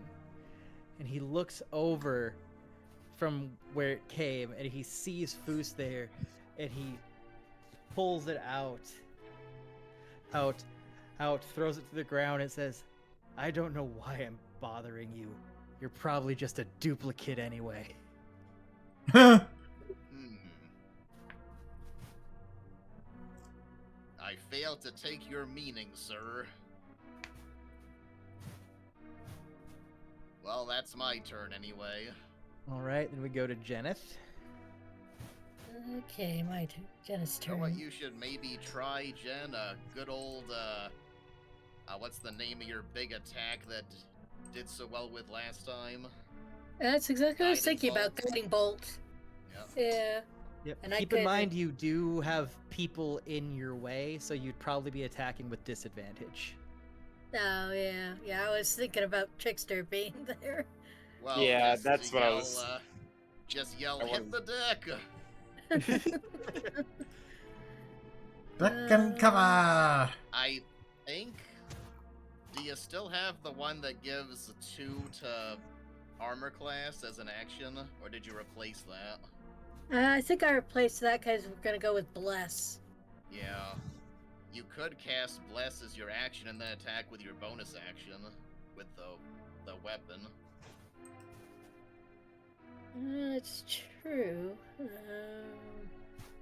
You could also get rid of Zombie B for us. Oh yeah. And maybe Like go down 2 and make a mace attack. maybe I'll do that actually. Mm-hmm. Move down here and then swing my mace. Okay. Swing it. So Now, D20 where to hit. is... No, that's not it. So Alright. 17. Yep. Don't go And even without your below. modifiers, that'll hit. All right.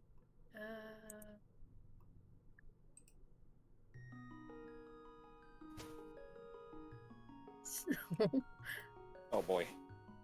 All right. Only 3. So you cave in the side of the zombie's face, and it's still standing.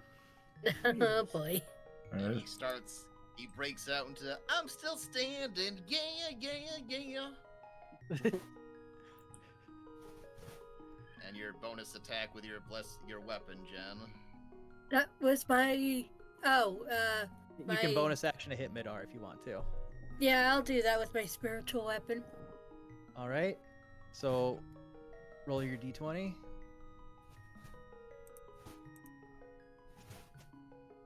$12 plus your wisdom should be 14. No, because you have that ridiculously high one, so it's 16.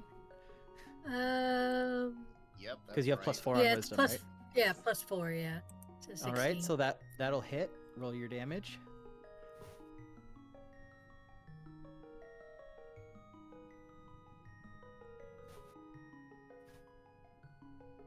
Oh, 7. 7. All right, that's a nice big chunk as it connects with the side of his head once again. Nice. You see Midar kind of double over, and he's just like, enough of this nonsense.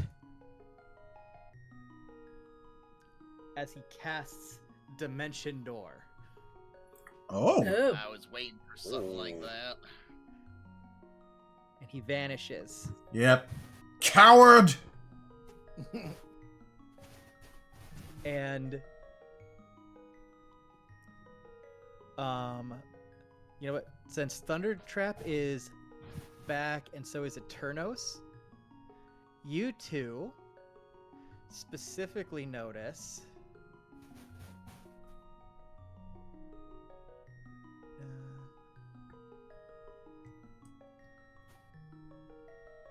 a purple glow.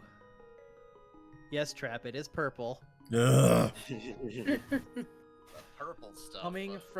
Coming from under the door.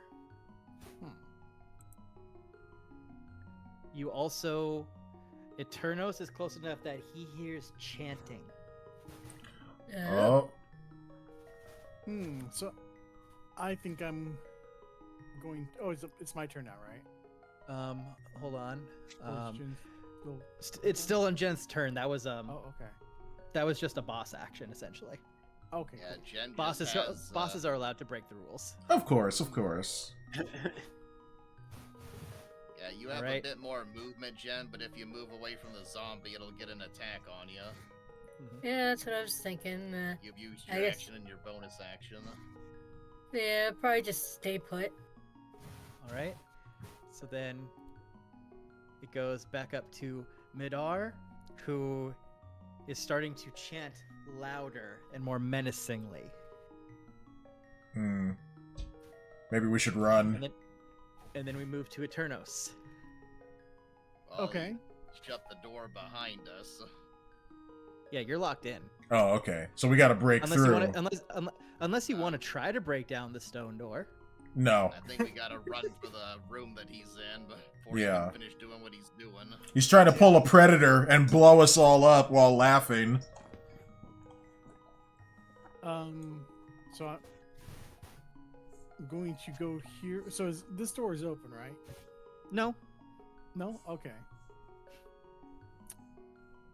Well, then I guess I would have to let's see. You can open it, Oh, okay. but it's closed. He teleported behind it. Okay. Oh, I got you. So, Okay. yeah. Was the door locked? No one's checked. Okay. So, would I need to do an investigation or perception? I'll let you free action it if you want to open the door. Just know Okay. if it is unlocked, whatever's there is there. Do I it. Oh boy. No balls. Okay, I'm gonna- Do it. I'm gonna open the door. You can open the door. Yep. All right. So you open the door. Oh, the D10 thing was just right there. Okay. And you see Midar around the corner of the door, still casting his magic. But what appears in front of you is a giant, hulking thing. It's about, give or take, the same size as Foos or Trap, but its skin is sickly gray and green. It has a long hooked tongue and fangs. It has gnarled hands with claws at the end. Cutting action, disengage. Cutting action, disengage.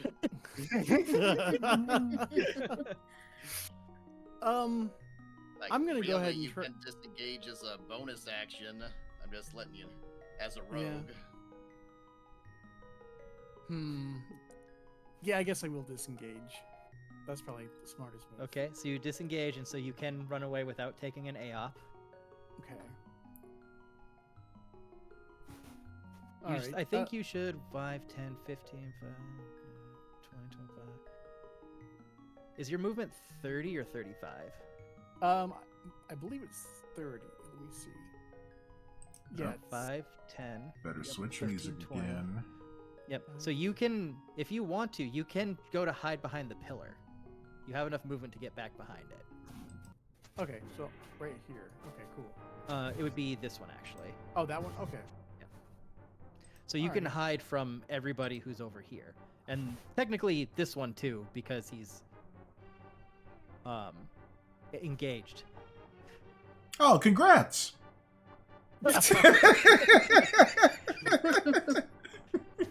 I still had my stick. Do I need No, to you roll don't. sleight of hand to hide? Yep, you can roll to hide. You still have your action, so if you want to take a pop shot at something, you can. You had your chance with the stick. You failed. I will go ahead and take a shot at the zombie by Jin. Okay, go for it. Okay. So Yeah, you would roll that'll your be D. good. Yep. Roll my d20. Let's see. Mhm. Okay. All right, so 11 even plus without 3. modifiers, that'll hit. Yep. And then my damage, Mhm. 11. Oh, nice. All right, and then roll me another 2d6, because since he's engaged with Jeneth, you do have your cunning, your sneak attack. Sneak Roll attack. 2d6. Yep. Okay. So that's a total of 19 damage. Nice. Wow. So I don't think this will go well. Nope. Okay. So the zombie explodes on impact Oh no! Oh. as the rotten blood and gore rains down on Jenna. Oh, geez. it's gonna take Yeah. forever to It's wash like that under my out. shield. You can hide under the shield, yeah. It doesn't change the fact it's raining on you. Well, It's rain and gore. Ooh. And so now, if you want, you can bonus action hide. Okay, so I'll roll my sleight of hand. No, stealth. Oh, stealth. Follow. Yeah, there we go. Stealth. So 17. All right, you are hidden. Cool. All right, we are now on to Trevor Trickster. All right. I think I know what I want to do. I want to first move with my posse. Let's see. 1, 2, 3. I'm gonna put a 4. border around the real you just for my personal reference. Yeah. Yeah.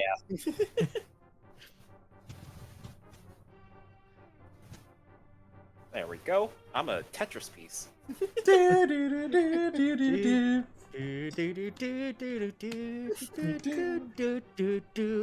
Mm-hmm. Let's see. I see the zombie and I see the gas, and I think, you know what spell might work for these two if I roll really well? Chromatic Orb.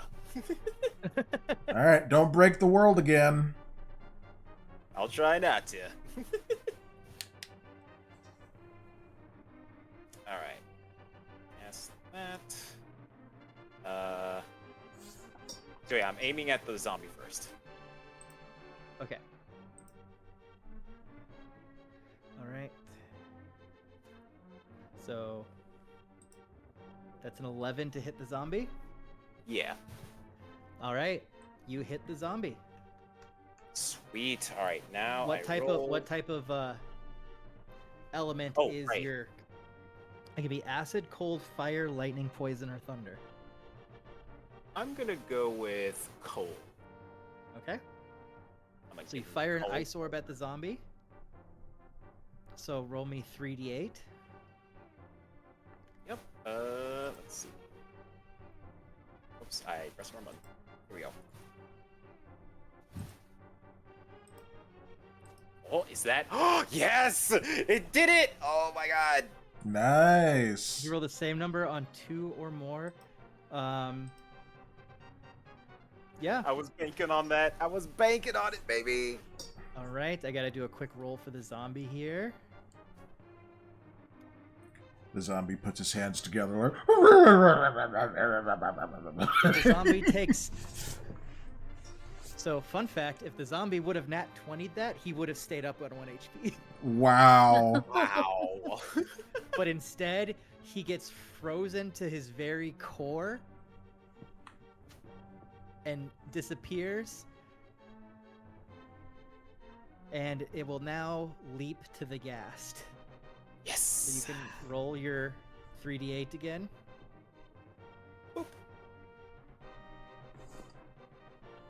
Not bad. All right, so that is going to do 5 damage. And did you cast this as a first or second level spell? First, I expended all my second level slots. Okay. If you used it as a second level spell slot, since you rolled 2 2s, it would have bounced to mid-arm. Yup. Oh, man. That would have been so good. Well, you couldn't have known. Macaroni Lover says, gotta call it a night. Have a lovely rest of the stream. Yes, good night. Take care, Macaroni Lover. And thank you for watching this craziness. It's been fun. It still is fun. So the gas gets a little bit of minor frostbite, but he mostly shakes it off. Damn. Well, I gave him the cold shoulder, and he didn't care. Friend, you shattered the zombie. That's all that matters right now. Good roll for me your d20 real quick. Yes. Uh-oh. I better not turn into a toad. Oh, you're good. Woo! Hooray! Alrighty. Well, I guess that's all I'll do. All right, now we move on to Thunder Trap. I already have calculated it. I can't get close enough to this thing. Like, even if I just ran straight at it, I would just get close enough, but yeah. So we need to go that direction anyway, though. That's Yeah, true. and as long as if you can get within 10 feet of him, you can still Thunder Trap him. That's true. Okay. Plus, you can always switch to your longbow. I'm gonna stay with the Warhammer. It's working out well for me so far. Alright, so, excuse me, 5, excuse me, 10, 15, 20, 25, 30, not close enough. You could action dash for the last 5 feet and Oh. still be able to... Yes, I will. Action dash! Whee! And now, thunder. I thunder thee. All right, so Great. get rid of that. Yeah. Gast has to make a Dex saving throw. All right, it succeeds, but still roll the d6. Okay.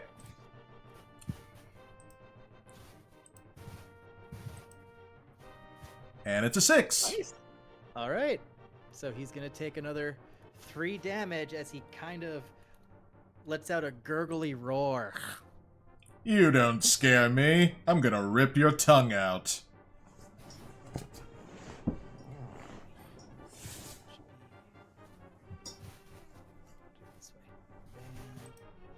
And then there we go. All right. And with that, it would go to Foos. Alright, Foos is gonna action dash also. So 10, 20, 30, 40, 45, 50, 55, 60. I'm then Alright. going to use my last superiority dice to make one last bonus action javelin toss. Okay. That's only a 9 to hit. Let me check something I have. That's ability check. I can't do that. Never mind. All right.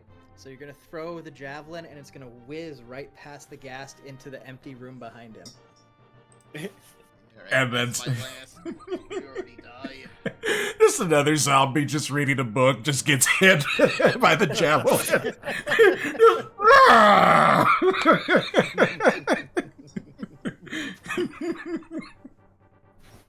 Alright. I will be right back. I gotta go see to my mom. Yeah, so I'll try to be back before my next turn. Just let me know what happens. Yep, no problem. All right. With that, we move on to Jenith. Actually, Alright, I let was me. trying to figure out my movement here. I'll keep it on screen. Let's see, 5, 10, 15, 20, 25, 30. Hopefully I can go here, and then I was thinking about using my Sacred Flame cantrip, assuming I can kind of get around Thunder Trap.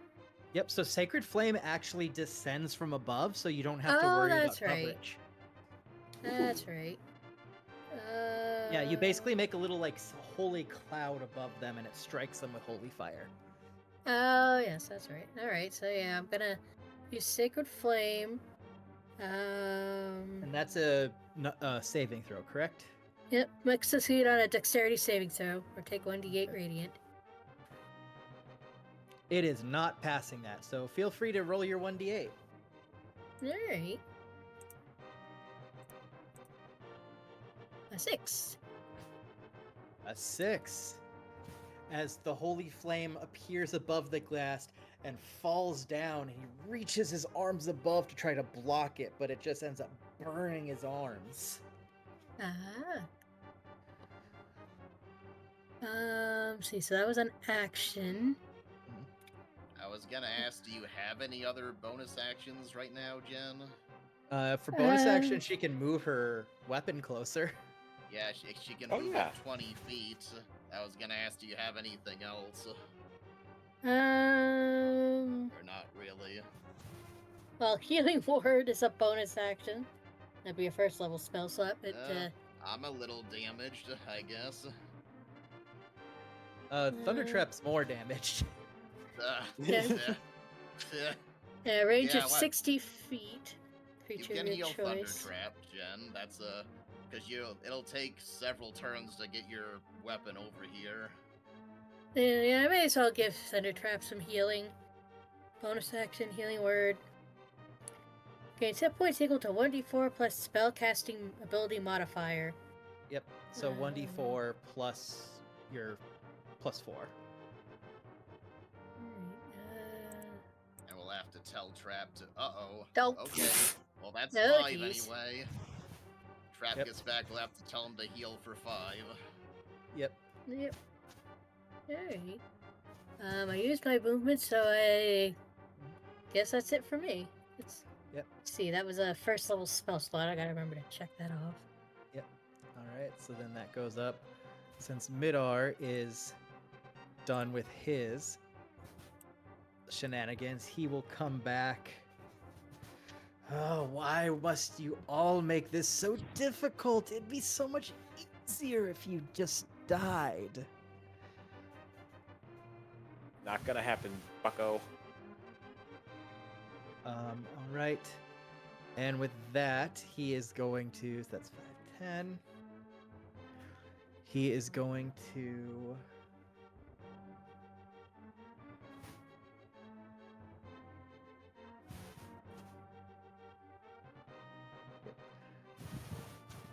So he is going to come down one more slot here. And he is going to use Ray of Frost toward Jeneth. Oh boy. All right. I'm assuming a 12 doesn't hit you. Nope. All right.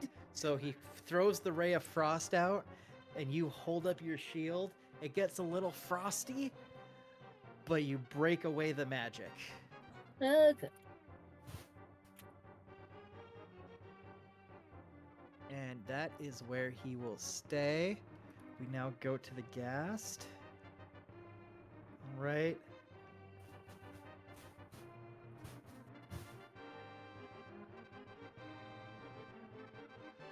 And he is going to charge at Foos.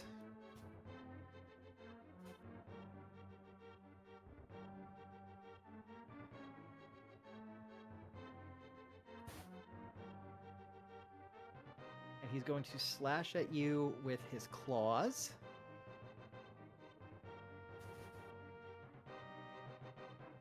Did that not roll? There it goes. Okay. 5. Does a 19 hit you? Yep. All right. So you're going to take 12 damage as the claws slash across your body. Ooh. Oh boy. And then I need you to make a Constitution saving throw. Yeah. All right, that was impressive. That's 8. All right. So for the next minute, you are now paralyzed. Ooh. Hmm. Oh. A minute's a long time. That's Better 10 see- turns. Yeah. Oh, Better see jeez. if you have anything that can cure that, Jen. I do, I Oh. do.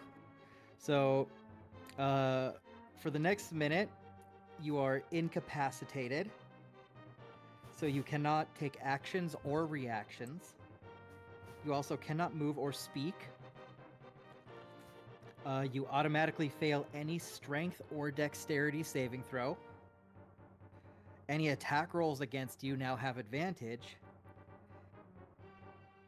And any attack that hits the creature, aka you, is now an automatic critical hit if they're within 5 feet of you. Good lord. Everybody focus this thing down quickly. You must save our dragon. All right. And then that would go to Eternos. Cool. All right, so I am going to move over one slot, and I am going to shoot at Midar. Okay.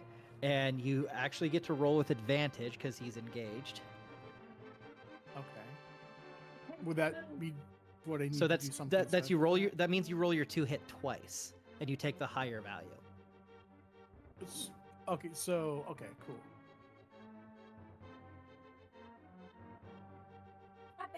Okay, so you got a 17 before modifiers, Okay. and so yeah, that is definitely going to hit. So now roll your damage. Yep. 7. All right, and now roll 2d6 2d6. because you got your sneak attack. 9. Wow.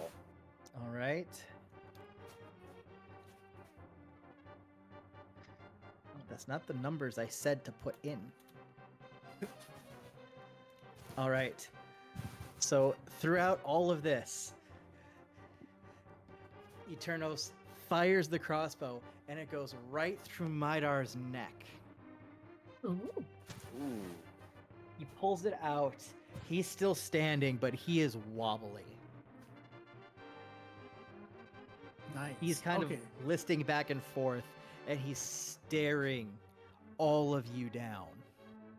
Oh boy. And with that, I come back and hide. So let me You roll. found my the pattern. Yep.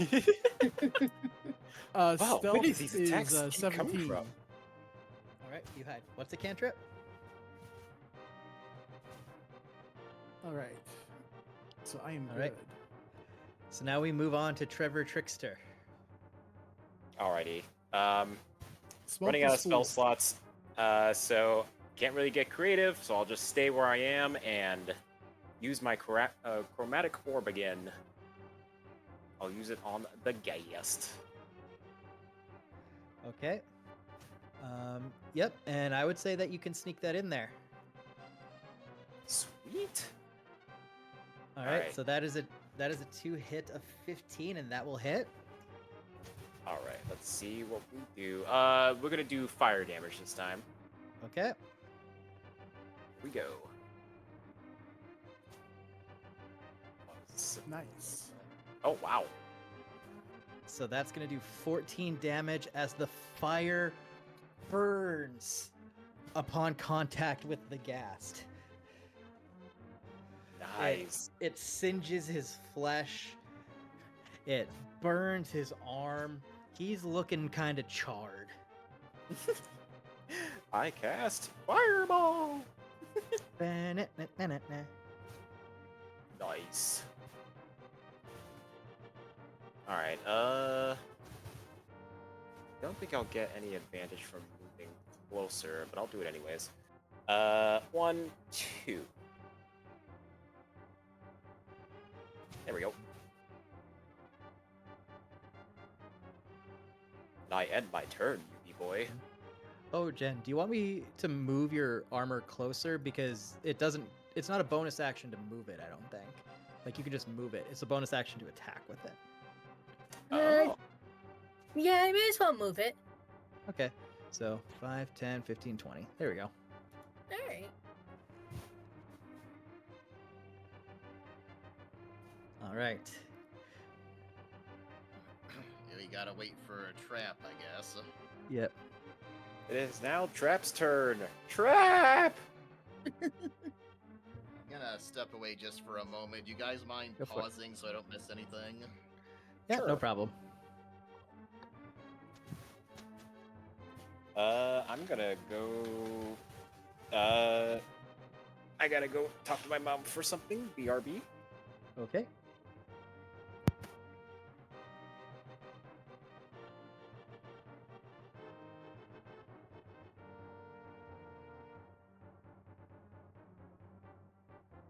And now we wait. Yes. Yep.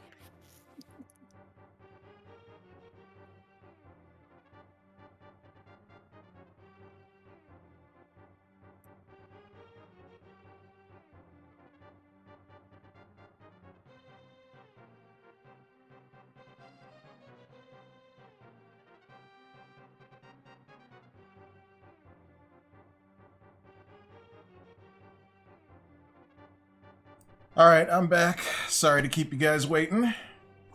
No problem. We're just waiting 1 minute for a couple people to get back because I Yeah. don't want to miss anything. They don't want to miss a thing. Yep. So just to kind of update you on what happened. Mm-hmm. So, the Ghast bum rushed Foos. Mm. It hit him with his claws. Oh, no. And now Foos is paralyzed on the ground. Oh, man. And here, let me tell you what is happening now that Foos is paralyzed. Okay. He cannot take actions or reactions. Mm. He cannot move or speak. Mm.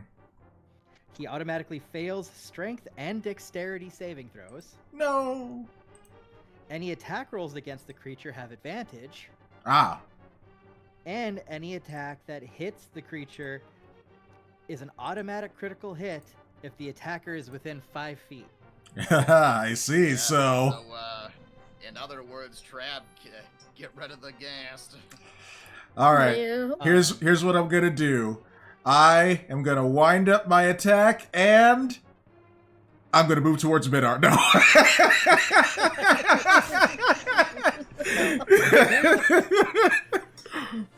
Here's the funny thing about that trap. Yeah. Ignoring all the damage and shenanigans that the other people have done. Mm-hmm. If you move here, Mm-hmm. you didn't leave the Ghast's engagement, Mm. so you could move here, not take an attack from the Ghast, and still hit Midar. That is an interesting. And Midar is pretty wounded because I hit him in the neck with an arrow. Oh man, the Stone Cold Killer came back again. Yep. Nice. Midar's feeling real wobbly right now. The Ghast is feeling pretty singed because Trickster just pretty much just fireballed Oh him. yes. Nice. You need to add 5 hit points, Trap, because Jen healed you with her bonus action. Oh yeah, Tate mentioned Yeah, that that's in what the I was chat. gonna say. All right, let me do that real quick. So I'm that'd be 23. Okay. All right. Now I gotta save my buddy Foos. What I can do is I can hit the Ghast, and since he's still on the ground, I could still like move over here and hit Midar with some thunder again. Yep, you technically don't even have to move because he's within 10. Oh, that's right. Okay, yeah. So I don't have to go anywhere. You just have to tell me which one you want to do first. If you want to hit the Ghast first, or if you want to thunder first. I'm gonna thunder Midar first.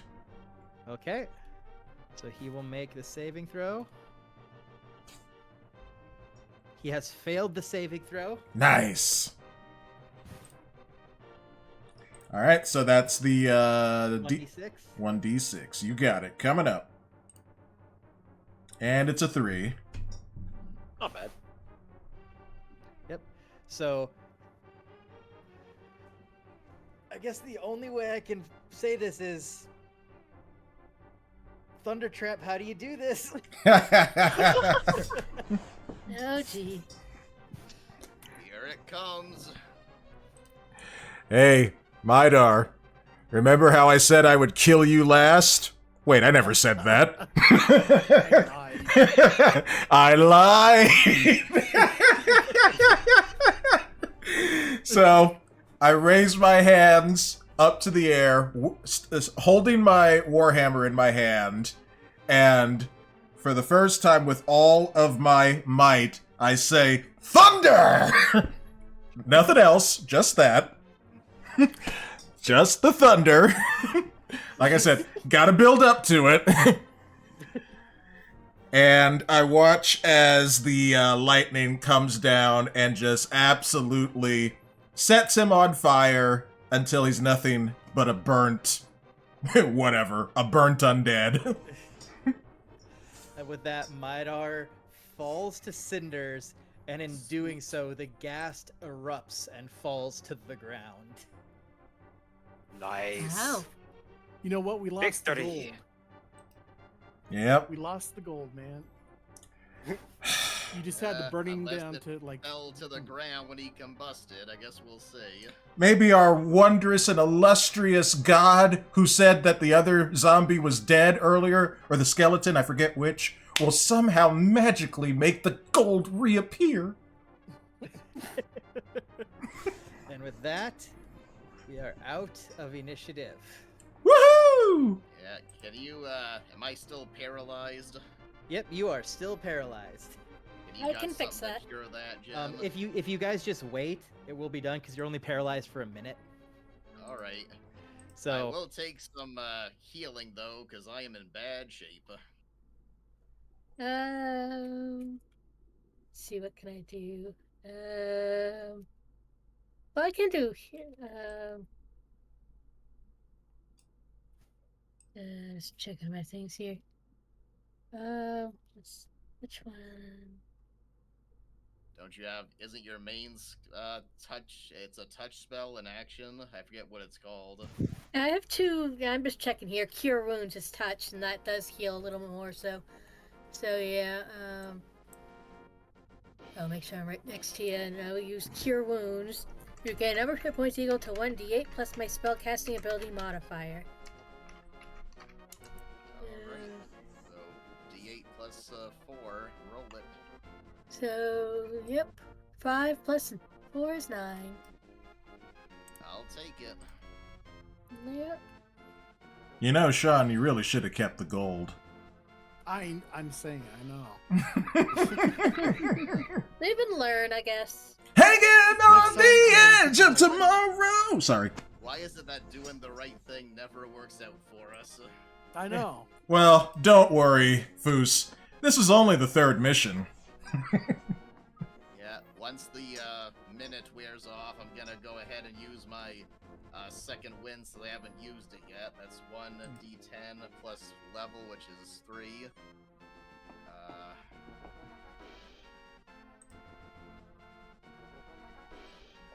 Good lord. Alright, well I heal for an additional 4. alright, so you can heal up. And so now that all that is said and done. Now I feel I know the answer to this, but Trickster, are you going to keep your mirror images up? Or are you going to dispel them? I'm gonna keep them up. They're my posse now, baby. Oh my god. Yeah, you still have them for a few more minutes. So. Nice. Great. So, like, they just on mimic my his... Go ahead, Dexter. Yeah. Yeah, they just mimic my my actions. Okay. On my sheet, it says it only lasts for a minute. I'm guessing that isn't the 5th edition version of the spell, right? Okay. Maybe it is just a minute, but so even then you still have a few seconds left with them. So if you want to do anything fun with them, you can feel free to do so. You know what? I know exactly what to do. Do a It's flip! time. It is time. I walk over to Thundertrap, and so does my clones. I don't And like where this is going. I stick out my fingers towards Thundertrap and I say, "I'm not touching you. I'm not touching you." And I'm just gonna turn away and I'm gonna say, I wish I hit you with a bigger rock. Are there any stones left in here, Foos? Do you see one? There's everywhere. Oh, look This is at... a falling apart ruin. There are rocks everywhere. Oh, this is perfect! Trevor Trickster, stay right there. I'll be right back. Oh no, not a rock. Please don't hit me, or me, or me, or me. Hey, Eternos. Jen, you want to get in on this? Oh shit. I'm just gonna hand rocks to everybody. Oh, gee. I didn't think of this.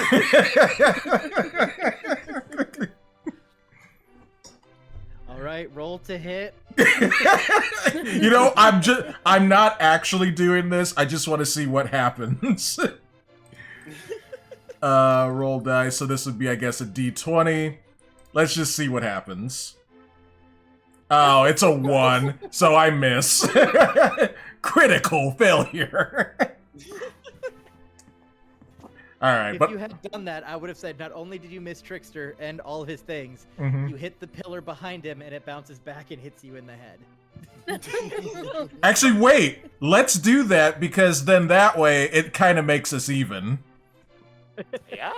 Yeah. Hey, if you So want to take that, I'll take that damage. So yeah, let's do. I do that for real. so you'll take 1 damage. Yeah, I'll take 1 damage. I'm like, ah! And now we're even, Thundertrap. Good doing business with you. You know what, friend? Fair point. I'm going to walk over to Midar's remains and see if the hopefully inflammable gold coins just fell to the floor when he combusted. They did not. Everything went up. Ugh. Damn. Isn't that just what we get? Well, in that case, I'm going to go into the room that he teleported into and see if there's anything of value in there. Well, Foos, if it makes you feel any better, this was Trevor's idea. Yeah. I feel like Trevor needs to split his gold among the rest of us. Yeah, we all did get 10 gold, so you just lose Yeah. like what, 4? No, I mean like his entire gold stock. He just needs to like split up. Oh, divide that all in half.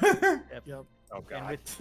with that, Trickster's posse has dissolved. Later, posse. Until next time. Ugh. So, as you all enter this final room, there is a good amount of treasures and items strewn throughout. All of it very old, very archaic. But you do notice, sitting on the middle, in a pedestal, is a bright ruby encrusted artifact. Mine. Be careful, I'm Eternos. so It could be. Sorry, bro. It could be cursed. Upon Yeah, that is looking at true. it,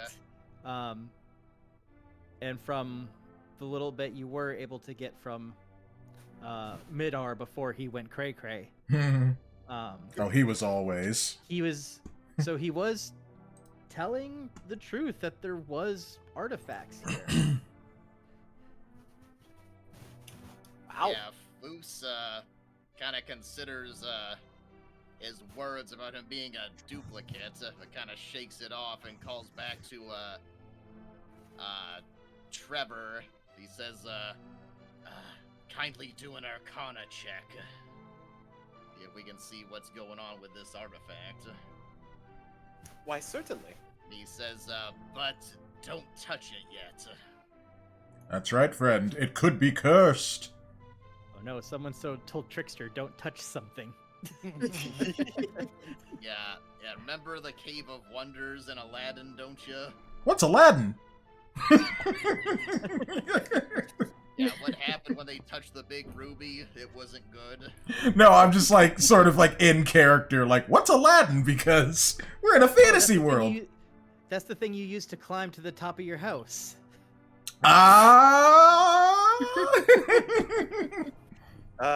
Where's my stick? I want to poke the sky. I want to poke the god that just said that. Actually, Jen, didn't you take, Identify? Yeah.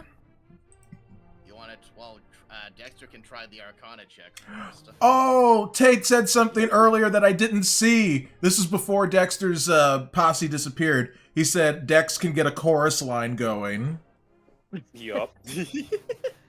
Oh, come on, guys. You really think after putting you through your first, like, major boss fight that I would put a trap on this thing? Yes. Yeah. No, we think it's cursed. Not a trap, a curse. Totally different. Totally. All right. So Trickster goes deep into the wells of his brain, all of the magic he's ever seen and heard of, and upon looking at all of this and trying to sense the mana and energies of the world, as far as he can tell, it's just a ruby-crusted statue. Hmm. Hey guys, just a All right. ruby statue. I don't know what to tell you.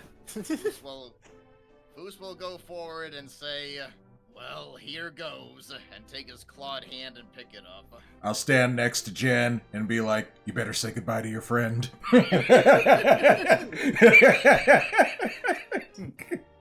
You pick it up, and you hold, and you wait with bated breath, and nothing happens. All right. Truly, it But is ours. upon We'll take getting a it. closer look at it, Foos realizes that this ruby-encrusted statue is a fish. Oh no, Nico's in this. Hmm. A fish. What could He that looks mean? at it, he says, probably worth something, even Stevens. After, needless to say. I agree. All right, and Jenneth, your character, it comes from like a very naturey background, right? I guess somewhat, yeah, but you get the Temple of Shantaea. Yep. So, if you would please do a nature check on the statue to see if you can identify what type of fish it is. I do have a +2. Oh, 18. Hacks.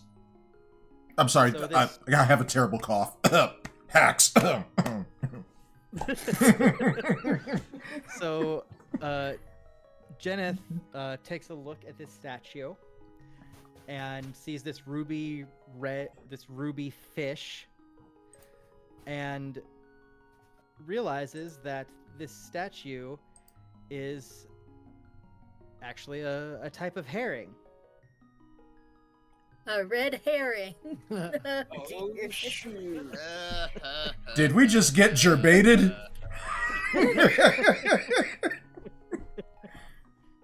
Yes, you have found a small ruby statuette of a red herring. Zach, you must have laughed yourself silly coming up with that. That's in the module, and I'm like, I'm not changing that.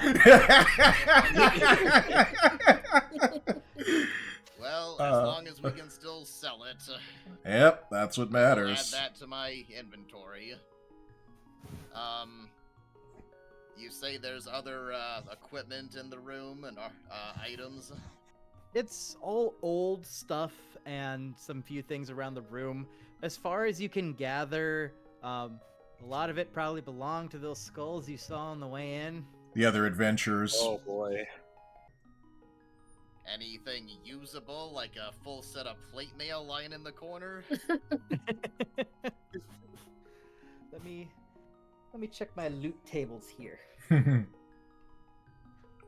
That's who I'm sure the other skulls were. The previous adventurers.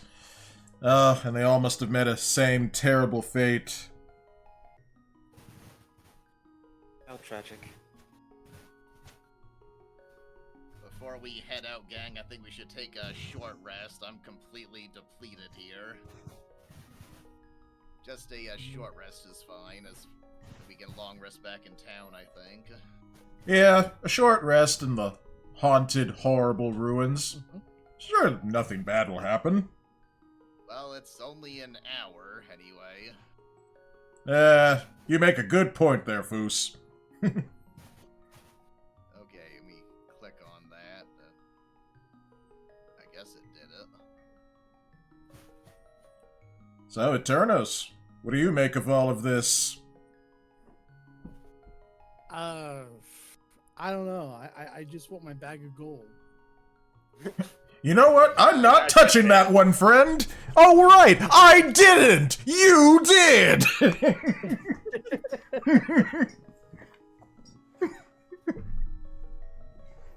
You know, I was trying to set us up to get a higher payday after the fact, but I had no idea that he was an undead creep. Well, if it makes you feel any better, this was Trevor's idea. That's true. Yeah, we felt bad stealing the nerdy guy's gold, and if we Yep. had stolen it, we would have it now. Yep. Yeah, just like when I was so sure. How many times did I intimidate that bandit? And I said, "Run Right. for your life," and he still betrayed us. he had You? he had no sense of self-preservation, so Exactly. In fact, Foos was. I wanted to save my voice, but I'll just tell you. How about when we left to come here? Foos was saying. He says, I'm gonna do it in my own voice, but he says, "Listen, my," and he looks around, he chooses the word comrades. "Listen, my comrades, it was I who chose to spare the bandit. I underestimated the human proclivity towards, suicidal idiocy. I mean, he's not wrong. Lack of self-preservation. He's not wrong. I promise you, this is not a mistake I will make again." Yeah, and I won't be as generous as I was with this person. Next time I pick a pocket, I'm keeping it. There you go, So- Eternos. Yeah, that's the lesson. No Next mercy. time, I'll vet the people that we get hired from. Listen, Trevor, I know I've been giving you a lot of crap, and I may have thrown a rock at you today, but we only just met that guy yesterday, and, well, now he's ashes. Surely there's something to be learned from that. Indeed. Yes, always keep the gold. I can cast Fireball. Good lesson, my friend. Good lesson. All And right. you, Eternos, keep the damn money next time. Telling me, friend.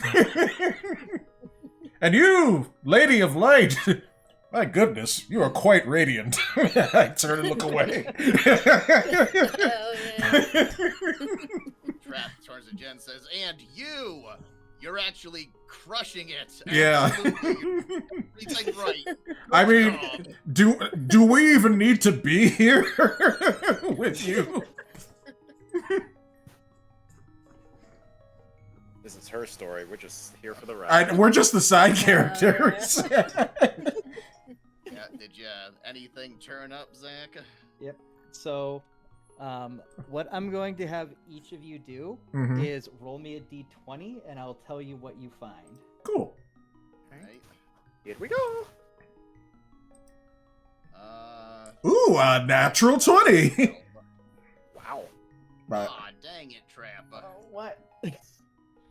Well, this is gonna be fun. woohoo! We're just waiting for.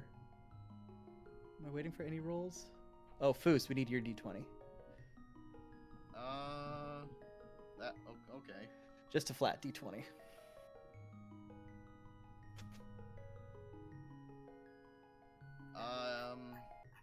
I thought I rolled a moment ago. Seeing I guess, one. I guess not. Okay, I got a 7 then. All right. So let me just consult my table here. We'll save traps for last. I'm Yeah, done. I see it now. I rolled a 12 previously. Yep. So I'll do the 12 then. All right.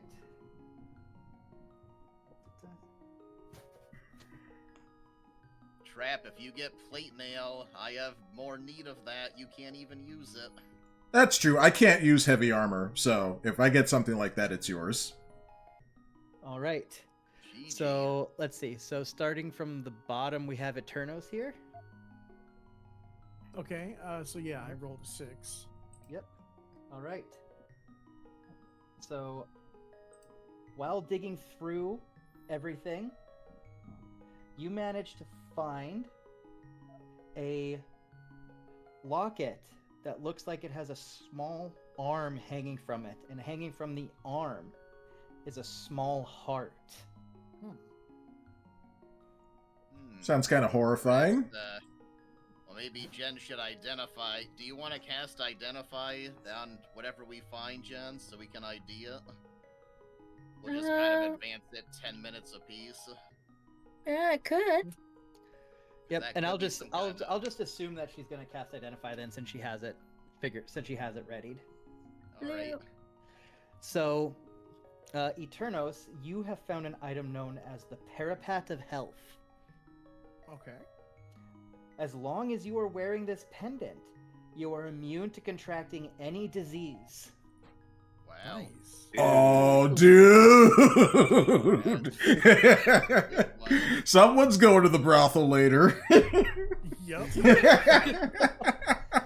And just to clarify, poisoned is not a disease.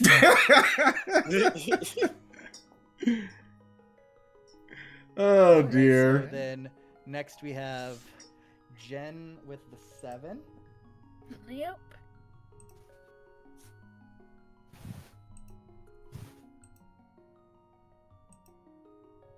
All right. Where's the table for you? Here's the table for you. Oh yeah, Zach. When you're done reading off these items, I actually have something to tell you. It has nothing to do with D&D. It's just something kind of funny. No problem. Yeah. All right. Oh, here it is.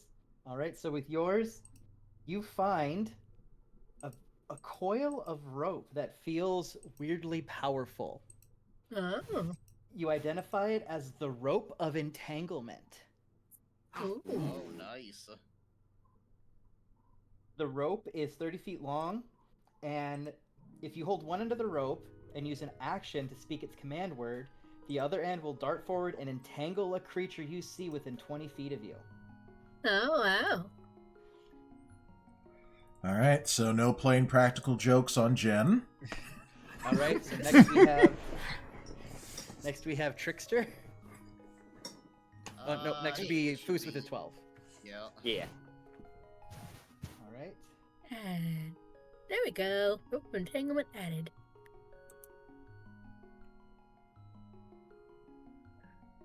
All right. So Foos, you dug through, and all of the weapons you found were too broken to be of any value. But you find these dark black slippers that look strangely comfortable. And upon inspection, they're identified as slippers of spider climbing. Oh snap! While you wear these shoes, you can move up, down, and across vertical surfaces and upside down Ooh. along ceilings, while leaving your hands free. You have a climbing speed equal to your walking speed. However, the slippers do not allow you to move this way on a slippery surface, such as one covered by ice or oil. Ah. Interesting. So That's very cool. he's kind of Spider-Man, except in the ice or in oily environments. Yeah. Mhm. Spider-Man except a dragon. I'm a spider dragonborn. Yeah. Like a gecko. Gecko Man, radioactive Gecko Man. I'd watch that. I would watch the heck out of that. So, I mean, obviously you have to, like, keep in mind when you have them on and off, but still could be a fun thing. Mm-hmm. Yep. Trickster, Okay. what you've we got? searched. None of these weapons appeal to you. Even the little bits of gold and gems don't appeal to you. But you do find this very strange pouch. And when you open it, your eyes glisten, for you realize what you have just found.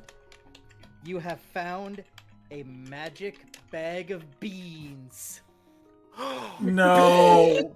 No. Beans. Magic beans! Oh no. This is gonna go horribly. Inside this cloth bag are 12 beans.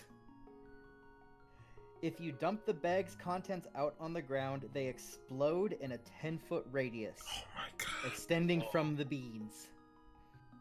Each creature in the area, including you, must make a saving throw and take 5d4 fire damage on a failed save. Jeez. Alright. Hey.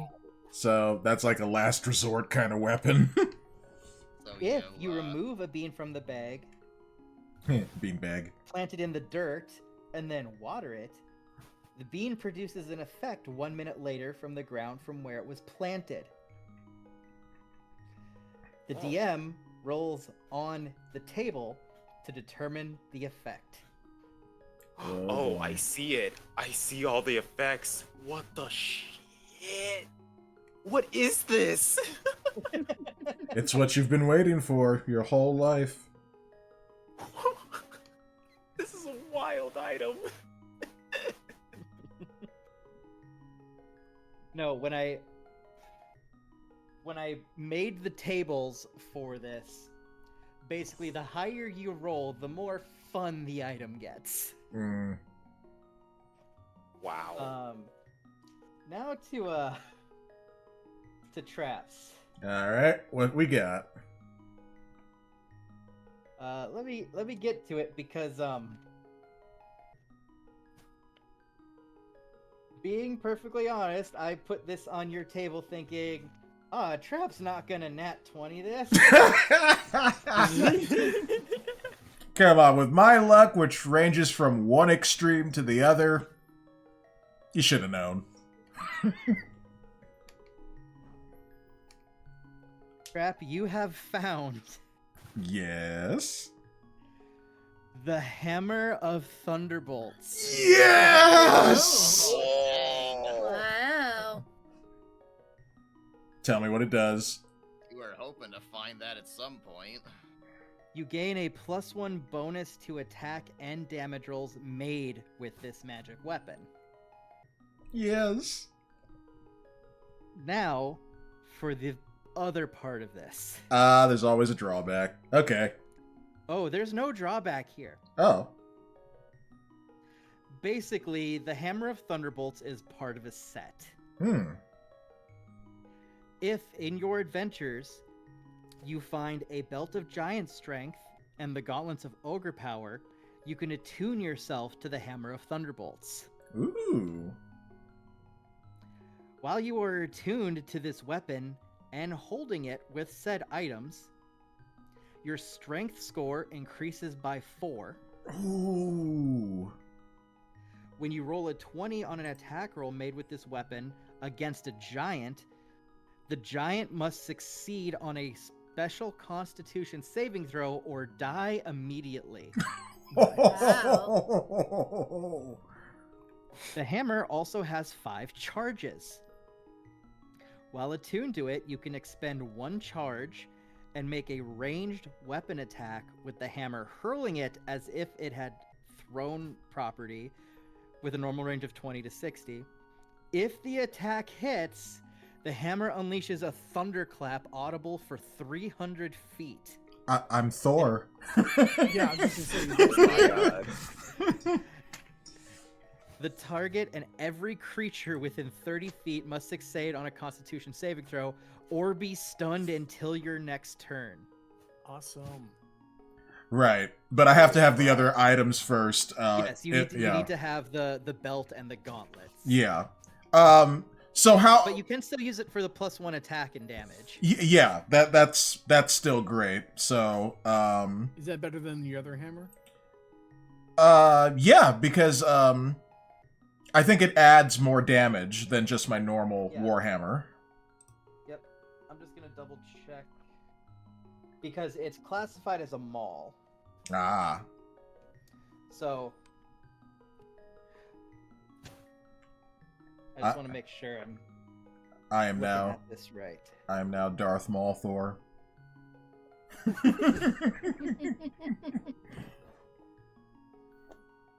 Call me DMT. DMT, you're dynamite. No, I'm Darth Maul Thor. Get it right. But yeah, so that's what you have. So for now, you just have a super-powered hammer. But if you ever come across the other 2 parts, Mm-hmm. then you become Super Thunder Trap. Woo! On that day, I will become Darth Maul Thor. Thunder Cougar Falconbird. Pick up weapons. Mauls. So your maul is a maul is about on par with your warhammer. It's just one. So it is a heavy two-handed weapon. Yes. So you have to wield it two-handed. Unlike your warhammer, which you can only do one. Right. And instead of doing 1d8, it does 2d6. All right. So it gives you a higher low end, a higher high end, and you get also a +1 bonus to attack and damage rolls. Sweet. I will equip that immediately. Nice. Also, the hammer is in the shape of a god of thunder with an angry face on it. Rawr! Or I should say, boy.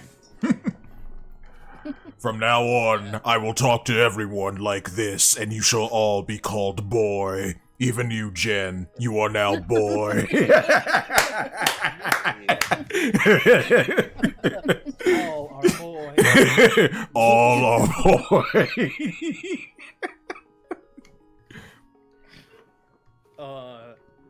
Trap, is this having this magic hammer, even though it's missing 90% of its power, going to go to your head? Actually, I'm probably going to forget about all of its properties until I'm reminded. That's usually how things work with me. I'm like, oh yeah, The description of it Yeah? should be on the item itself, so you can just like add it to your inventory and just like come back to it whenever you want. Let's see here. I do not currently see it in my I guess I'd have to add it to equipment. Yep. Yeah, you go to manage inventory and then add item, and you can just type it in from there, like the name of it. Right, what was it called again? My Lord and Savior, Zach? Hammer of Thunderbolts. Yeah, there it is. And add. There you go. Sweet. You have to click equip next to it. Yes. Zach, how many beans were in the bag? You have 12. You have the full bag. Sweet. I'll make a note of that.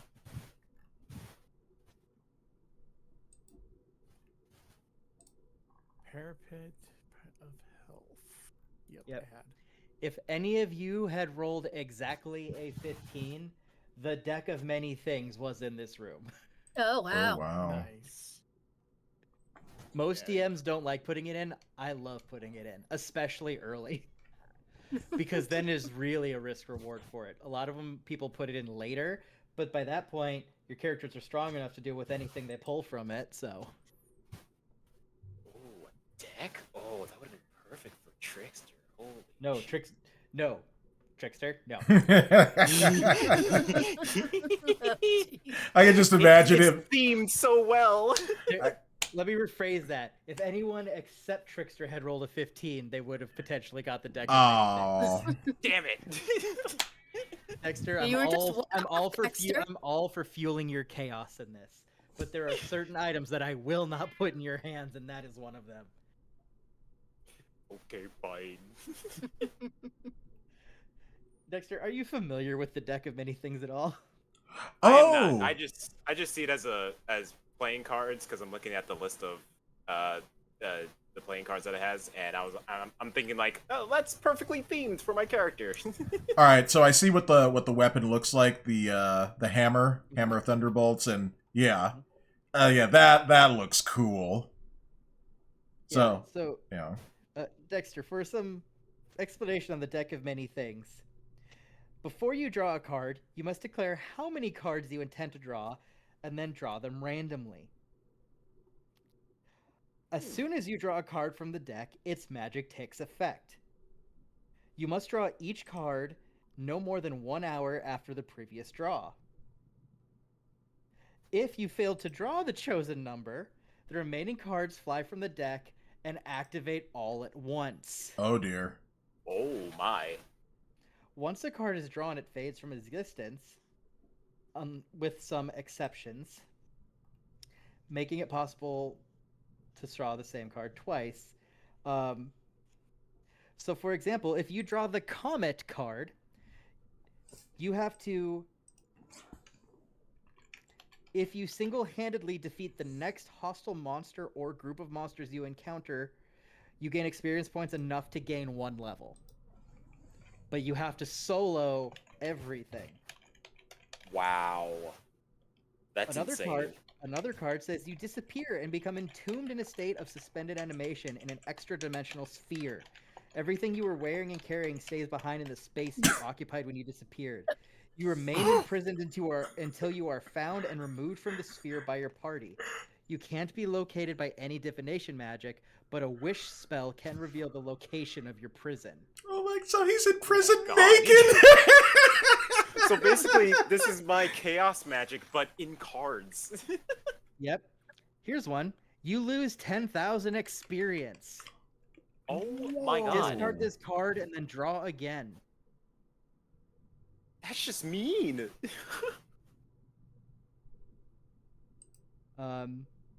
Permanently reduce your intelligence by 1d4 plus 1. Oh jeez. I get dumber. All forms of wealth that you carry or own other than magic items are lost to you. Portable property vanishes. Businesses, buildings, and land you own are lost in a way that alters reality the least. Any documentation you should own something lost to this card also disappears. Wow. So these cards are basically do good, get reward, or get wiped from existence. Oh, here's my favorite. You summon an avatar of death, a ghostly humanoid skeleton clad in tattered black robe and carrying a spectral scythe.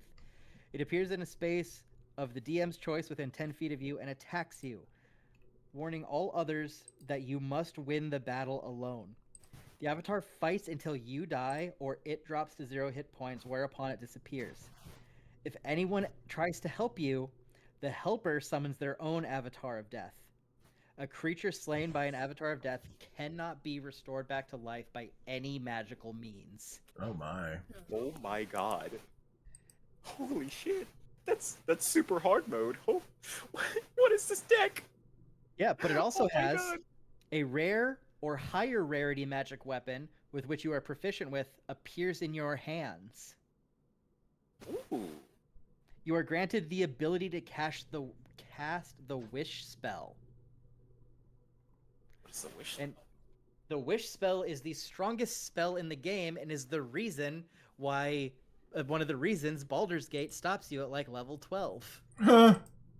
Wow. Wish basically says you can ask the DM to do anything, and as long as it doesn't break the game, I basically have to grant it. Oh wow, that's funny. Oh my And god. if you pulled that from the deck of many things, I basically roll a die, and you can cast it anywhere from 1 to 3 times. What? Holy crap. Like the deck of many things can completely destroy a campaign, but it can also make it a lot of fun. And I like Yeah. giving it to people early so they have to sit on it and they have to think if it's worth it.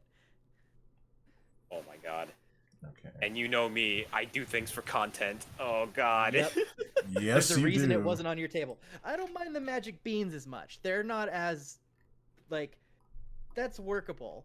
But if one of you gets sucked into another plane of existence... Yep, that's it. That's the end, basically. Yup. Oh my god. I just realized that the longbow was actually never in my inventory. Haha, I'm adding it right now. Haha. Whoops. But with all that said and done, Mm-hmm. you guys are done in this library. You are done with Midar, whatever his name is. Yeah, take that, Radam, the pisser. You have Yeah, this, cleared the magic library. And you all We're back at the tavern. Nice. you all head back to the tavern. That was the worst adventure. I mean, I got this cool hammer, and, well, Trevor, you got your beans, and Foos got a skull, and what did Eternos get again? I have the. Oh, you got yeah. the pendant where you can't get sick anymore. Oh, that right, dude. You got to tell me how things go at the brothel. I mean, friend, share your stories.